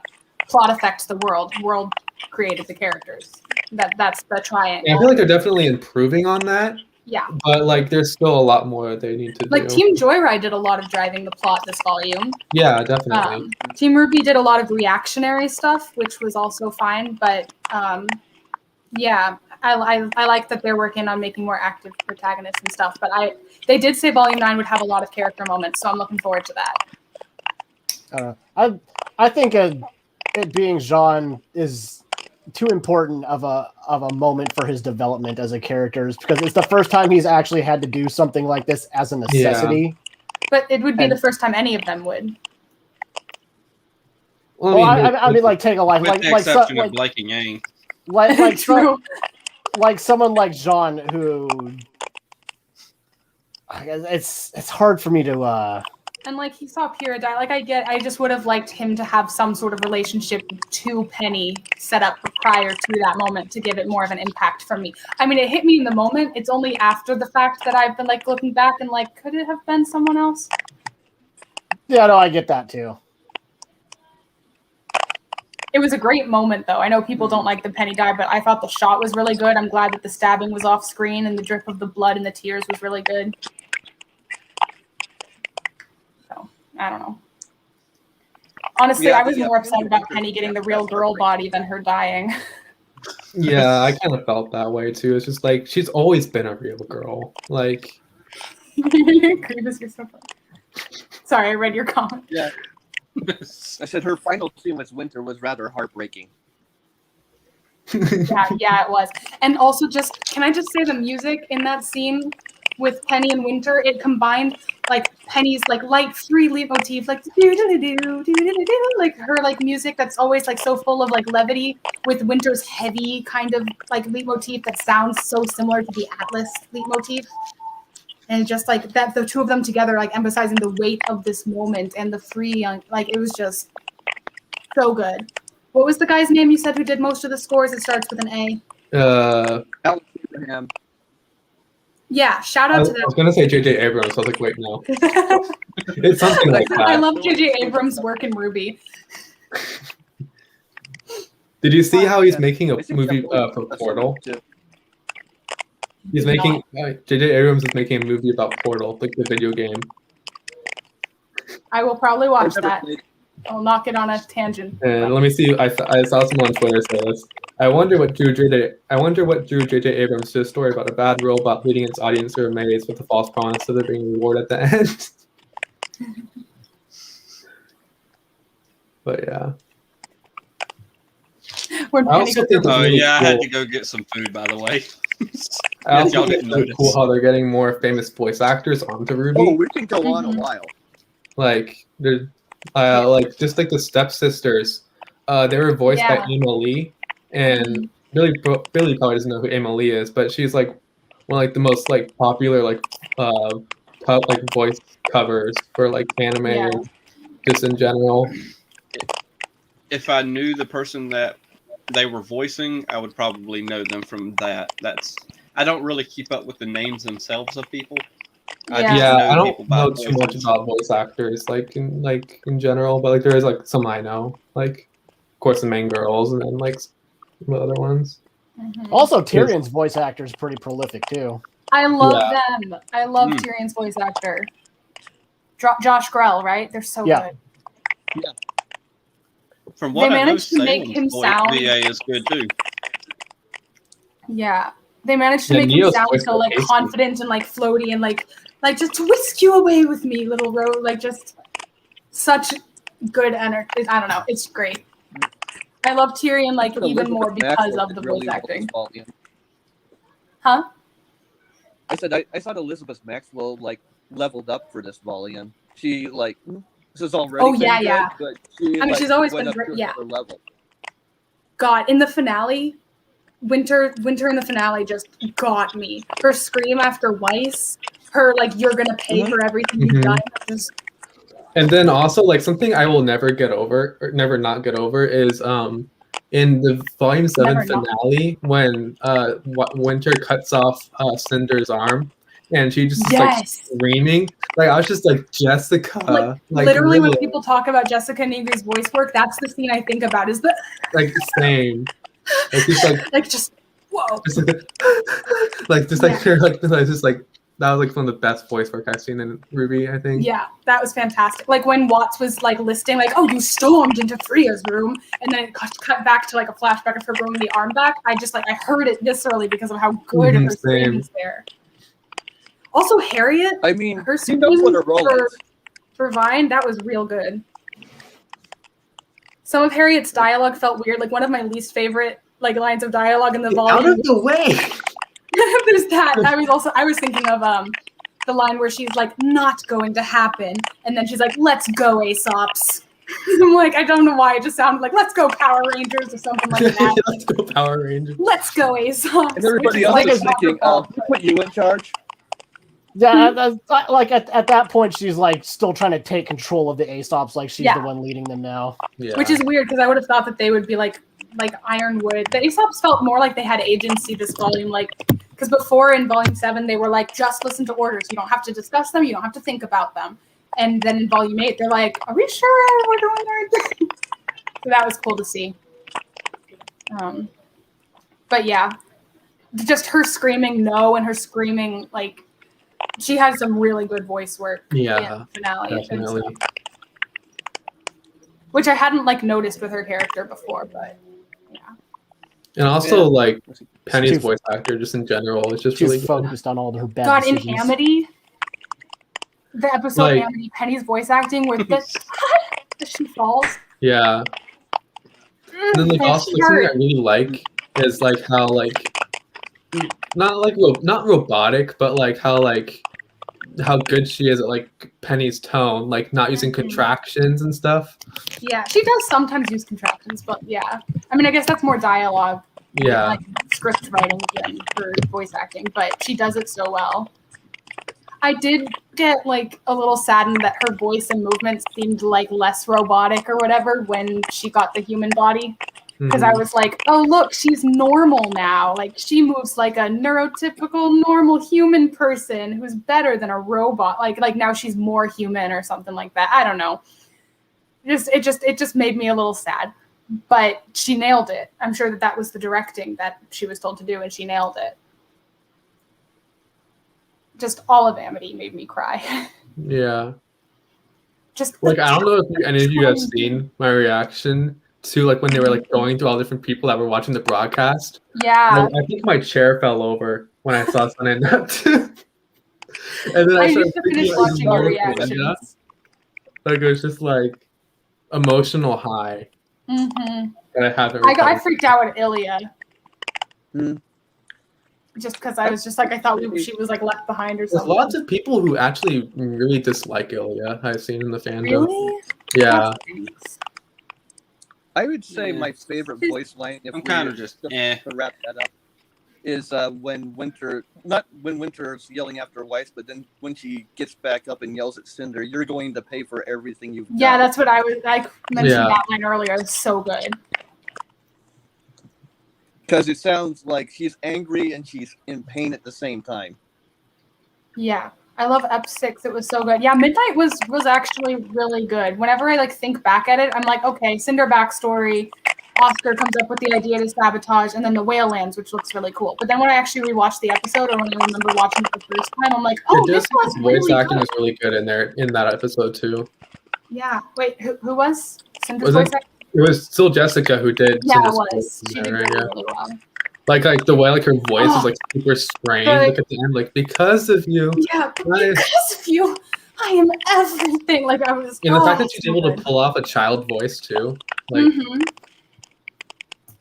It was real good. She's come so far. Like she's been one of the voice actors that I was like earlier on not super jiving with a lot of the time. Same. But like she's so good now. Also, shout out, of course, to Aaron Dismuken for like that horrible scream when he was shocked with the laser from Salem. Like just all the scream. I guess he just had to scream in the studio constantly, huh? For this volume. I mean, that's just nonstop screaming. I remember in the studio screaming for 3 hours. And of course, like him having to like do the trying to imitate Shannon, but also trying to make it sound more like he has to voice Ozpin too when he's talking. I think how they did that was that they had Ozpin say the line, like record the lines, and then like Oscar's or I'm just saying, I don't remember the voice actors' names. Yeah. But then Oscar's voice actor like was listening to it and was saying like as he was like. Yeah, he was trying to like imitate and stuff, and it went really well. And like that's really cool that I feel like I wonder if they're doing like some of the opposite of that or like some mixing of it because like they're doing each other's sounds a lot and like so that's really cool. I just like imagine being Aaron and you have to differentiate like Oscar's voice from Ozpin's voice and then also be slowly making them more and more similar. And then also with the impersonation of like, I'm sorry, the reunion is not living up to your expectations. Like you can tell that that's Oscar pretending to be Ozpin with the same voice actor. Like that's hard to pull off. And then I remember Aaron, Blake's voice actor. I remember other Aaron, yeah. Yeah, I forget if she said, but she said that Blake has a screams and and I think she said like she screams in general. She screams Yang's name. We were always like, when's that gonna happen? And that ended up happening when she like did the thing with Gamble Shroud. I expected it to be more because she was like, "Oh, my voice hurts after screaming in the studio all day." So I kind of was expecting like a big scream. But maybe she was like took a lot of takes of it and stuff, and they just picked one. Yeah. To be honest, we could gush about every voice actor in this show for a maybe long if time. it wasn't slow motion, that moment would have impacted me harder. I don't know. Yeah, same. I don't know. Like, I think like it's like the like not necessarily plot armored, but it's like you know that the protagonists aren't gonna die. Yeah. But like, Plus, as soon as Ambrosia said "Do not fall," I was like, okay. yeah, Ruby's like falling literally everyone into latched another on to world. that I've seen. Like everyone did. I haven't seen anyone be fooled by that. Like I haven't seen a single reactor person actually think that she was dead. Like, Yes. No one thought she was dead. Yeah. No one. Oh wait, no, there Nobody's was gonna think they're dead. Flaming Shark, I think. And he but like like honestly, praised the after episode. Volume 8, I don't Excuse me trust while I that exit this anymore, kind of. conversation. Like, Sorry, I don't like. It's not wrong. Like I think it would have been cool if Yang had died. I mean, controversial opinion, but like it would have been if interesting. anyone on Team Ruby were to die, her dying would do the Yeah, most. it would have to made the it where character. things were impactful. Yeah. Yeah, like I feel like That had Volume consequences. 3 was really impactful because like 3 major character deaths. Yeah. But I feel like we slowly recovered from that, and then it was like we just got hit again. It's like we have Penny, Roman, or then we had Penny, then we had Hazel, and then Watts. It was just like in Ironwood. There's just like so many to the point where like I don't trust like that. Notice Jacques ain't The main in that characters list. they can't die anymore. Like, Yeah. Hmm. I don't know. If anything, this volume made me like more sure that they're not gonna die. The main characters. I don't know why, but maybe just because I was so expecting like a main character to die, like Ren or possibly Nora. yeah, but like I don't think any of Ruby's gonna die. And then it was just unless, Penny, like, and they like surround. yeah, we've lost Penny before, but everyone expected Ironwood and Watts to die. Aesop was side character. Jacques, no one really cared about. But Penny was like, we I have just a got her theory back in the about Atlas that. arc, and by the end of the Atlas arc, she's gone again. So it's like, from an objective standpoint, a net zero. I mean, it's a loss for us, but main character-wise, I have don't a know. theory about that.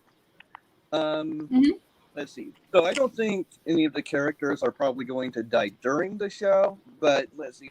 There is this thing in the back of my head that wondering if Ruby would end up dying at the end of the show, sacrificing Yeah. herself for everyone else. I have seen Because those there's been theories. some Yeah, that I led see Yeah, I that. agree with Skywolf. There might be main character deaths in the final volume. Yeah. Can people hear me? Yeah. You're just Oh, yeah, kind of yeah. quiet. Sorry if I Yeah, you're accidentally kind of more interrupted. quiet compared to all the rest of us, though. But My thing Yeah, is refreshing. Flaming Shark did. But did you guys hear what I said though? yeah, Mhm. kind of. The But thing yeah, about, the Ruby sacrificing herself possibly in the last volume Yeah. to save everyone else. I can see her doing that's something actually like that. something Yeah, that's what I was she just would responding do. to. So yes, I heard. like a Iron Man moment. And Kind that's of. possibly what her mother did, is sacrifice herself trying Yeah. to save other people. We don't know. Yep, there it goes again. We'll see in a few moments. Like a revolving door. But but there is a long list that Murder of Birds has here for his categories this year. Yeah. I'm just Yeah, looking Billy, at it now. are you going to be reacting to the Oscars or just watching on your own? I'm There not it is. 100% sure yet because it's 2 It's hours 2.5 and 20 hours minutes. long, so like Yeah. I don't blame you if you don't want to Yeah. react to it. I'm a react. to it. Granted, Same. I'm gonna if get I it was to do it, go ahead. because I have What I missed? church stuff, so I have like I have full on suits and stuff. So I'm Nice. set, and I don't know how to tie a tie, but I have tons of clip ties. Oh, so I in should. honor, That's so smart. I want to In buy a honor party of Jock. popper in case I win something, or not I, but one of my votes. so in honor of Jock, Oh, Dollar Tree. clip on tie. You'll find Yep. poppers there. Yep. All you missed, Squall, was where now I just mentioned about Murder of Birds and so many different flipping categories he has. I am glad mean, that there's so many no. categories. I mean, I don't know why I could do without the merch category, but like I'm glad that there's like categories to appreciate all the different work that goes into the volume. Yeah, like the video effects, the sound effects, the scores, like Mhm. different. There's like 6 different categories for the voice actors. The score like, does not get as much love as it deserves in this show. Like honestly, I mean, I'm they got not one person meme against like creation. pays that much attention to scores, but like Mhm.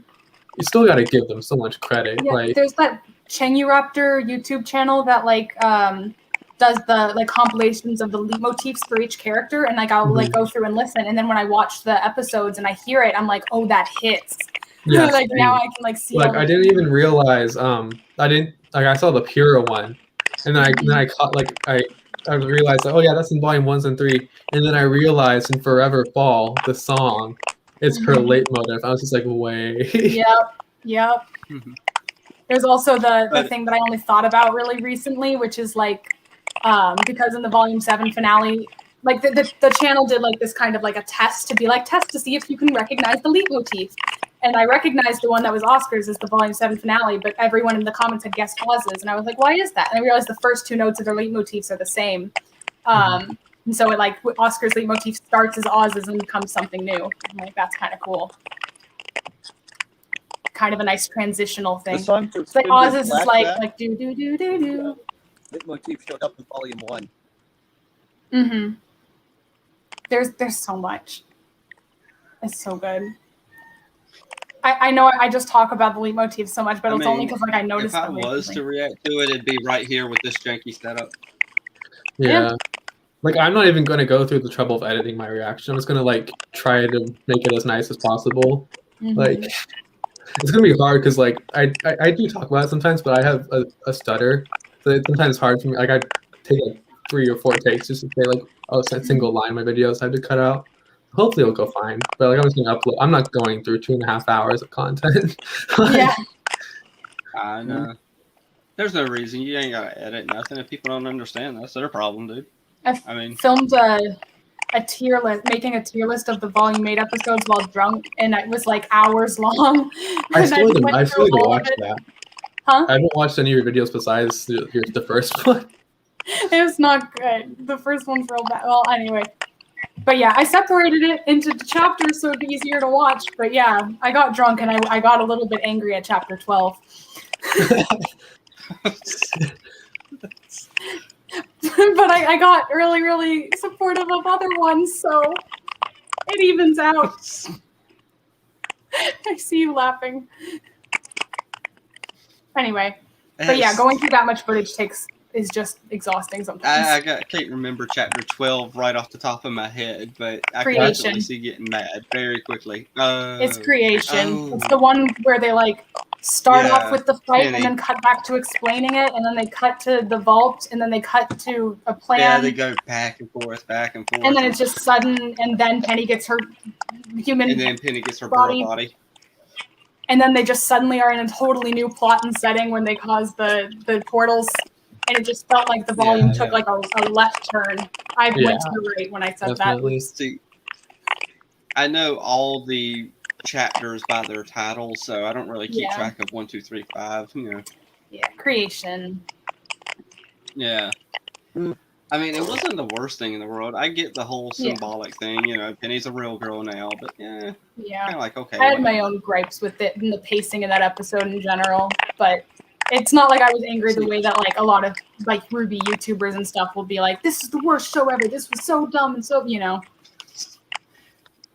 It's more just this frustrated me. I think it would have been good to keep her a robot, really. I agree. Because like that was the thing, she was the subversion of Pinocchio, where the whole thing is you were always a real girl, and that's such like a message that hits for so many people.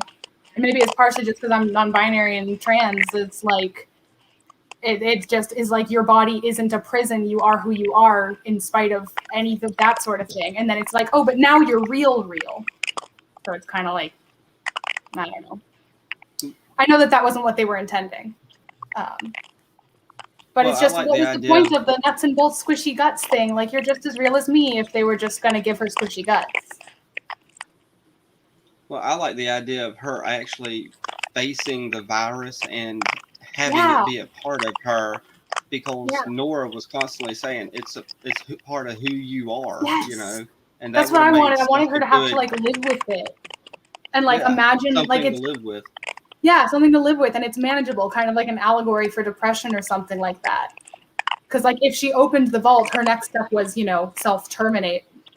And so she had to live with that virus with her, but she has friends and a support system and everything, and she could live a long, happy life with that self-terminate virus still there. I think that would have been cool. I really she could have died, but I just would like to see her fight the virus some more at all. You know, because it was just kind of, oh, Jean can amp your aura, and then we solve the problem. I Yeah, would like that to felt see a you little bit having too that far. But of struggle. course, he can only do that for so long. Yeah, exactly. I do To be really fair, like pretty, though when right time now. stops with the creation relic and you see Penny at the vault entrance, just like had like hands on her head, like Hmm. that was like really powerful. Like, I really like Yeah, that. I would have loved to see more of that. I had like a brief moment in my reaction, which I feel dumb about, but like when the body was like reaching out and like contorting the robot body, I was Yeah. like Penny versus Penny because I thought like maybe the robot is like self-terminate. There I am, terminate, and that they would That have would to have been fight, interesting. and it would be like the Too. human in her versus the robot in her. You know, I just thought that might have been interesting, but then it's like, oh no, you're dead. Oh. And then she's also dead. We get to watch Penny's form die 3 times in the show. Possibly more if my theory on the Home of Creation's correct. If she Yeah. ends up being alive again, which I Yeah. will really hate that. Yeah, I But don't want with her to the- be brought back. With I've seen me a thinking lot it's of- possibly okay.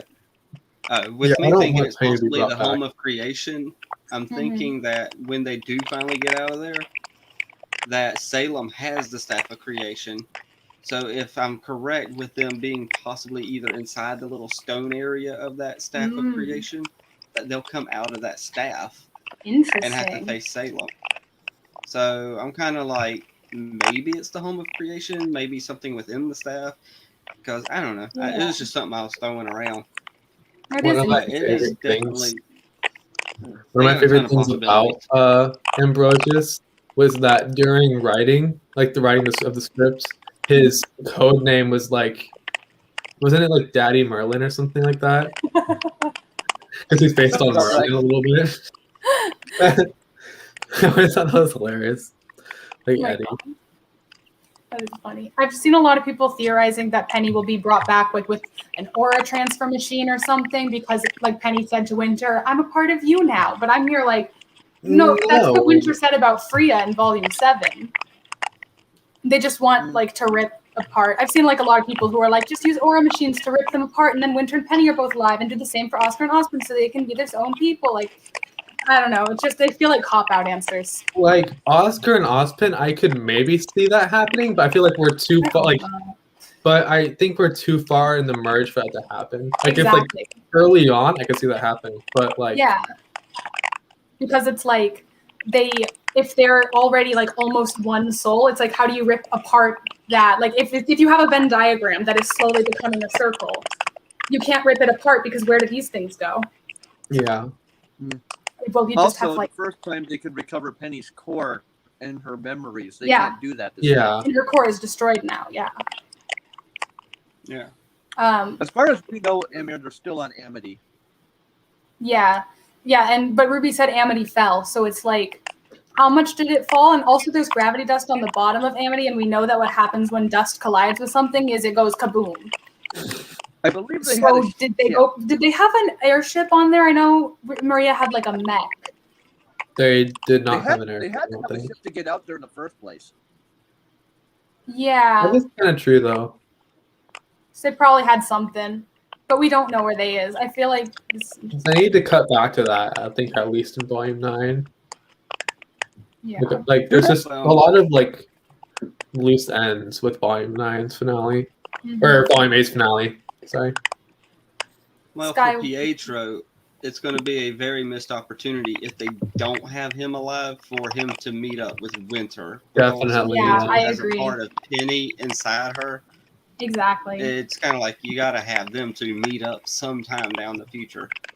Mhm. And that could be a father figure for Winter in the end as well. So, Yeah. because she already looked at Ironwood as a father figure. She looked Oh yeah, I at didn't her even think dad of that. as a Move Yeah. on to figure. father figure number And 3. then- Third time's the charm. And then Pietro.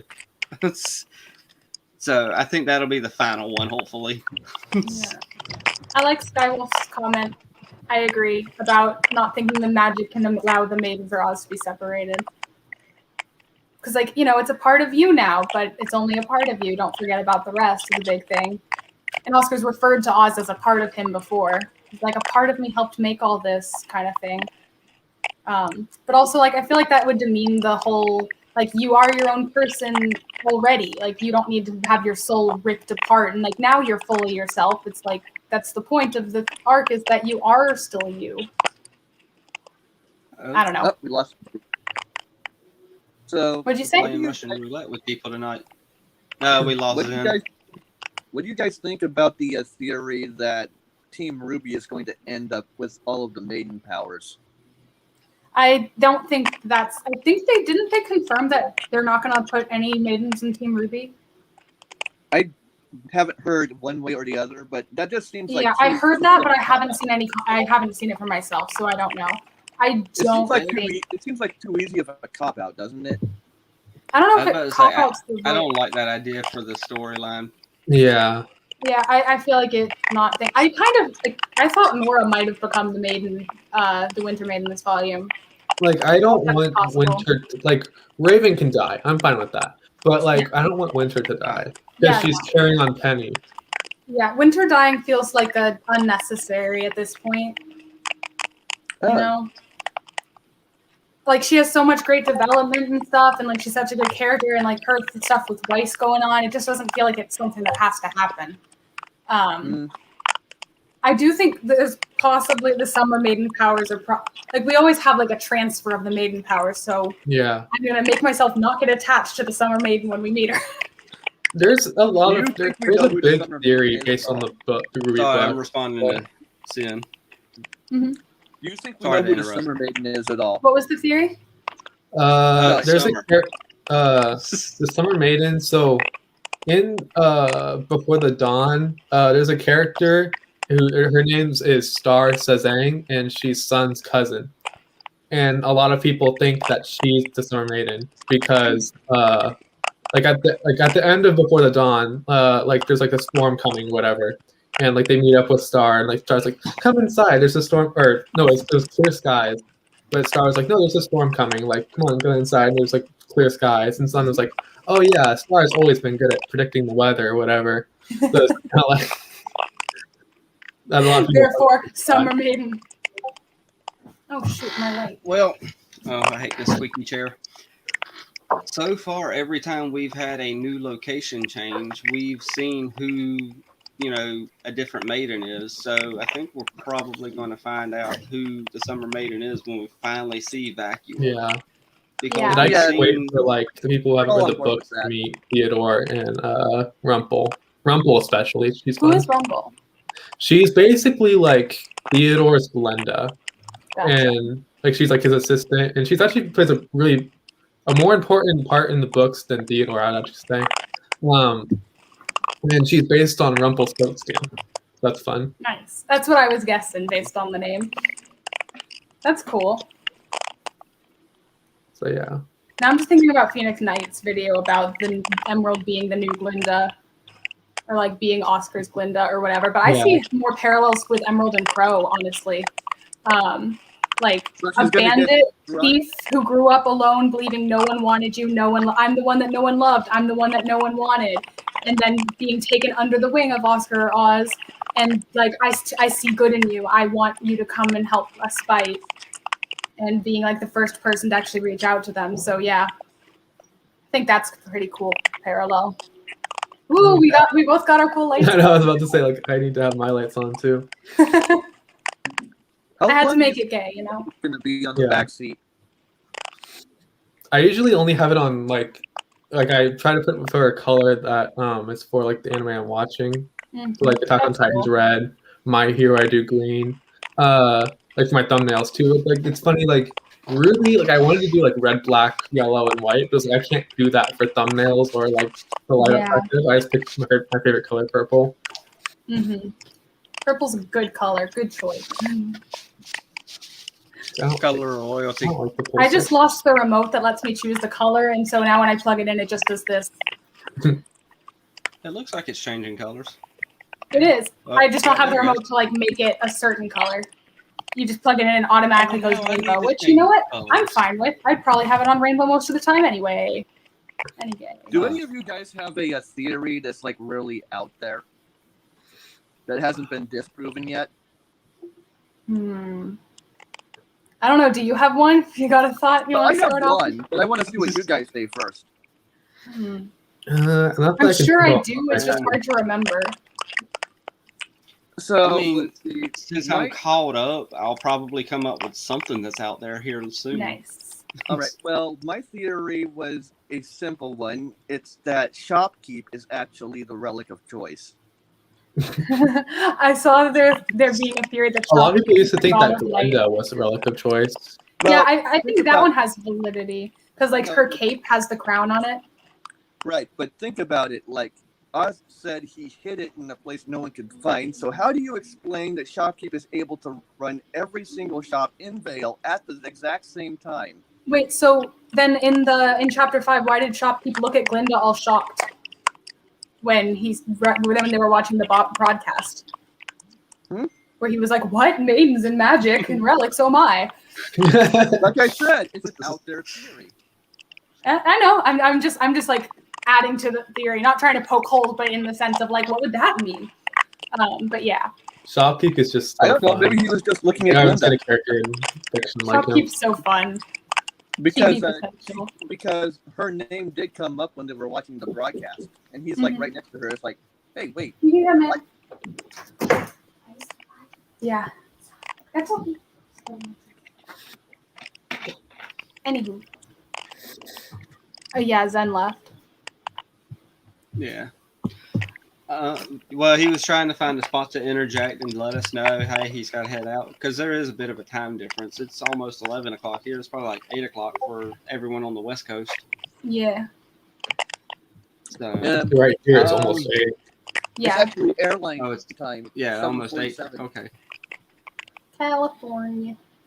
Yeah, I'm probably not gonna go longer for another like 15 minutes. Oh, Like, I never expected to go. What is it now? It says Yeah, my same. timer says 3 3 hours and hours, 45 45 minutes. I knew it was gonna run a long time and we weren't gonna Yeah. cover everything, but like I I'm had happy about no it. idea. This is fun. Well, it's also like I don't know Billy, if we like covered Billy, Quinn, and me everything, are but like tangent so much. Mhm. Like, We all Rwby seem is- to be tangent type people, and I think that's fun. But it is. I know next time that I do any sort of panel thing, I'm probably going to have it limited to like not 5 people, yeah, but maybe Yeah, something along definitely. 4. Because of course, you know, I was kind of like, oh, I don't want to interrupt. Let you keep talking. So I got a problem with not interrupting, though. Well, Yeah. the Like, wife I feel, likes it's it, like whenever but you still. talk online, it's hard to not end up interrupting Yeah. someone Well, or another. I think there's a bit of a lag on some ends as well. So there's probably Yeah. that possibility as well that things, are messing up and you don't know who's talking when. But Mhm. we could probably end up going for hours on end. Because I actually had I had this category as well, the character development that we Oh, probably yeah. barely touched I feel like we on. kind of have touched upon that though with like several characters. like, Yeah. In all reality, I Like think there's we touched so on much we could get into everything. with character development. We could have like Yes. even a separate stream just to talk about the character development in Volume 8, like for each character. Just Volume 8 alone. That's why I was Yeah. telling you, Squall, that we can't literally go through every single volume because we could spend an hour just on every volume alone. Like Volume 1 could have an hour, 2, At 3, least. 4, 5, and it's just crazy because I've seen some reviews out there of them going for 2-3 hours just on one volume. I'm like, goodness gracious. Granted, Yeah. all I gotta do is drive down the road, so I get to just listen to this stuff as I drive. Yeah. Like, shout out to anyone if they like stuck through like all of this. I don't Yeah, think right. I can Anyone go, who's still but- here or left and came back. Actually, we're in Murder of Birds live stream length territory now. Yeah, kind of. All of my reactions he- are like an hour to like and a half long because I just Yeah. talk after the episode. Like my Attack on Titan reactions, I usually go on for about an hour and then I condense it to like 30, 40 minutes. Like that's the longest. Only I've ever done. sometimes I condense it. Other times I'm like, I'm not editing this. Enjoy. Uh-oh. Song content. Yeah. I'm trying to see what I miss over here on the chat as well. Part 2 of this John stream. Hell yes, Skywolf. is having the most. I don't know if I agree with that fully yet, Amar. Right now, Maybe over I'm the torn whole between show? Nora and someone else, and that someone else is probably Emerald. I think that's who had probably had the most character development. I don't know about Jean, It but depends it is a on- good choice nonetheless. I mean, Emerald kind of did have it coming though. Like there's signs all the way back in Volume 3, and Yeah, even it depends even on- Volume 2. Yeah. I It depends would on whether say- you're talking about character development from the standpoint of like how much have they changed versus how much have they developed like while on screen, like how much dedicated to their developing. Yeah. Yes, the whole show went. Okay, yeah. The whole show, I would have to go with Weiss again, obviously, because when I first met her, I Yeah, think definitely. she was my favorite character. Yeah, she hasn't really gotten to develop since like once Volume 6 started. Unfortunately, like, maybe they're like she's had stuff to do, but like I understand why she's not like in the focus as much anymore. But yeah, she had some great development. And Blake had a lot of You're Yeah. obviously on the wrong person, dude. I'm not Samoan. Sorry to tell you, but wrong channel. That's a very comments strange on YouTube comment. are weird. Like you get the weirdest comments. Yeah. Dude, that's Didn't even part of that realize- drama that I got involved in. And for some reason, they think I'm another channel. I don't know why, but you know, I get it like is what it is. every once in a while, I get this one account who requests me to watch like Christian documentaries. I'm just like, no, sorry, but no. Like, Those are the Christians I stay away from. In Volume 8, Ren, Nora, and Emerald. Yeah, they definitely had a lot. I would, and not yeah, just Ren because I'm a definitely had fan. some character development. This was like overall like a really good character development volume. Yeah, for sure. Like I would Nora say had that, character like, development. Like I think my favorite development in the Atlas arc specifically has been Oscar and Penny. yeah, Like separately, because like Oscar's come a long way. Like he had a lot of off-screen development. Like that was like off-screen Oscar was a meme because he would develop like in the background so much. Yeah. But it's nice to finally see some of that in the foreground. Like Volume 7 made a lot of people suddenly invested in his character. So that was pretty cool. But yeah, no, he's come, and it's cool too because every time he develops, you can see that in like foils to other characters, especially Ozpin, and like they Yeah. have to be developing together, and like you can see that Oz is becoming like more vulnerable and open and trusting, and like following Oscar's lead and all the stuff that he learned from him and his philosophy, and also, then also Ozpin become Hazel more Emerald, too. mature. Yeah, it's just really I think cool we to should see. put Winter in this conversation as well. Winter, yeah. I Yeah, like, we maybe, start like, to not, like- the Ironwood unquestionably, and like as the Volume 7 and 8 go on, she starts to get more and more uncertain Yeah. what's going on until she's at the point where she Every scene with Winter and Like- Penny together, so good. yes, like I really Such like good them together. characterization. They play off each other perfectly. And also like I do really like Willow too, like her development. I like didn't jive as much with Willow for some reason. I think I have to like rethink and like watch again, I guess. Yeah, like she's not like I think like being in the fandom for so long it was like kind of like Willow was kind of like hyped up, kind of. Yeah, almost. Mama Schnee. Mm. The merit Neat. depends on if Blake finds her first or not. Do you think Nia will join Ruby or not? Oh yeah, that is a good point about Blake trying to find her first. But at the same time, you really can't blame Neo for hitting Yang and knocking her off the platform because Yang's the one that ran to block the shot. So Yeah, she was trying to kill Ruby. Yeah, the thing, yeah. But you 'cause, can still like, blame someone it, for like did that dramatic like Yang falling back or whatever. You saw like people's reactions. Nia was like in the center and she looked angry. Like Yeah. She was like, "How dare you get in the way of me killing Ruby?" But also, like, as soon as But- they fall and realize, "Oh, hey, I'm here. I'm not dead," then they'll be like, "Okay, so the others might have survived too." yeah. So like Blake probably will be like not as like you killed Yang to Neo because she'll be like, "Oh, well, Yang might be here." She'll still be angry. Mm. I don't know. I know a lot of people want Neo to join the team, but I don't. I kinda- don't think she's gonna be like a protagonist. Like, Yeah, Stay I with don't the- want her to be. I like her as a villain. she's not gonna be Neo an is more going to fall in line with someone more like, I don't know, Deadpool or something. She's going to be there. She's not going to be like a villain, but she's going to be there and be antagonistic towards Yeah, the. she's kind of like I a wild definitely card. think main Emerald is gonna stay around until the end of the story. Because she's but- not going to be with Cinder or Salem anymore. Yeah, she's But gonna be she's like a still- third party. But it's like, what is she gonna be doing then? Yeah. If she was always just gonna be in the back, after like, Ruby. I'm gonna kill Ruby. I mean, Well, that's why compared herself to anybody. Well, that's why I compare her a lot to Nora, because without Roman, Neo has no identity in nobody else. He was her whole her identity one thing. lies in Roman. Mhm.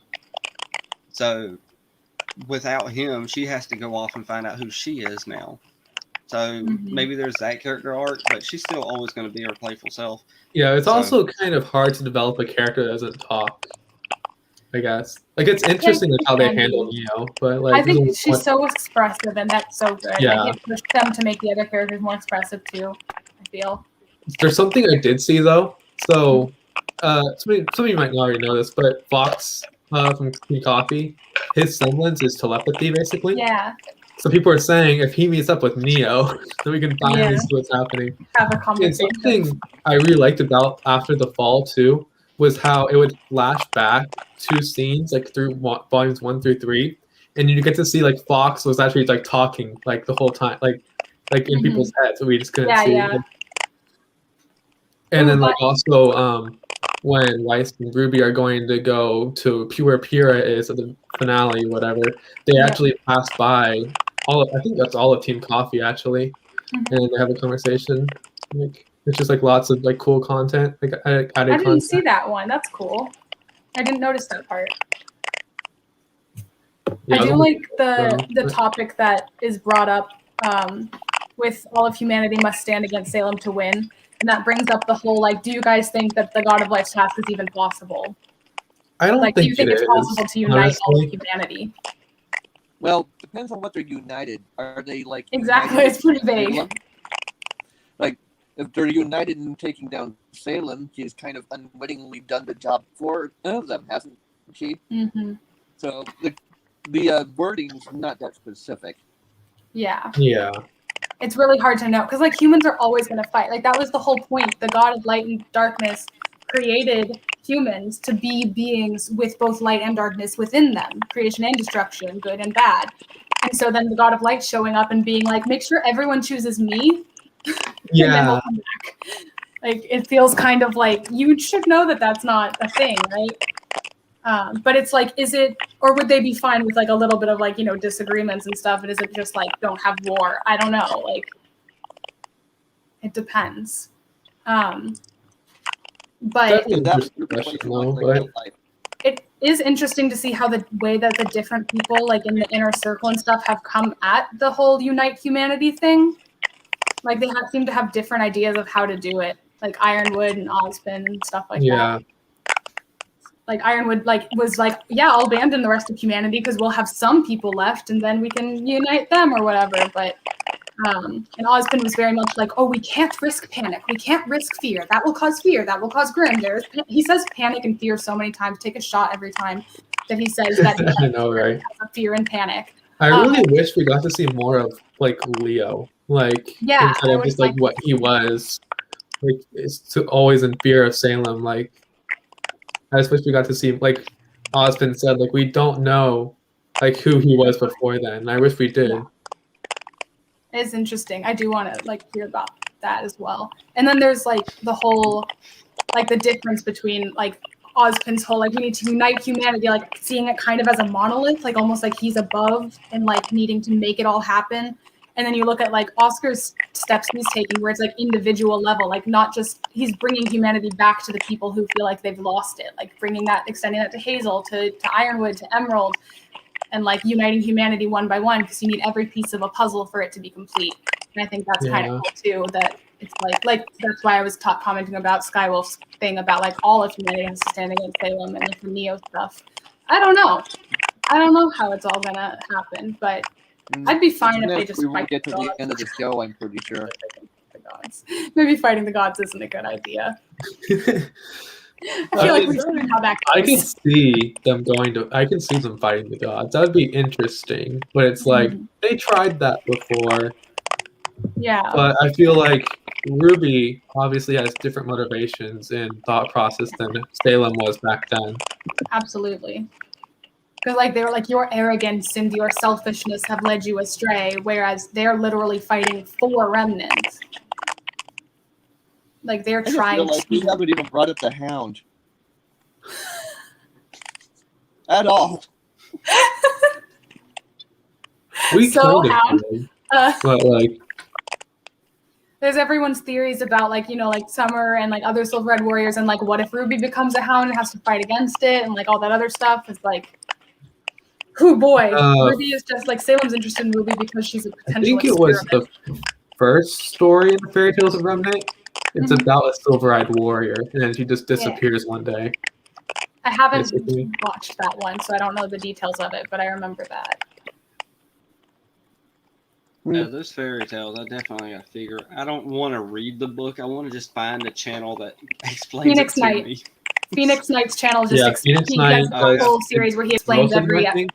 chapter. And then I That's think what I watched. Cal did a couple other ones too.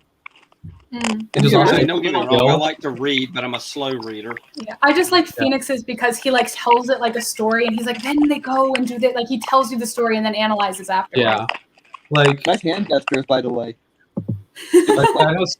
I think He does Squall do has said that. though. I'm not wrong. I think Squall has said this. My dad feels the same way. But like, Cal is one of my favorite Ruby YouTubers, but her voice is kind of annoying. Not gonna lie. Oh, she does get kind I of know loud. what you, So I it's know hard what to you listen meant, to by your the phone. way. The sort of Ooh, that's a good destruction, not the question. sort of distraction. I think there's probably likely going to be a point where Salem has 3 relics, potentially all 4. But I think we're definitely going to get her to have 3 relics, so that it's I like, just God, she imagine the cannot get this gods last one. like we have like they get like a ping in their brain. The relics have been like all, and they come down. It's like, oh, you again. I was like, oh, didn't you learn your lesson? Like the whole thing where it's like, where Salem, if her plan really is that she wants to die, it's like you realize they're not going to let you. They said like, oh, you shall walk this planet's face, and they just be like, no, we're not going to give you that. We'll just put you on a different planet or something, or just wipe it off. It's not like it's like a contract and like, oh, you found a loophole. I guess we'll let you be free of your curse. Yeah, I'm still wondering if the writers have actually don't know how the series is going to end, and they're just kind of going along with the flow until It feels like that sometimes. Yeah, there's definitely a lot that hadn't been planned. Like with the maidens or with Penny coming back or with Neo coming back, like that's all stuff that they hadn't planned in the first place. Yeah. So like I there's feel like a lot new of their stuff. writing I is feel like been they have affected an by idea. what the fandom's needs and wants. Yeah, it's hard to know.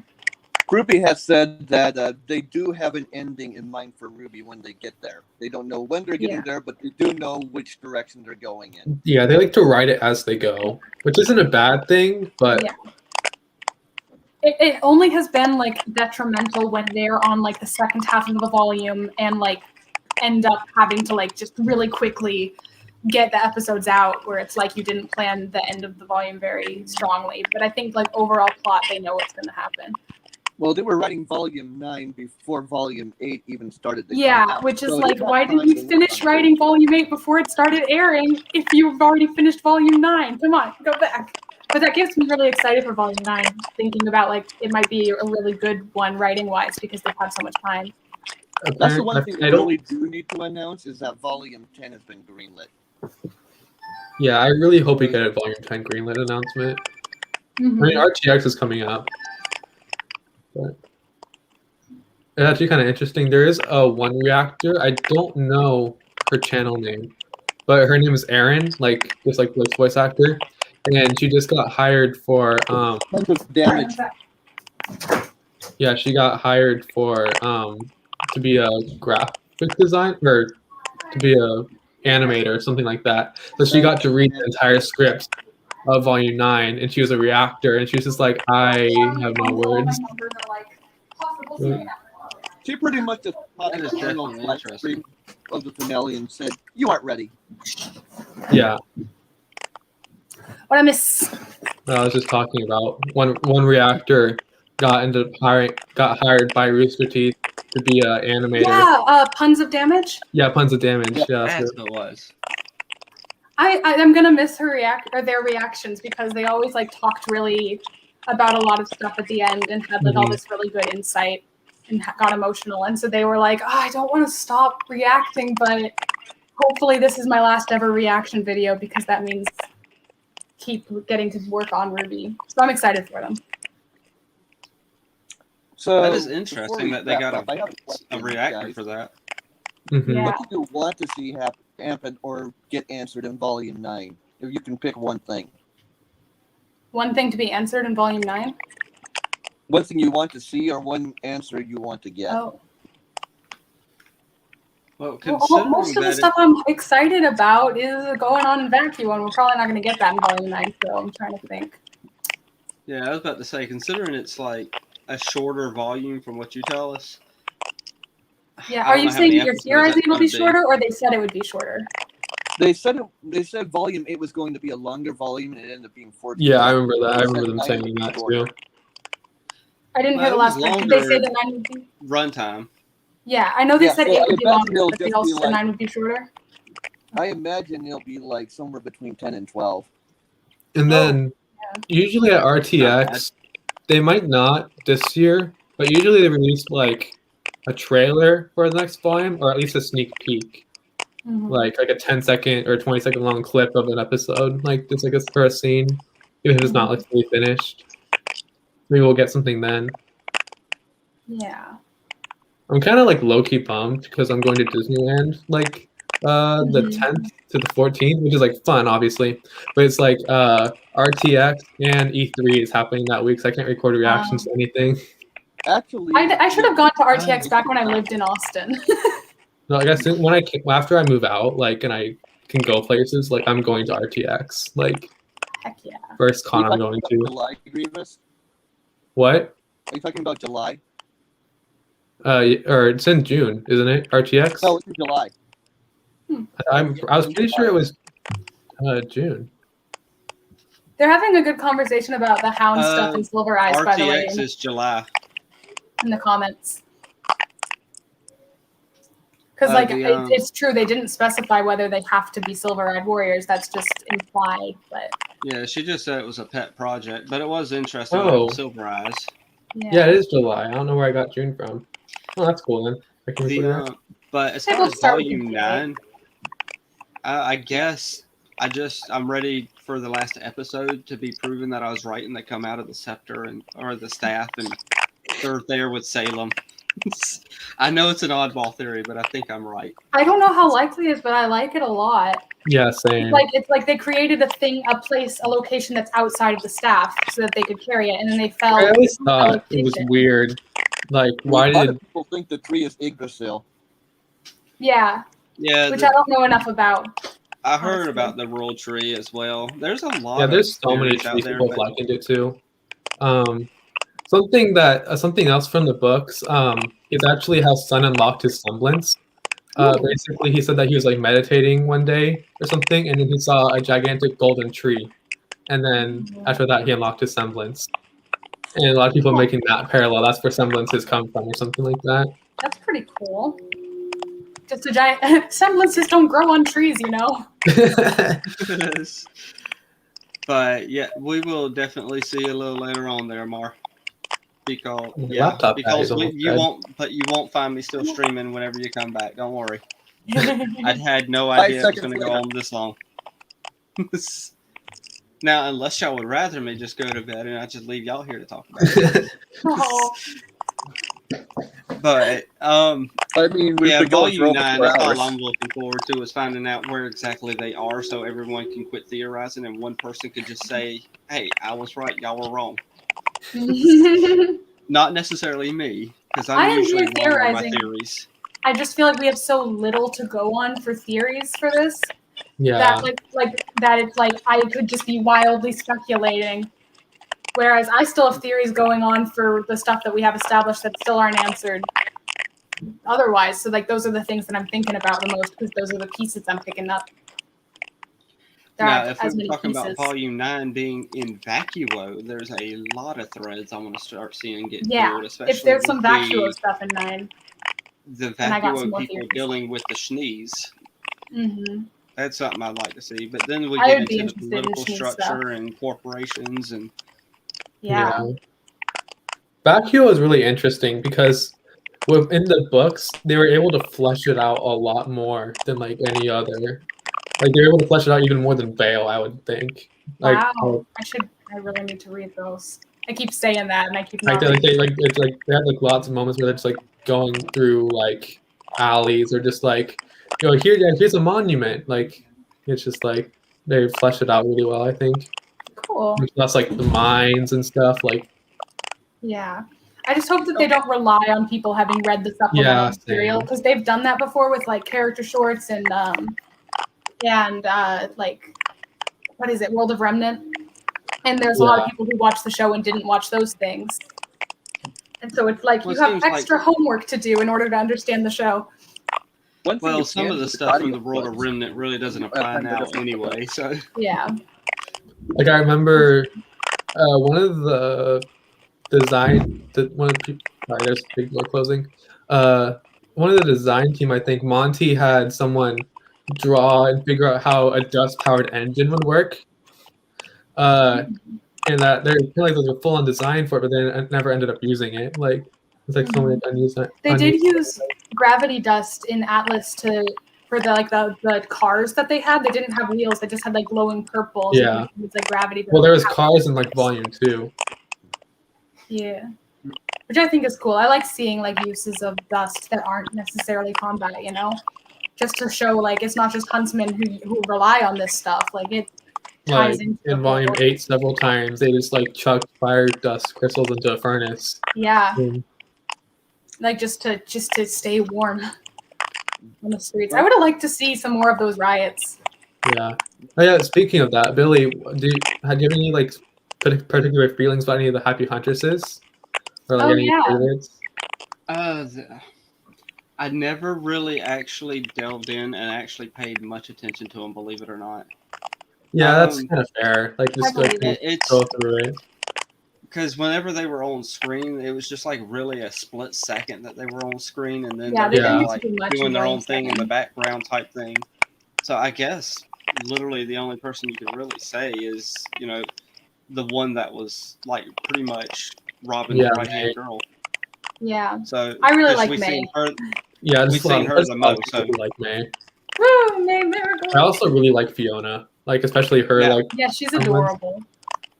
Now with semblance-wise, I like that pocket reality semblance for one of the the plot twist. That's where they are. That's where the vaults are, and that's where Team Rwby is right now. They're inside of Fiona. Could they just like put everyone inside the sheep to evacuate Atlas? Just like, all right, everyone climb in my hand. Actually, just get Fiona next to Salem. Just like put her into a pocket. That was actually like. Okay, here's the real question. Not a crack theory, but that was actually a theory during Volume 7. I remember. I have a question. When Fiona's semblance shatters, does the stuff that she had inside of her go away, or does it like drop like loot? I think it just like poof, like just goes out everywhere. That's probably just like loot. Just you kill the sheep like and then maybe it's just like one of those RPGs where they just like drop their items. Yeah, that's what I'm saying. It drops like loot. It's like Minecraft or something. It just all falls. Minecraft or Fortnite, you just go and take it all. She's a Minecraft sheep. I wonder what like how much like she can actually hold. It's like a volume limit. Mm-hmm. Well, she could package a whole armored truck, so. Yeah. I just feel like they had a missed opportunity with the name. They called it like Deep Pockets or something. But I'm just like, she's a sheep. You could have called it 3 bags full. Oh yeah. Because she's got like a bag of holding, like D&D style. I don't know. Oh yeah. I just like puns and jokes. Love the Happy Huntresses. Yeah. Yang, is that you? Oh yeah. Yang, is that you? You like puns. Oh yeah. Barbara. I get many "damn it, Barb" comments on my channel. I should just go over and comment on all the videos. Like go out with the Yang. That's like one of the most like iconic. I feel like of all of the puns. Oh yeah, I go out with the Yang. Sorry, I don't Boo. Where's the fruit so I can start? That's the great thing about puns. If people groan or if they laugh, either way, it's validation. True. Because if they groan, you know that you succeeded Or it in making starts the most epic food fight. It's either you succeeded in making them laugh or succeeded in making them cringe. So, Exactly. Win-win situation. The only time that I'm like don't like puns is if it's like one of the ones that everyone knows and has said a million times. Like if it's a cat and you're like, it's perfect, or there's an egg and you say it cracks me up. I'm like, all right, Yeah. we've heard these. Come on, you gotta come up with new stuff. Be original. No, I'm thinking of that Rwby TV skit where Rwby stops everything to do a PSA about puns. Yeah, I love it. Yeah. Puns are no joking matter or whatever. And I should just flip remember that. watching that and being like, excuse me, Rwby, I can no longer relate to you in any capacity. I need to do a Rwby TV rewatch. Yeah, same. I started watching it with my friend and then we stopped. Oh, Yeah. well, Blake's here. Ah, well, how you doing, Blake? I have Hey. a feeling. Blake, not a Donna.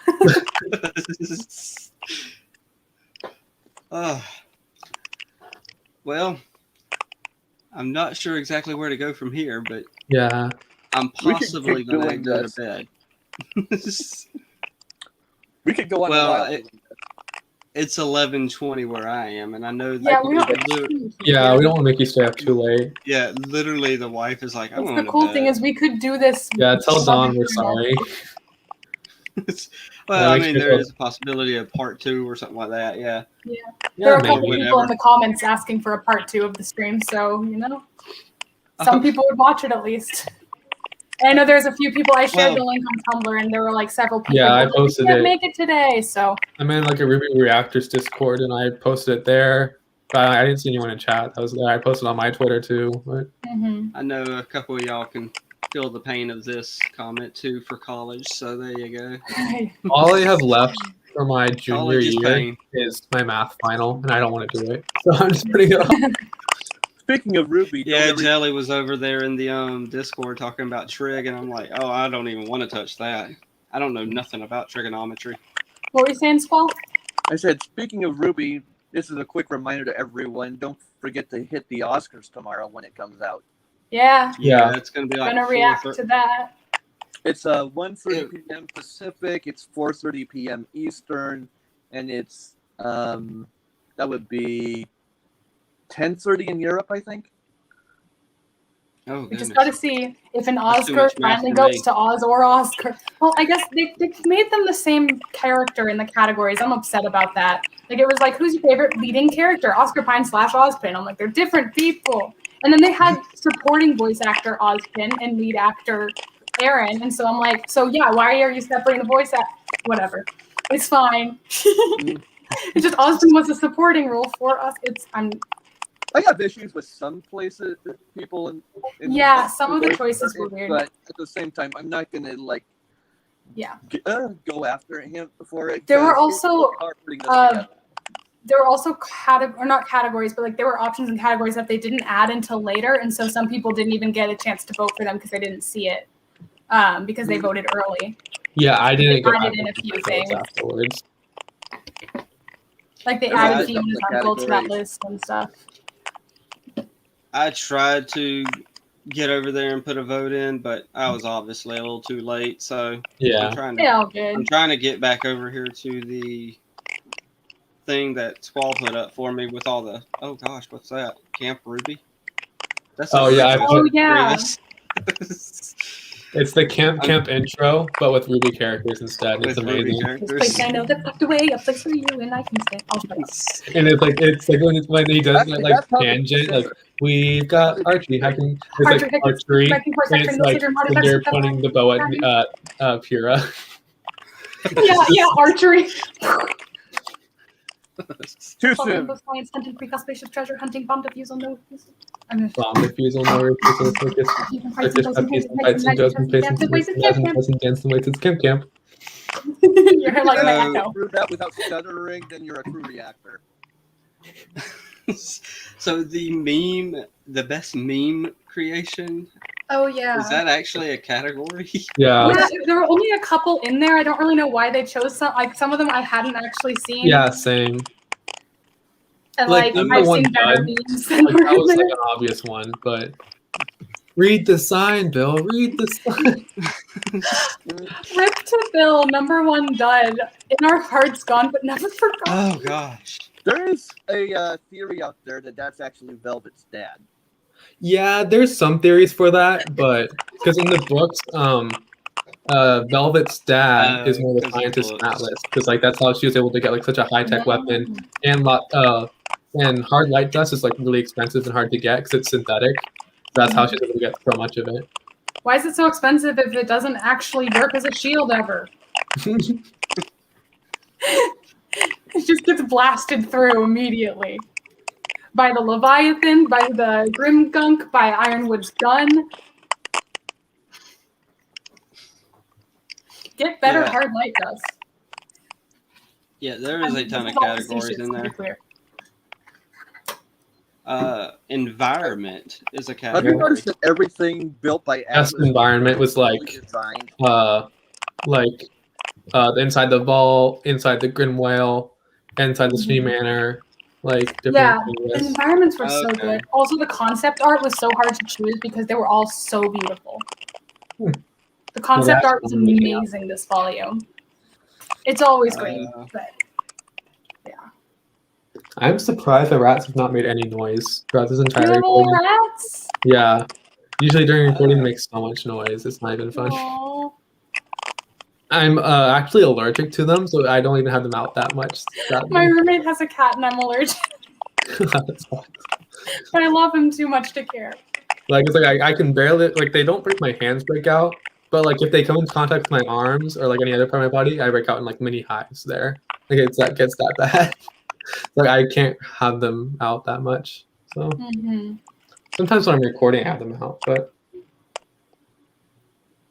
yeah. Billy looked tired. He does. I was tired, dude.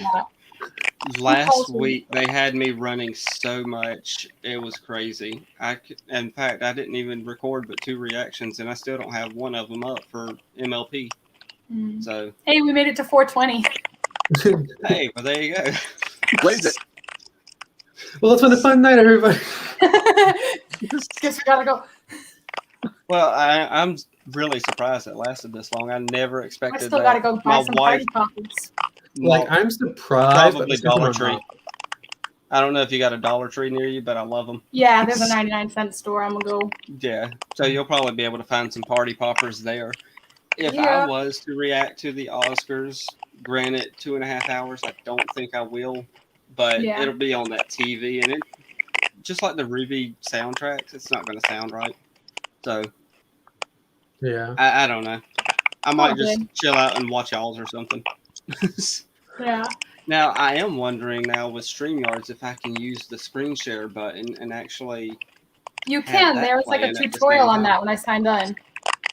Yeah, I'm gonna have to figure all that out because if I actually keep this webcam, because literally I bought one today just because the webcam on this laptop here is like a potato. So I was like, nah, I ain't dealing with that. So if I keep that, then that might make for interesting little videos, I guess, for reactions. But yeah, I am tired. Completely off topic. Grievous, I like your hair. Yeah. You were just like messing with it. Now. I have so much. Oh, I thought you were talking about me. I was about to say nobody ever sees my hair. It's like I had to style it for church stuff like all the time, so like it always has like so much product in it, and I hate it. It's like usually I cut my hair that short once, and I just wanted my hair to do that, and it never did. Like I want my hair to be like chin length, like e-boy realness. It's gotten so long. I had an undercut like when quarantine started, and now my undercut is at my shoulders. Like there. That's it was shaved. My hair grows way too fast. I need it shorter. It's too long. I can never find the right time to bring it up, but it's always interesting, like seeing like when Billy's talking about like where he is, like on the road. Because my dad, he's a heavy equipment operator too. He drives a semi, and he has like his job is he grinds up roads, like asphalt grinders and stuff. So he has to bring out his machine out there and then grind the road and bring it back on the semi. But he rarely ever does like overnight. Julie. Yeah, mine is literally Monday through Friday. Whoa! I just put the little 2 arrows up in the chat, and I have a little wrench by my name now. Oh yeah. One of the good things that came out of the drama is I learned that people who are on your channel for good reasons and you know who they are, give them a wrench so somebody else can't just get mad at them and boot them. So I did learn that one good thing from the drama I got involved in. So that's good. So anybody, people Cool. can definitely Happy to have be wrenches here. around here. I can care less. So you're just saying you I put another need wrench in to the bring scanner. up the chat and check on Blake's wrench, whether or not I got them a wrench. Oh, I never gave you a wrench. There you go. We got a whole tool shed going on now. I went on a wrenching spree a while back, just in case one of the people that were involved with the drama somehow snuck their way into being a moderator. So I was like, let me just wrench everybody that I can. You know what? I might as well add Skywolf as a wrench too. There you go. Next thing you know, I'll have nothing but blue names up there. I made a pun. Okay. This is. Oh, I caught the tool shed. I just didn't say nothing. Oh goodness. But yeah, next thing you know, I'll have nothing but blue names all across the whole thing, and it's a bunch of blue. We'll all just be one big party. I don't know how to end it. I never know how to end a live stream, so. But I know my wife is going to be upset with me because usually I do 2.5 hours. It won't be the first time. Dawn, we're sorry. We didn't mean to. Well, there you go. You remembered her name. That's awesome. Yeah. See, I'll use that to my advantage. They remember your name. They called you Dawn. Tell her sorry. Yeah. We're not just she's random in the next room, probably thinking, I hear you in there talking about me. Well, tell her she's lovely. Yeah. Yes, she will definitely appreciate those comments because she hears them enough from me. But it's like, come on, it's different when it comes from other people. So, because she, it's probably one of those things. Well, you have to say it. No, I don't have to. I could just be rude, but I'm not. Yeah, exactly. But like she's heard it from you before. Exactly. So this is like external validation. See, right now I think she's getting back at me, and she's got the AC turned up to like not cut on, and she's really like, "I'll teach you," because it's getting hot in here, and I'm actually starting to sweat. It feels like she's just like sweating you out. She's going to I'm sweat in me a long out. That's probably what it is. Heck, the youngest boy is probably asleep before me. But yeah, I don't know how to ever end stream, so unless we have anything else, hey, our plugs are in the description. You made a pun in the comments. Yeah, Links in the description. It's heart wrenching. Thanks. I didn't even catch that until now. Just have everybody where they are. Let me put the other earbud in. I didn't hear you, Squall. Yeah, what? Just have everybody say who they are as they sign out. Well, I mean. Well, if anybody's still here by now, plus we already said who everybody is. Yeah. They know who we are by now. During this live, I know you said turned on. I gained 2 subscribers. That's fun. Nice. Oh, that's awesome. Yeah. At least ones that have their subscription public, but yeah. Mm-hmm. Yeah. Well, that's one thing I do is actually if I see someone's commenting down there and it looks like they got a profile picture that looks like they're probably got a channel, I'll go over there and check it out. Be like, hey, maybe they got something over here. So yeah. That's actually how I found your other channel, by the way, the Quinn in the Clouds. I was like, oh, she's got. Yeah, because I was commenting with that one, and then I'm like, I should probably switch to commenting with my actual channel that I put Rwby things on. Yeah. For Rwby channel. I think for the Oscars, I'm actually just in generally excited for Billy. It's like to get to interact with the community. Things that just like coming through us. Yeah, exactly. It's like I just like to see what the rest of everyone thinks about because like I'm pretty active in like the Rwby community on like Tumblr, but I don't go on Twitter and look around like, that much. So some of the other reactors, and that's where they are. They're usually on Twitter. About them. I'll tell you now, Twitter's toxic, so that's why you never Yep, see me that's have why I leave it alone, and any- I'm in my little corner on Tumblr of the nice Ruby fans. I never have anything political. I try to stay away from all politics and religion and all that stuff on Twitter and all that stuff because it's just too toxic. People are going to badmouth you with everything, I guess. I still Well, talk I about think- politics and stuff on Twitter, but fandom stuff gets real toxic real fast. Yeah, like it annoys me how people don't realize blocking and muting people is a thing. You can do that, yeah. Like, It's- you don't need to be so. you like, can move on. You don't have to send death threats. Blake's telling us she's Like, well, literally, I if don't you know who breathe- Blake it is. Yeah. So I If don't you know read whether the word Rose Garden on Twitter, you will get attacked. yeah, Oh, yeah, exactly. Rose Garden. Like, I don't even talk about it, but like I'll see someone else post like, oh, like a cute little fan art of the two of them holding hands or whatever, and then everyone's like, this is disgusting and you're a pedophile. Like, whoa, okay. Wait, Okay. what? The Ruby fandom is one of the worst ones, I think, for shipping, like fandom wise. Like, For sure. I feel like the fandom in general is like we don't enjoy Ruby anymore. We partake in it. If that makes sense. It's a lifestyle. Hey guys, just letting you know my Wi-Fi went out, so I'm using a little bit of cell data here, but I'm gonna. Yeah, we're wrapping up though. Yeah. We've Yeah. been wrapping up for the past 15 minutes, but Yeah, you know how I am. I never wrap up within like 2 minutes. So And But I will yeah, keep don't talking waste as all long your as I'm cell allowed to, So yeah, don't waste all your cell data on us because this will use a lot. Yep. mhm. All right. See you guys later. But thanks for coming, dude. I appreciate you. And Skywolf is telling us, yes, Twitter is evil. Yeah. Sky, you and me vibing on Tumblr. I like your blog. Now I get to play with stuff like this. Oh, that's now we too. almost That's look like too we've got like the close to my Ruby face, but I don't like that. silhouettes. Is that too close? That's too close for my personal Me my own too. face. I don't know I'm trying what to I think can of a do. name for us. There's only 3 of us. I can't make a team name out of that. Oh. See, when It's it was just like 4. we were like separated like the Ruby screen, you know? Okay, I wonder how I can move someone over there and move me over here. What now that I know nobody's really there's people here with us, but I'm just I playing think around so. now. I Yeah. wonder I'm what, gonna look back at the comments. I think and then I can do. Sorry if someone else is full screen. I don't know what's going to happen. Okay, what's All this good.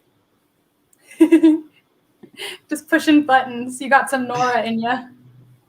Oh, I should. Oh gosh, I get so distracted so easily. It's crazy. ADHD. What I got. I don't know Hence if the I name of have my it, but channel. I probably do because at the beginning I was like, let's just go live and see what happens. Yeah. Yeah. Because I was It's like, possible. Lots of people go undiagnosed. So. Which doesn't help if you're a driver. Yeah. Because, oh gosh, no, I better not get on that tangent. I was about to start on this. So we're doing it right now. I was about to start on this driver that pulled out in front of me not yesterday, but the day before, and I was like, oh my gosh. I literally had to stop in the middle of the road and go halfway over into traffic to get out of their way with an 18-wheeler with a 53-foot trailer behind me. Yeah. I had to scare so many people. Oh, goodness.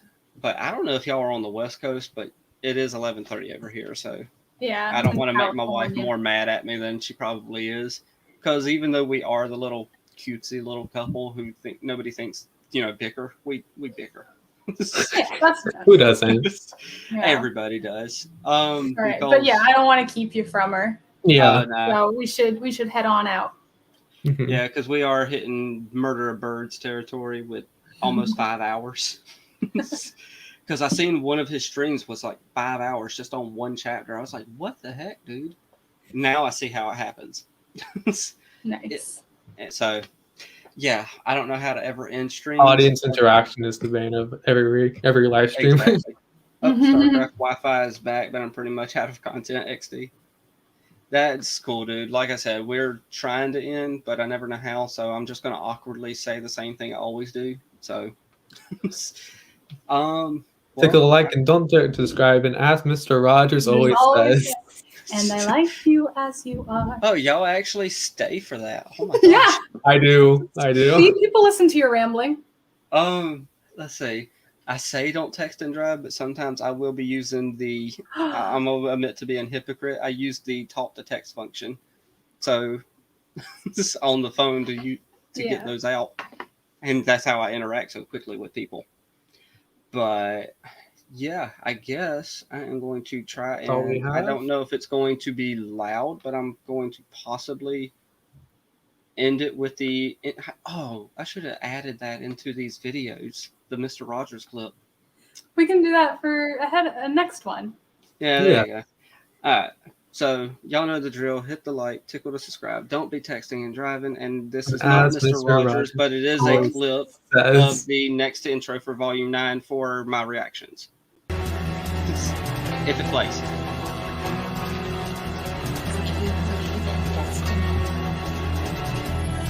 Bye.